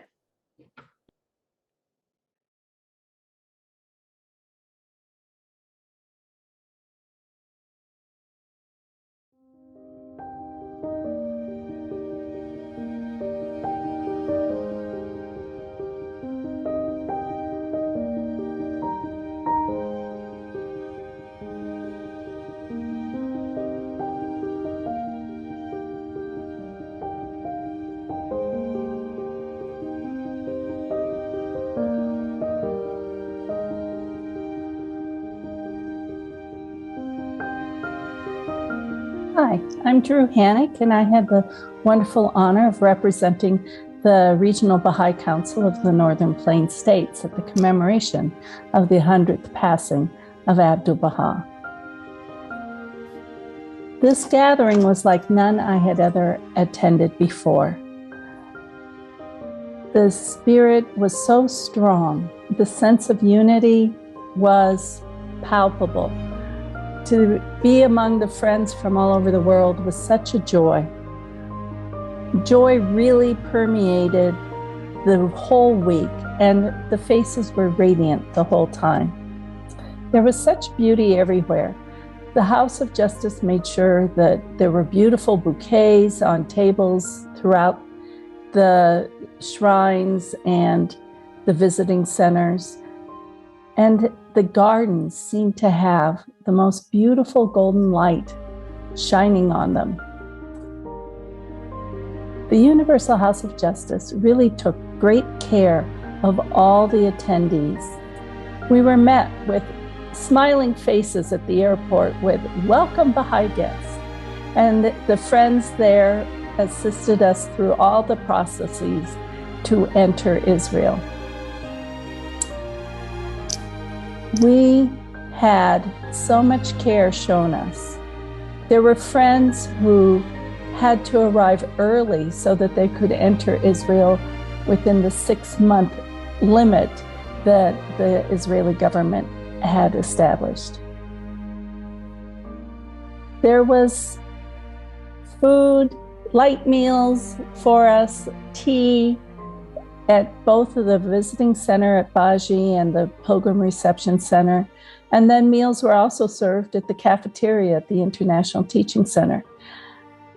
There was no place to sit hardly, but it was wonderful being around all the friends from all these different countries. The House of Justice provided a time to prepare spiritually and connect to Abdul-Baha before the formal programs. We visited the prison where Baha'u'llah, Abdul-Baha, and the families were imprisoned, and then to the house of Abdullah Pasha was the last. We also visited the house of Aboud, and for many people, this was their first time. I have been fortunate to have been on pilgrimage before, but it was wonderful to be in these spaces and recall how Abdul-Baha served his family and the people of Akka, and then the people of Haifa. One of my favorite memories of these days was the visit to the house of Abdullah Pasha at sunset. Lights were glowing in the windows like there were candles, and the feeling was so serene. But I couldn't help but think about the early pilgrims who arrived at Akka after sunset to meet the master that they had been longing to meet, and how their lives were transformed, and how, when it was time to leave, they knew they had a responsibility to share all that they have learned from Abdul-Baha with the friends in their homes. After visiting the house of Abdullah Pasha, we also visited the house of Abdul-Baha. And one of the wonderful preparations for the ascension was each small group of people were allowed about 15 minutes in the room of the ascension of Abdul-Baha to think about the friends at home and our connection with them and with Abdul-Baha and with the administrative order. Abdul-Baha had written in one of his prayers, "How I long to see the friends of East and West in close embrace, to see all the members of human society gathered with love in a single great assemblage." Well, it wasn't all the members of human society, but it was a representation of all the members of human society. I was able to meet people from the jungles of Panama and Papua New Guinea to the great European capital cities, and from every continent and many islands throughout the world. What a bounty it was to meet and realize that, yes, the unity of mankind is a reality. This is where we are and how we will advance. I did meet a woman from Cuba, and I couldn't communicate with her very well, but I did figure out that the town she was from, and I had actually visited it just about 6 years ago. So it brought joy to her eyes. I met so many people who knew somebody somewhere, Or when I posted a few pictures, friends would say, oh, she's so-and-so from this place. I know her because of this. One of the other fun connections was the woman from Madagascar who had lived in the United States while going to college. She had taught children's classes with a man who now lives in Montana. And I was able to share with her pictures of this man and his family. You know, what a joy to be able to say, this is our human family. We really are all related. So there was great spiritual energy, as I've said. And part of it comes from this quote of Baha'u'llah's that I really called to mind. And it's the movement itself, from place to place, when undertaken for the sake of God, hath always exerted and can now exert its influence in the world. We certainly moved from place to place, and what influence are we going to be exerting on the world the rest of this year and into the 9-year plan?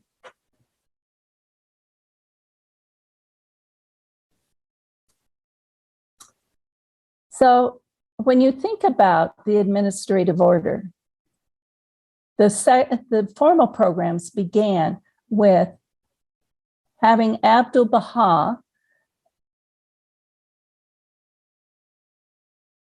The formal programs began with focusing on Abdul-Baha as the center of the covenant. He, in his will and testament, he established that administrative order that we're all part of now. And the second day was focused on the administrative order.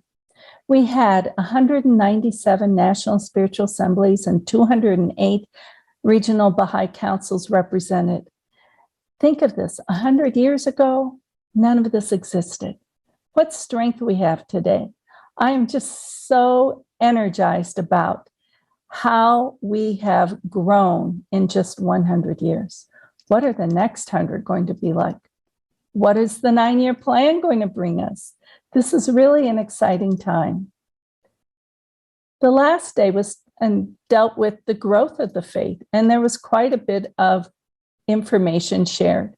But I think one of the most important things that I got out of this session was that when a cluster grows and grows rapidly, it is primarily because of the capacity of the people has been raised, and it is from following the guidance of the Universal House of Justice. There were so many wonderful interactions with people, and it was very interesting because the Universal House of Justice had asked us not to hug and not to shake hands. And at first that was very hard, but on retrospect, it freed us from making any embarrassing gaffes of cultural greetings that weren't appropriate. So, you know, people just loved being in each other's company, whether they could converse with each other or not. The smiles were forever going on. I mean, the radiance was just palpable. The joy was palpable. Abdul-Baha was shining his smiling face on us, I feel. So I just wish everyone had been able to experience that unity and that joy and the certitude that we are on the right path and fulfilling the covenant as envisioned by Baha'u'llah, Abdul-Baha, and Shoghi Effendi.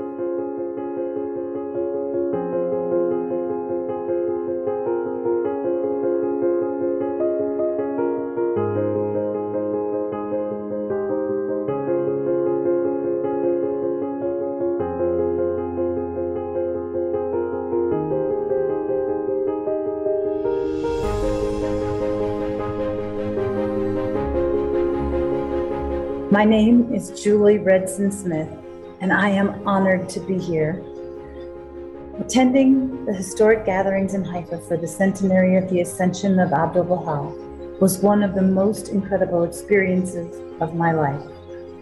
I sincerely hope in this brief presentation to be able to share with you the spirit of that gathering. No easy task. Before I start, please know that what I am sharing with you are my own individual experiences, thoughts, and recollections of this incredible event. Although I attended as a representative of the Regional Baha'i Council of the Four Corners States, this presentation is not on behalf of the Council or any other institution of the faith. I hope that you have had a chance to watch the videos on the progress of the Shrine of Abdul-Baha and the film The Exemplar. These were both viewed as part of this gathering. They are great resources for sharing the spirit and the content of the commemoration, as are the Baha'i World News Service videos that contain such beautiful highlights of this event. I highly encourage you to make use of these beautiful videos. I hope you have read the December 1st, 2021 letter from the Universal House of Justice, in which they shared their reflections on this historic occasion, and it truly was historic. Everyone present could sense that and felt it. I have never experienced anything like it. I never felt so cared for, so loved, so guided. It wasn't easy for anyone to get there, but we were all assisted and mysteriously protected every step of the way. I am so grateful to Baha'u'llah for the divine assistance that made this event possible, for truly it would not have happened any other way. One of my deepest learnings is a new understanding of how powerful that divine aid is, and that when Baha'u'llah wants something to happen, it does. No force on earth can stop it. Nothing can withstand his will. There were many nearly miraculous stories of folks' travels and travails, but despite all this, 602 of the 648 who were invited were able to reach the Holy Land and participate. Really simple. I arrived on Sunday, November 21st, and spent the next 3 days praying at the shrines and visiting the holy places associated with the Master in Haifa and Akka. This provided a spiritual opportunity to really reflect deeply on the life of the Master and to pray and prepare for the 3-day commemoration. It was the first time in my life that I was able to spend 3 whole days spiritually preparing for something so special. This truly added to the spirit of consecration that permeated this gathering. One of the highlights was visiting the site currently under construction of the future shrine of Abdul-Baha. This is something I never thought would happen in my lifetime. It is truly impressive, much bigger than I thought. The house asked us not to share our pictures on any media, so I won't show them here, but you can watch the film. There was also a special exhibit highlighting achievements during the Master's ministry, including the interment of the remains of the Blessed Bab, the building of the house of worship in Ishkabad, his travels to the West, and the writing of the tablets of the divine plan, a plan which continues unfolding to this day through the plans given to us by the Universal House of Justice, the plan that guides the world in the establishment of the kingdom of God. Another thing I came to personally understand more deeply was the power of obedience, an obedience that comes from love of the Blessed Beauty. It was shared in one of the presentations that Abdul-Baha, when explaining the importance of following the guidance of the Universal House of Justice, said, "I myself would be the first to follow, even if it were to decide against me." I felt how important that is.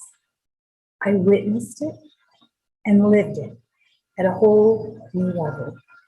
For example, one of the things the Universal House of Justice did that made it possible for all of us to be there was to ensure that all present would follow the COVID-19 rules of Israel. These were clearly provided as we prepared to travel, and everyone cooperated. No questions, no hesitation. The desire to be there was so strong, and the love that was drawing us there so powerful that nothing could stop it, and not doing what was required to be there actually seemed ridiculous. This obedience allowed us the freedom to meet, to gather, and to share safely. We could focus on the spiritual aspects of the gathering because the physical ones were not a question or source of disagreement. The environment thus created was one of such unity and joy, a real freedom born of love. I hope and pray that we can all carry that spirit into the upcoming conferences called for in the last cycle of the one-year plan by the Universal House of Justice. Indeed, this capacity to wholeheartedly follow the guidance and instruction of our beloved Universal House of Justice will be very important for the success of all our endeavors in the upcoming 9-year plan. In reflecting on the life of the Master, another aspect of his life that came into sharper focus for me was not only his incredible ability to perfectly reflect in his daily life the teachings of his Blessed Father, but also the way in which he carried out his mission, the spirit in which he was the center of the covenant. Everything he did with full and complete confidence that the promises of Baha'u'llah will come to pass. Nothing that happened in the world, not imprisonment, not corruption, not even a world war, could shake that confidence. Abdul-Baha stated, all forces, in the end, serve the covenant. His actions demonstrated this understanding and a trust in God that is truly remarkable. No matter what was happening around him, he moved forward with full confidence, unafraid, calm, and determined. A powerful example we can all strive to follow as we find our role to play in this, the third epoch, in the unfoldment of the divine plan. Abdul-Baha was a source of hope, a guide, a pure channel of the love of God in a war-torn and wearied world. Humanity at that time needed hope that the divine virtues had not vanished from the world, that true love, integrity, joy, sincerity, faith, and devotion had not been lost. The House of Justice ensures that this hope is still needed now. That hope was the very spirit of this gathering, a clear sign to humanity that a new day has dawned and a new world is unfolding right before our eyes.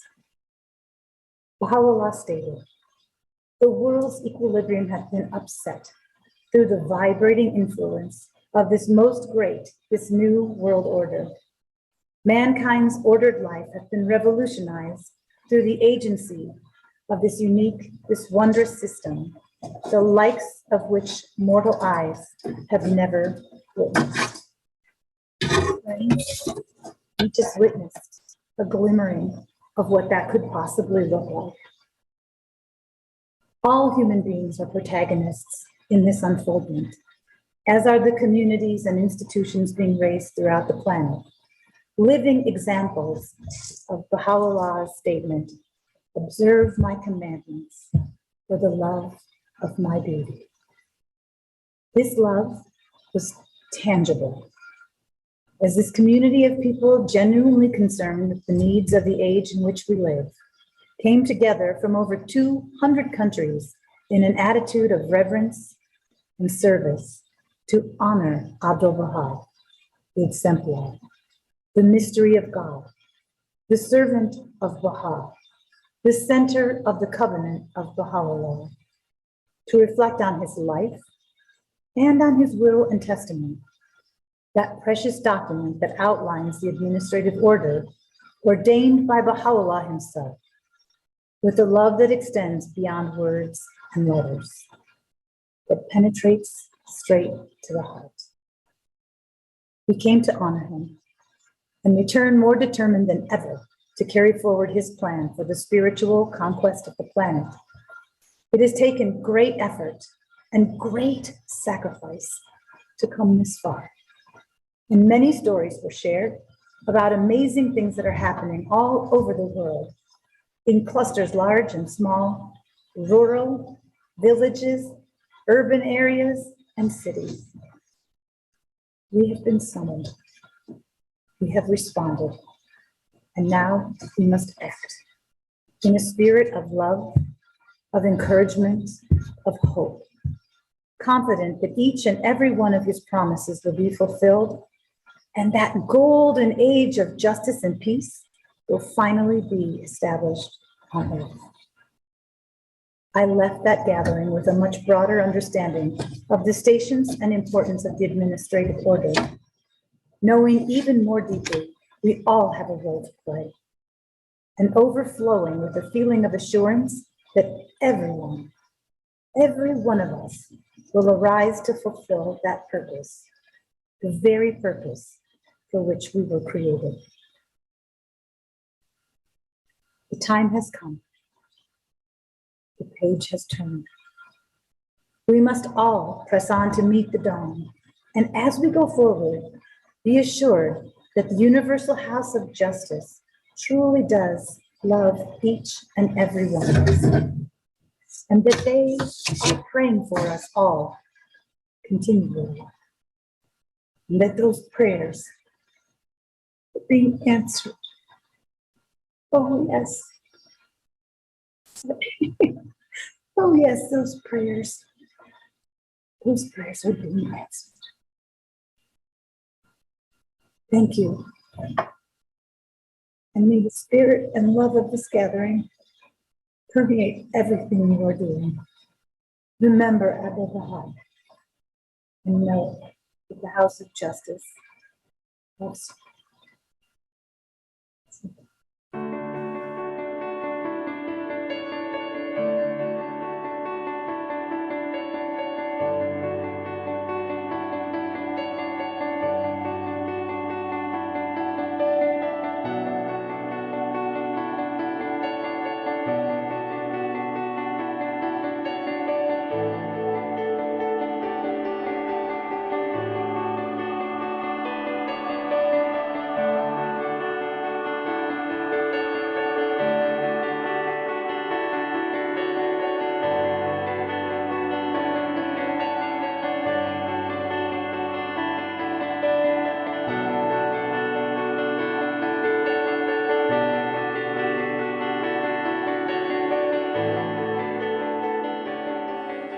My heart has only feelings of honor, gratitude, intoxicating joy, appreciation.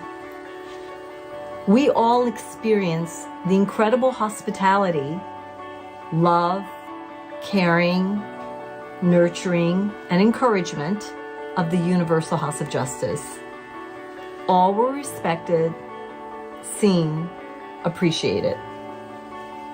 There were no strangers there, only friends, family, old and new. We were the same, lovers of the Bab and the Blessed Beauty, looking to Abdul-Baha for understanding and for the example of how to be, how to live, being guided by the beloved guardian to advance the cause globally, and to implement the administrative order. And finally, to the Universal House of Justice, offering our full allegiance, obedience, love, and instant response to their plans. The universal language of the gathering was the language of the covenant, the language which the Training Institute has given to all of humanity. Whether in a rural, urban, traditional, indigenous, male or female, young or old, more or less educated. The gathering was historic, bringing the institutions of the Regional Baha'i Council, along with their national spiritual assemblies, representatives together, which emphasized the close collaboration between all of the institutions at this next stage of the faith. There was an ongoing opportunity to meet, share, listen to people from all over in a humble posture or spirit of learning. We were addressed by a member of the International Teaching Center for a brief time each day, and the topics included Abdul-Baha as the center of the covenant, the will and testament of Abdul-Baha and the unfoldment of the administrative order, and reflections on the achievements of the last series of plans. As I listened to their talks, I felt like I was in a Ruhi Book 8 study circle, or that I was reading the Rizwan letter, or other letters that have come out more recently from the Universal House of Justice. We saw 2 films, The Exemplar and the film on the construction of the shrine of Abdul-Baha. And the commemoration of Abdul-Baha's passing was so sacred, reverent. Again, having the flavor of diversity, prayers in multiple languages, music.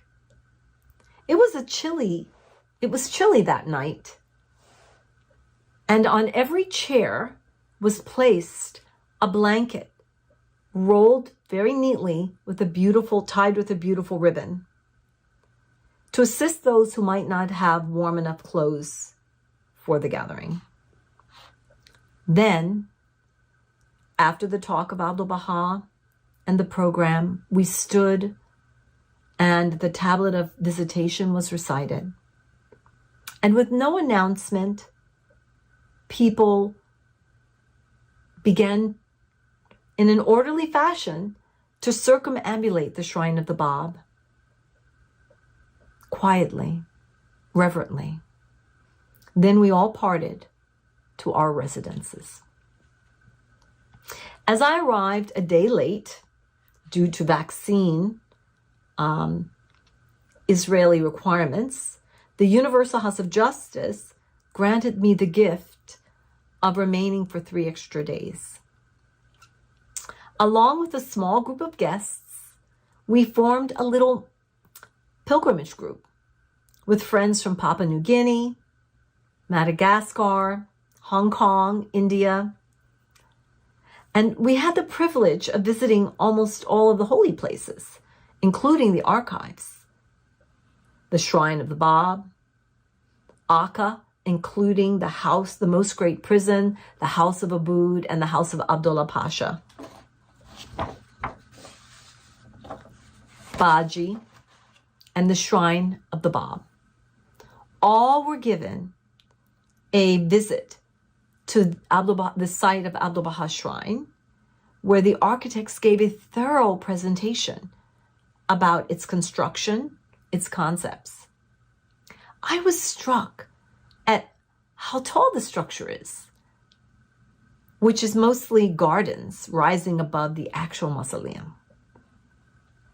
Such a special gift to be able to pray in the shrines and know that I had quite a long list from home and remembered so many friends and family and offered prayers for the advancement of the faith in our region and for the next plan. I've been reflecting on this invitation to the regional Baha'i councils and their national spiritual assemblies and the significance of this event. My understanding is that there was a rich sharing of events taking place with the Baha'i world. So I am asking, I'd love everyone to really ask the question, what are your thoughts as to why this was a gathering involving these institutions? The regional Baha'i councils, perhaps the inclusion of it was perhaps the inclusion of all the institutions of the faith, including the regional Baha'i councils, in this next stage of the faith, this approaching 9-year plan, in a close collaborative process is part of the reason. This particular program is going to be followed by the gathering of the world's auxiliary board members and the members of the Continental Board of Counselors from around the world.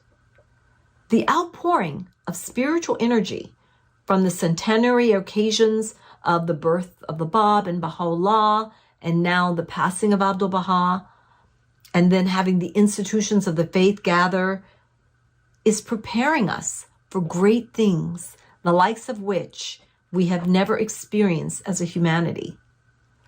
To be alive at this time in history, so challenging and so extraordinary. Finally, all of the members of the United States gathered and rejoiced to be together. We took photographs and together visited the shrine of the greatest holy leaf, BAHÁ'I Khanum, and offered prayers for all of our regions, prayers from the tablets of the divine plan, prayers for teaching and triumph of the cause, and for America. Thank you.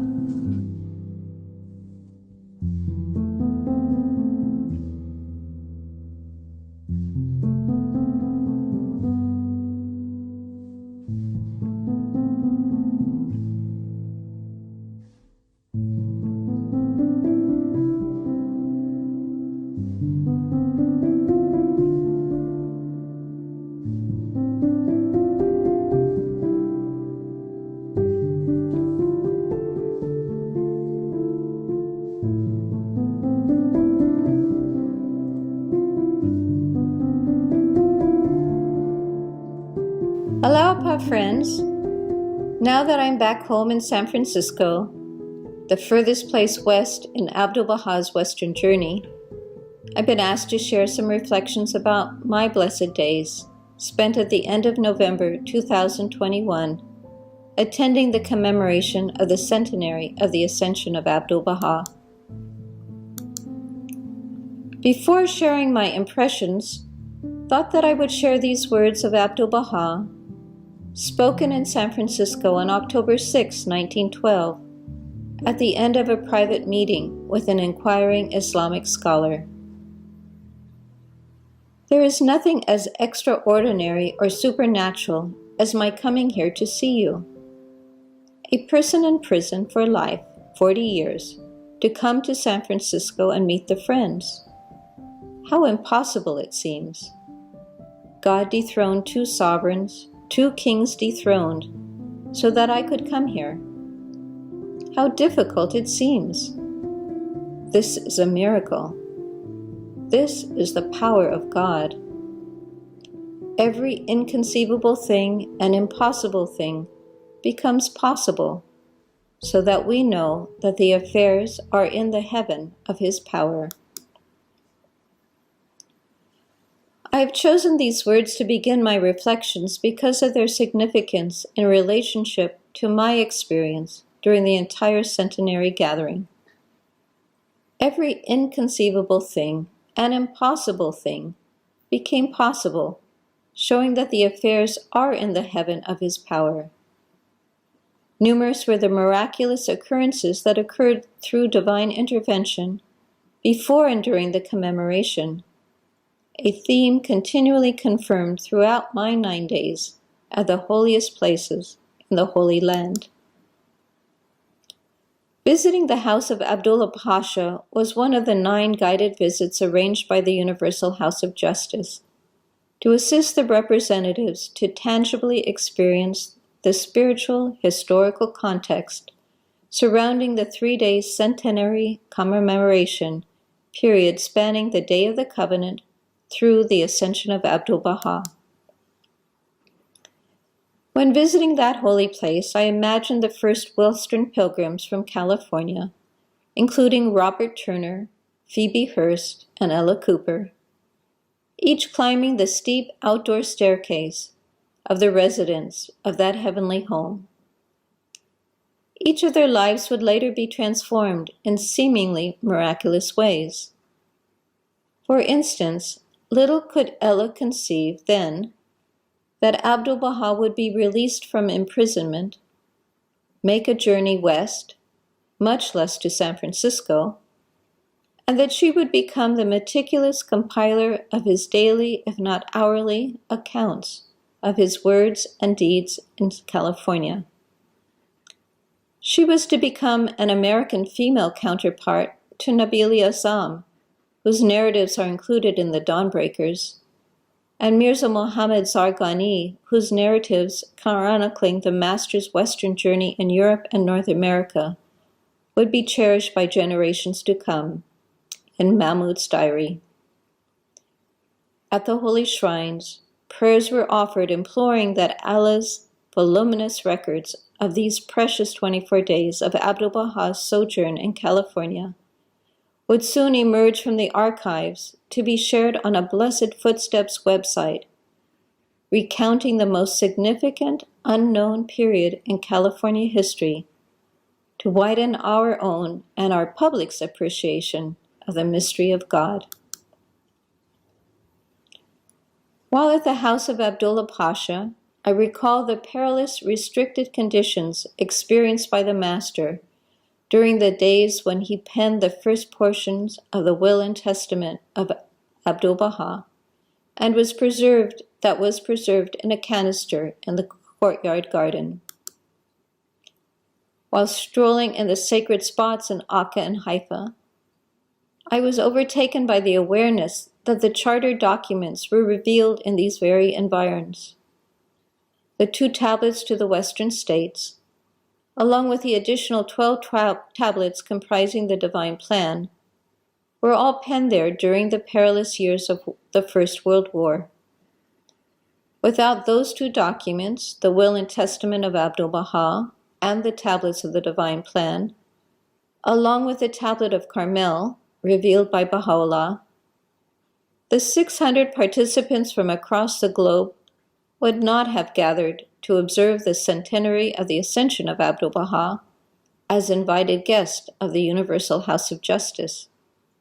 This was certainly another miracle.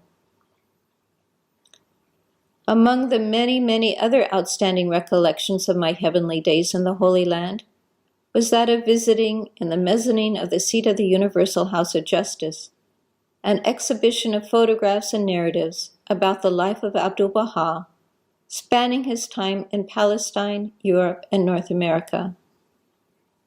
At the beginning of the exhibit, I was struck by Abdul-Baha's role in the planning and construction of 3 major edifices: the House of Worship in Ishkabad, the Shrine of the Bab on Mount Carmel, and the House of Worship in North America, all being undertaken during the years of his confinement. In addition, he oversaw the conversion of barren land into fertile farmland by Persian farmers to grow wheat that would later feed the starving population of Palestine. Miraculous indeed. I pondered how the penniless exiles of Baha'u'llah's family and followers were enabled to purchase lands, construct buildings, and undertake humanitarian enterprises without material resources.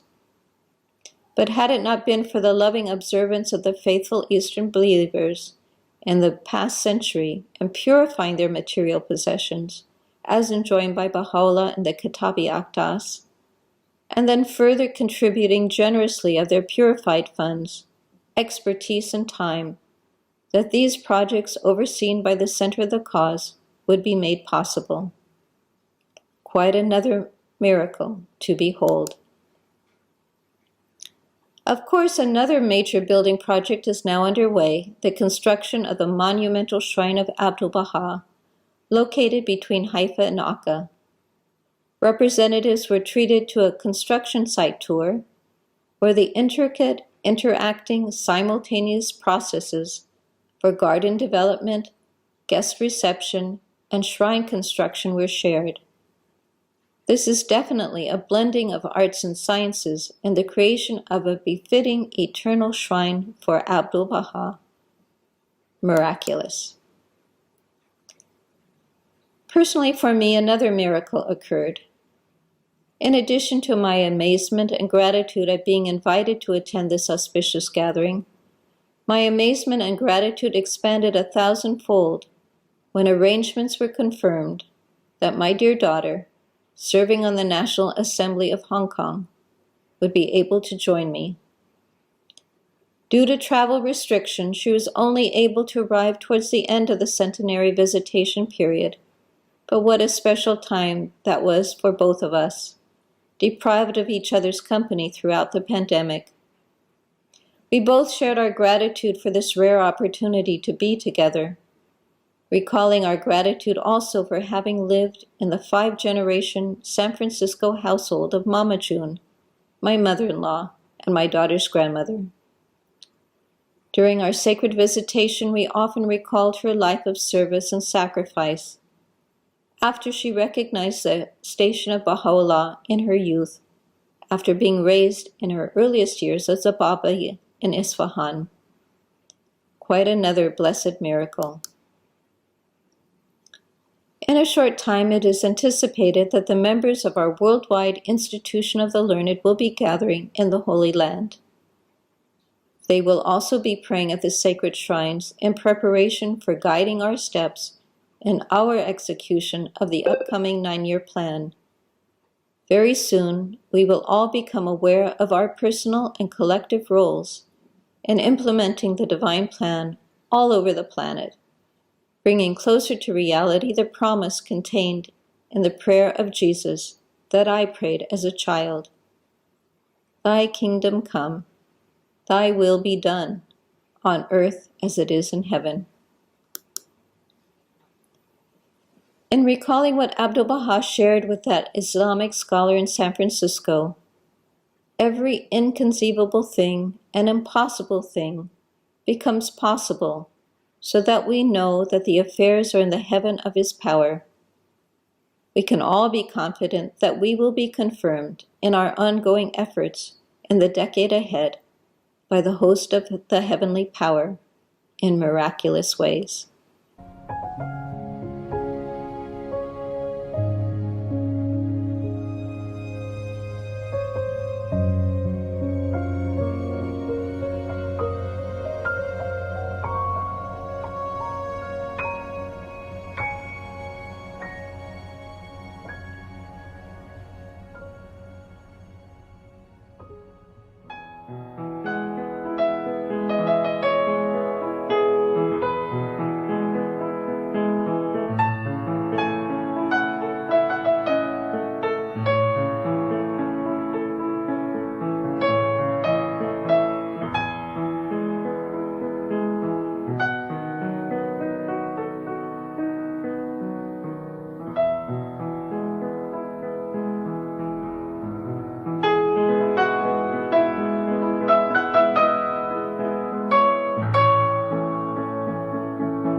Buenos días, buenas tardes y buenas noches. Gracias por su participación hoy.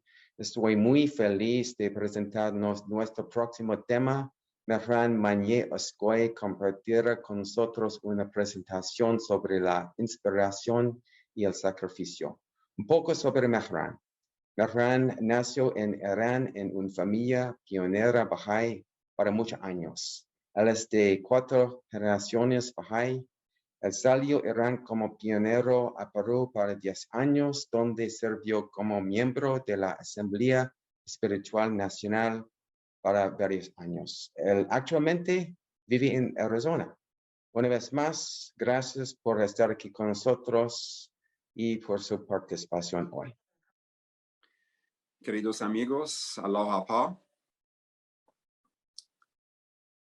Es un honor para mí para compartir con usted el tema de inspiración y sacrificio.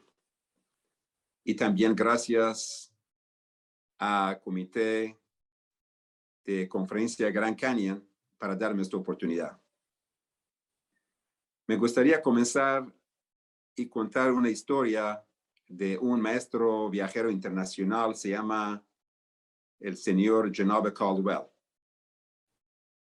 Cuando leí su historia, me inspiró bastante y estaba pensando compartirla con usted. Espero que usted pueda inspirarse de eso también, de esta historia. Aquí dice, faltaba 4 meses para cumplir el plan de 9 años. Y el señor Janobe Caldwell recientemente salió de India de un viaje largo de enseñanza. Y como siempre, si su viaje era cerca de Tierra Santa, él paraba ahí a su camino de regreso para 3 días de visitas y visitar santuarios de Baha'u'llah para pedir bendiciones y futura protección.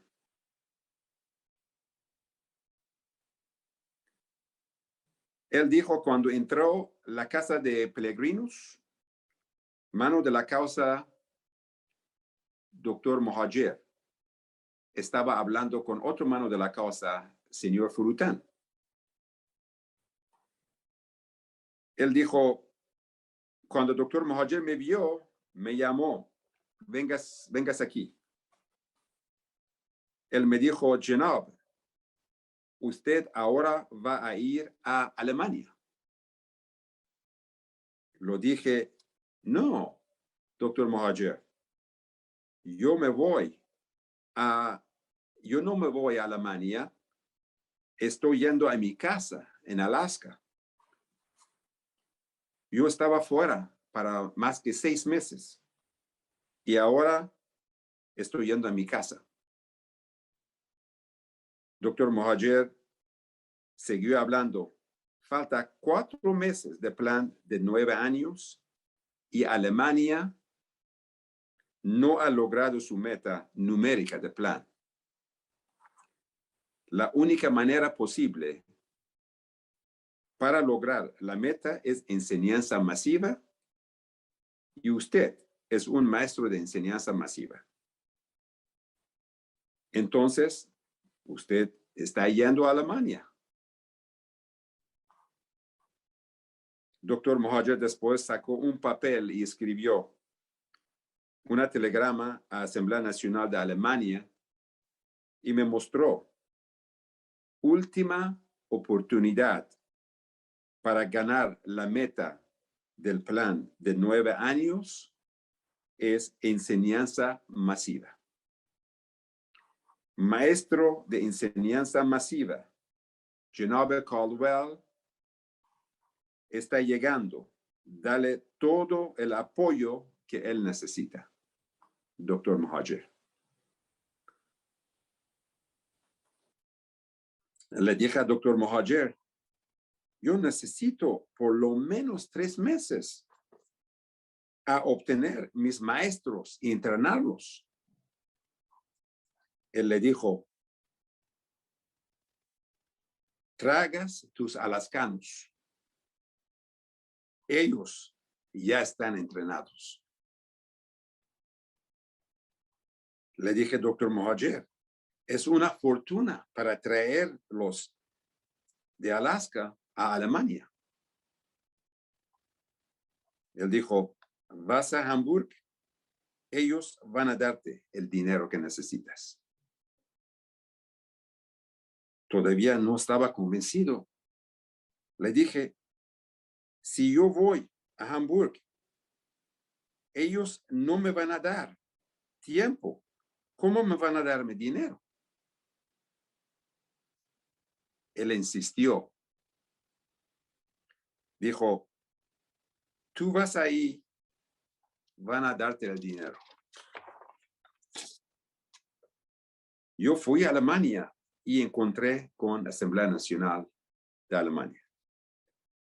Primera pregunta que quieran saber era, y paso, ¿cuál es el primer paso que ellos deben tomar? ¿Cuál es el primero? Le dije, formar un equipo de enseñanza con algunos bahá'ís. Con algunos bahá'ís alemanes, por supuesto, que desean servir 3 a 4 meses para enseñar. Yo sugerí que Asamblea Nacional sienten juntos y escriben una carta verdadera de amor a cada bahá'í registrado en Alemania. Piden que vengan para 3 a 4 meses. Le dije que la institución divina, quiere decir la Asamblea Nacional, escriban la carta juntos, no solamente darle a la secretaria para que lo escriba. Yo muy fuertemente sentí que esta carta requiere la inspiración prometida por Baha'u'lláh, con todo consulta. La decisión unánime de ellos era que esto es una pérdida de estampilla y tiempo. Ellos han tenido muchas dificultades en el pasado para traer gente para una cena, potluck y comida en un sábado de la noche y nadie vino. Yo respondí, yo posiblemente tampoco quiero ir a una cena, pero posiblemente voy a una conquista espiritual de Alemania. Ellos se acordaron, pero me han dicho, si nadie viene, yo tengo que irme solo. Después quieren saber cuál es mi plan para enseñanza masiva. Les dije, la única manera que yo sé es encontrar gente en la calle y hablar con ellos sobre la fe. Ellos me aseguraron que esta manera de enseñanza no va a funcionar. Aquí en Alemania es imposible porque los alemanes no hablan con gente extraños. Expliqué y yo no sé otra manera para enseñar. Ellos estaban de acuerdo a apoyar el proyecto solo porque el doctor Mohajer lo ha pedido de ellos.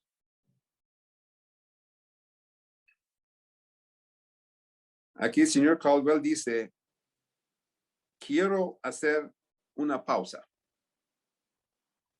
Él dice,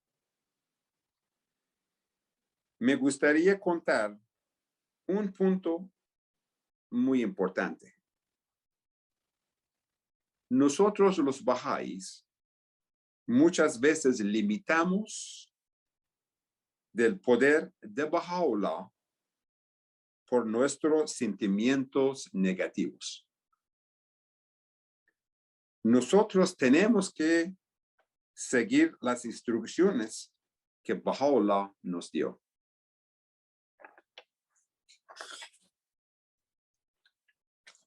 Baha'u'lláh dice, quien abre sus labios en este día y haga mención del nombre de su Señor, las huestes de la inspiración divina descenderá sobre él desde el reino de mi nombre.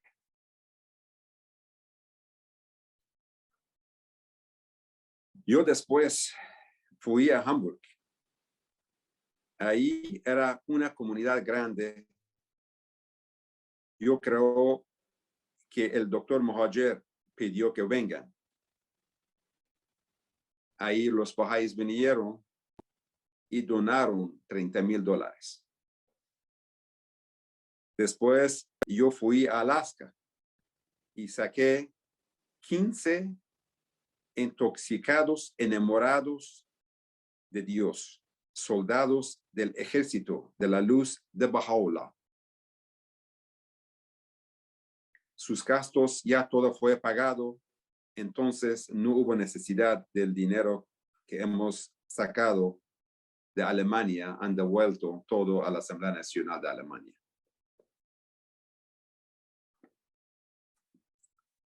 Entonces,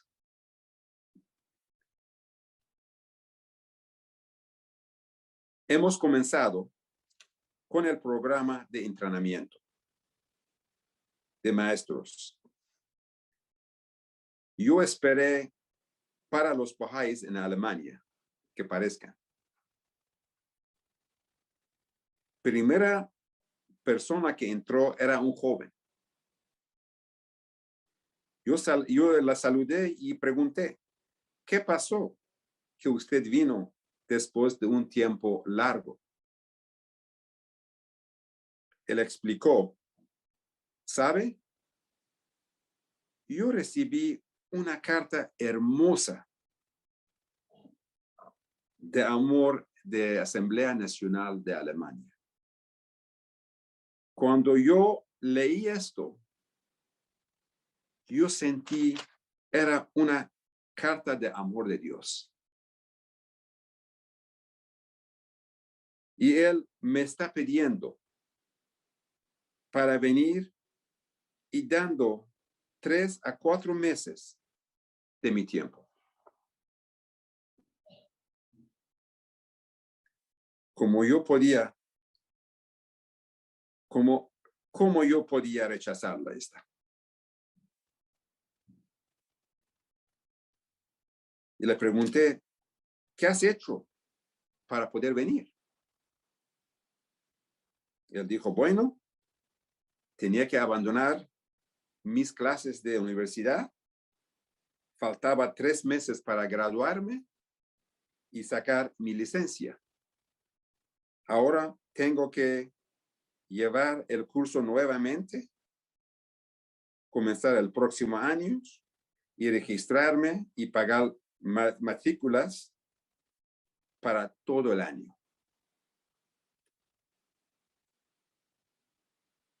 Cuando yo le escuché este hermoso espíritu, yo sabía en mi corazón, ya hemos ganado el plan de 9 años.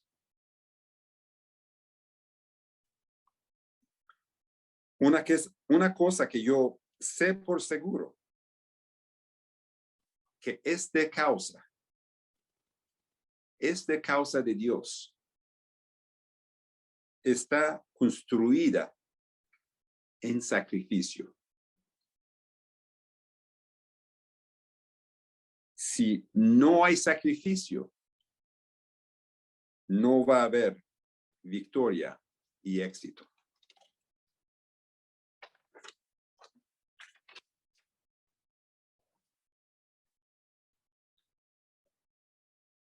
Otro señor Bahá'í vino.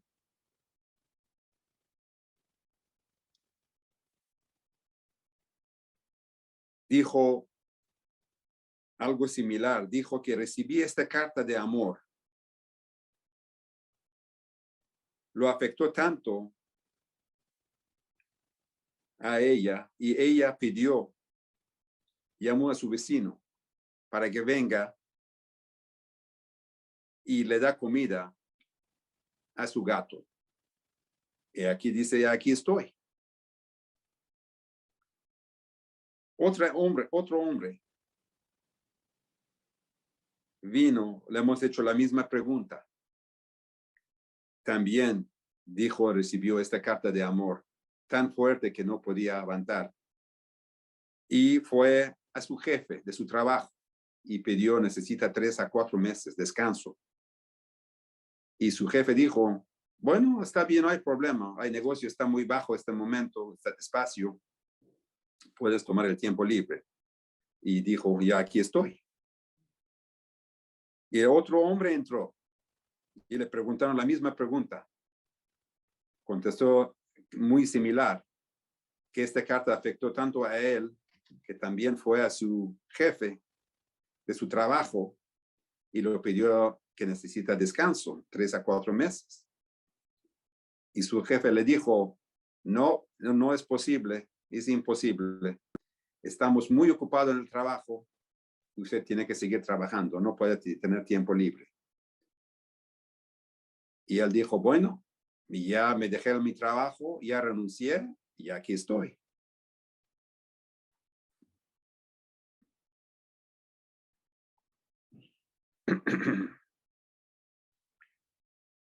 Y ahí 45 personas, 45 Bahá'ís alemanes la habían venido para ayudar a este proyecto. Más hemos tenido 15 Bahá'ís de Alaska y total fueron 60 personas, almas, ángeles de Baha'u'lláh. Durante el entrenamiento me preguntaron, ¿cómo vamos a enseñar? Le dije, a la calle, hablando con la gente. Ellos también estaban muy sorprendidos.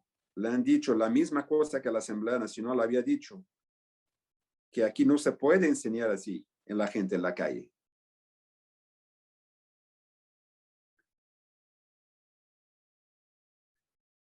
Aquí dice, también tenemos que pensar, la primera enseñanza de la fe que comenzó fue en la calle.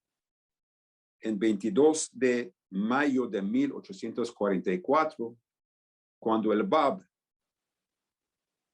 lo vio este hombre en la calle, Mullah Hussein, y lo invitó a su casa para darle su mensaje. Y ahí fue el primer creyente que aceptó de la fe. Ahí comenzó con el Bab mismo.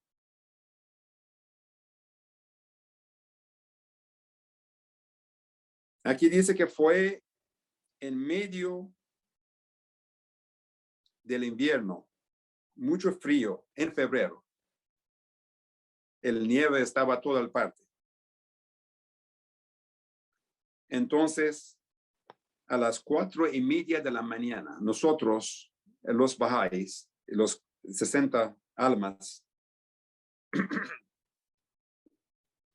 fuimos al templo Bahá'í de Alemania.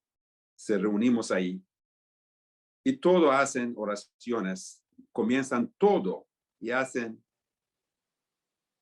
la tabla de Ahmad, cada uno separadamente. Hasta salida del sol, ya salieron del templo y tomaron los buses y fueron al centro de la ciudad, del pueblo. Y estaban todo el día ahí tratando de enseñar. En la noche, cuando el grupo regresó, estaban muy frustrados y infeliz.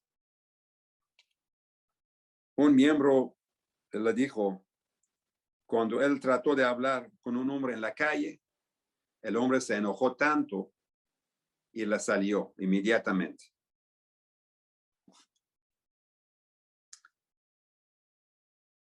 Los alascanos me explicaron cuál es el problema. El problema fue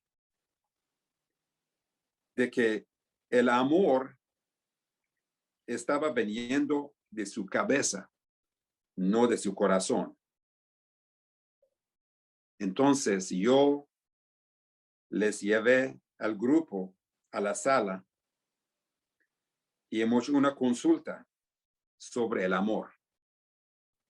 Y leí tabla de Abdul-Baha sobre el amor.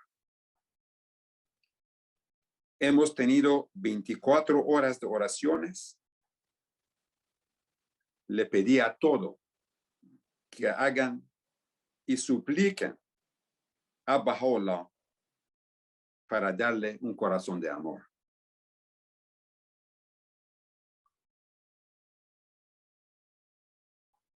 El día siguiente, el equipo fueron transformados. Un miembro me dijo,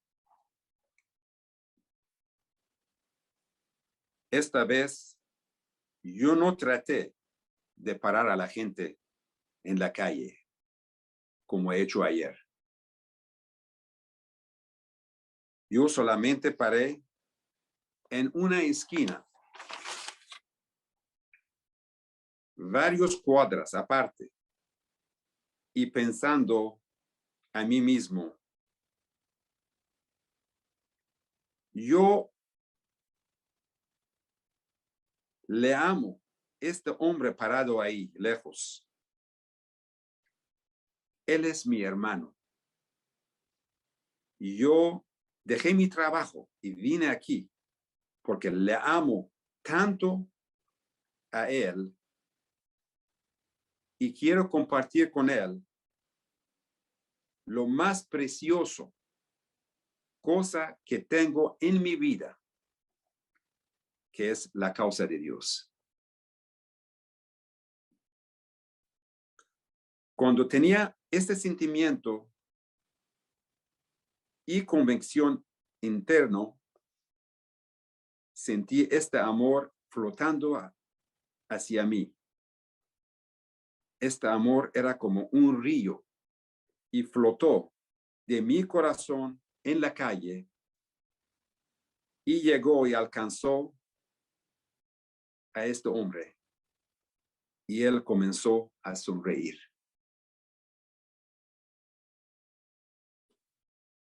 Y yo caminé hacia él y él caminó hacia mí. Cuando venimos juntos, él le dije, usted nunca ha escuchado de Baha'u'lláh. Me dijo, no, por favor, dígame. Lo invité a él a una cafetería y cada cosa que yo le dije a él sobre la fe, él respondía, ¿no es maravilloso? ¡Qué maravilla! ¡Qué maravilla!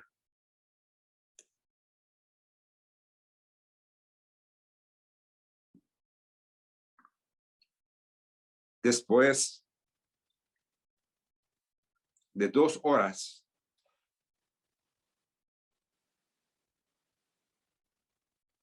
él me pidió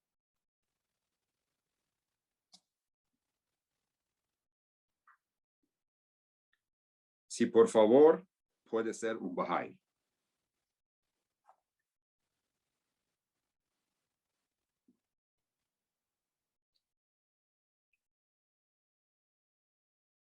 Todo el resto del grupo, del equipo, tenían experiencias similares.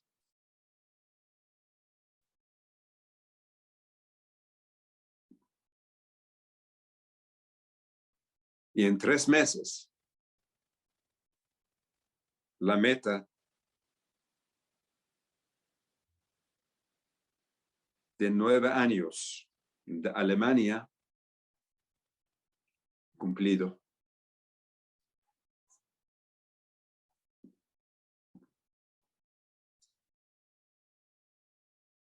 Aquí dice, yo creo cada Bahá'í desde abajo de su corazón sabe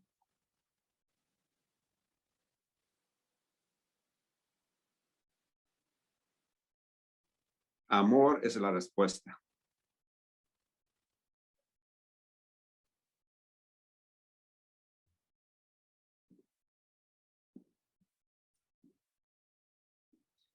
Y el secreto de una enseñanza exitosa. Si no sentimos este amor, no podemos mostrarle o no podemos mostrarle, entonces vamos a hacerlo como los alemanes han hecho.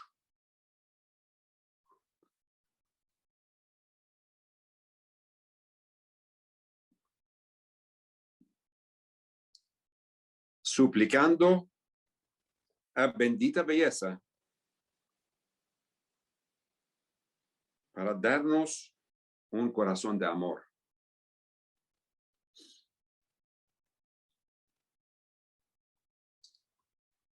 Queridos amigos,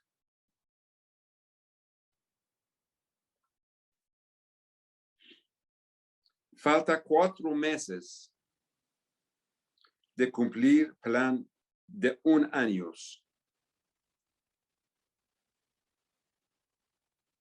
de la Casa Universal de Justicia aquí en Estados Unidos. Vamos a ver qué podemos hacer nosotros para lograr este plan.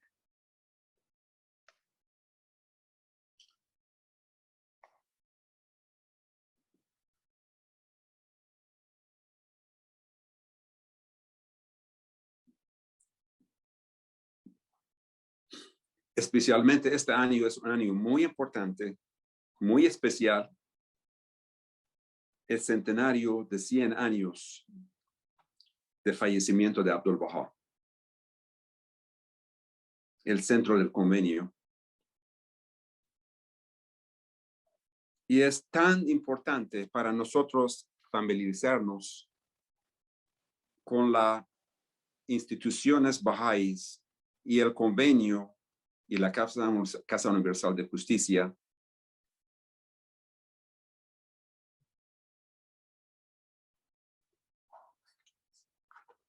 Y me gustaría hacer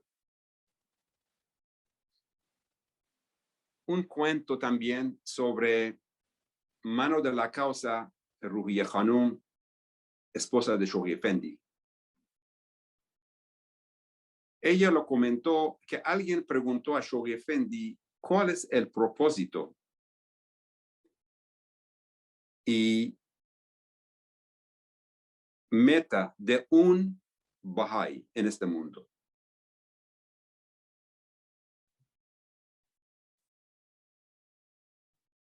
Propósito de la vida de un Bahá'í en este mundo. Ruhiya Khanum dice, cuando Shoghi Effendi respondió la respuesta, ella no estaba presente. Pero después, ella preguntó a Shoghi Effendi, ¿cuál fue la respuesta? Ruhiya Khanum dijo que ella pensó a sí misma, antes que Shoghi Effendi le dé respuesta, que probablemente la respuesta fue de que el propósito y la meta de un Bahá'í en este mundo es conocer la manifestación de Dios y perfeccionar su espíritu, cualidades espirituales para prepararse para próximo vida. Pero ella dijo que estaba muy sorprendida la respuesta que Shoghi Effendi le dio. Shoghi Effendi le dijo el propósito de la vida de un Bahá'í en este mundo debe ser ayudar a establecer la unidad de la humanidad. Fíjese, eso es tan grande. Quiere decir, nosotros no solamente tenemos que pensar a nosotros mismos de perfeccionar nuestro espíritu. Es ayudar a establecer la unidad de la humanidad, pensar a otras personas también. ¿Y cómo vamos a lograr esto? ¿Y cómo vamos a ayudar a establecer el plan de Dios, la unidad de la humanidad? Esto es el primer principio más importante en la fe, unidad. Y por eso es tan importante el convenio de Abdul-Baha. Es por base de unidad. mantener la unidad en la fe en el mundo. ¿Cómo vamos a comenzar? Bueno, tenemos guías. Estamos tan fortunados de tener nuestras instituciones, tener las asambleas, tenemos la Casa Universal de Justicia, y con sus guías y mensajes que recibimos.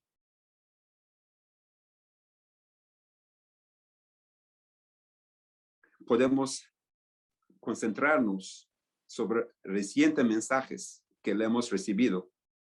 Primero es la carta mensaje de 25 de noviembre del año pasado, 2020. Le dan pautas, le dan direcciones, cuáles nuestras responsabilidades como Bahá'ís, como individuos. Es tan importante la fe. ¿Cuál es nuestra responsabilidad? Y la siguiente carta es el mensaje de Rizwan de este año, 2021.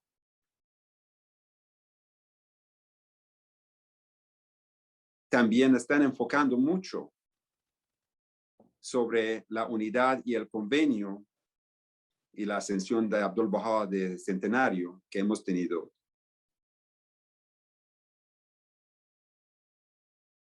Y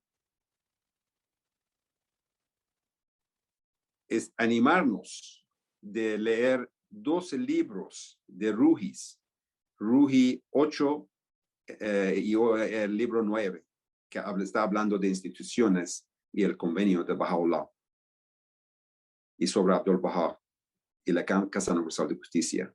Eso es importante de seguir eso. Queridos amigos, yo cuando era joven,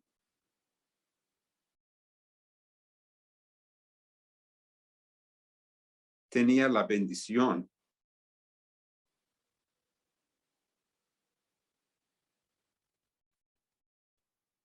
de Baha'u'llah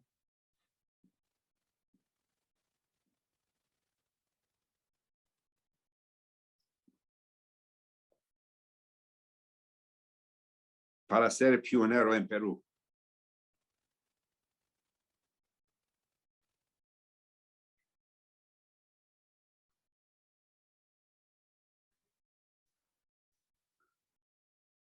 Esto fue una oportunidad muy especial y valioso para mí.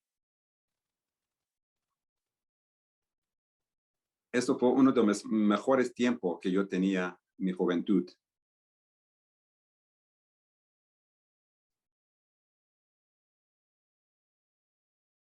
Y otro día estaba viendo las fotos de mis amigos en Perú. La he visto, no podía casi conocer, no podía creer. Todo están sus pelos blancos como yo. Y todo eso dije, caramba, ¿cómo que todos parecen tan viejitos? No ahora pensando que yo mismo no parezco joven tampoco. Y viendo, dije, Dios mío, no puedo creer que el tiempo pasó tan rápido. Parece que ayer era ayer. Pasó como 40 años. Y pensando, ¿cómo es posible? La vida es tan corto. ¿Y cuántos más años vamos a tener?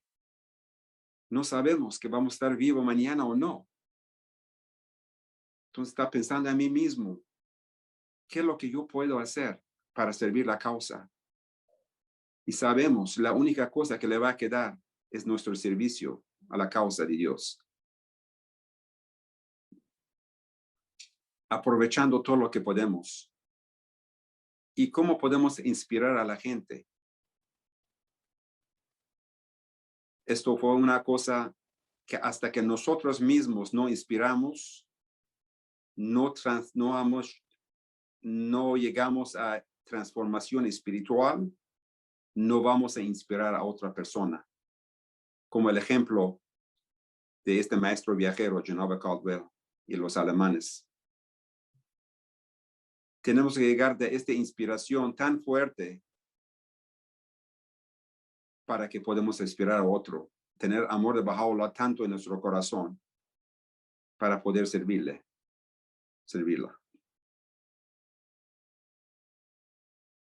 Y aquí tenemos todas las guías, las cartas, las instrucciones, los mensajes.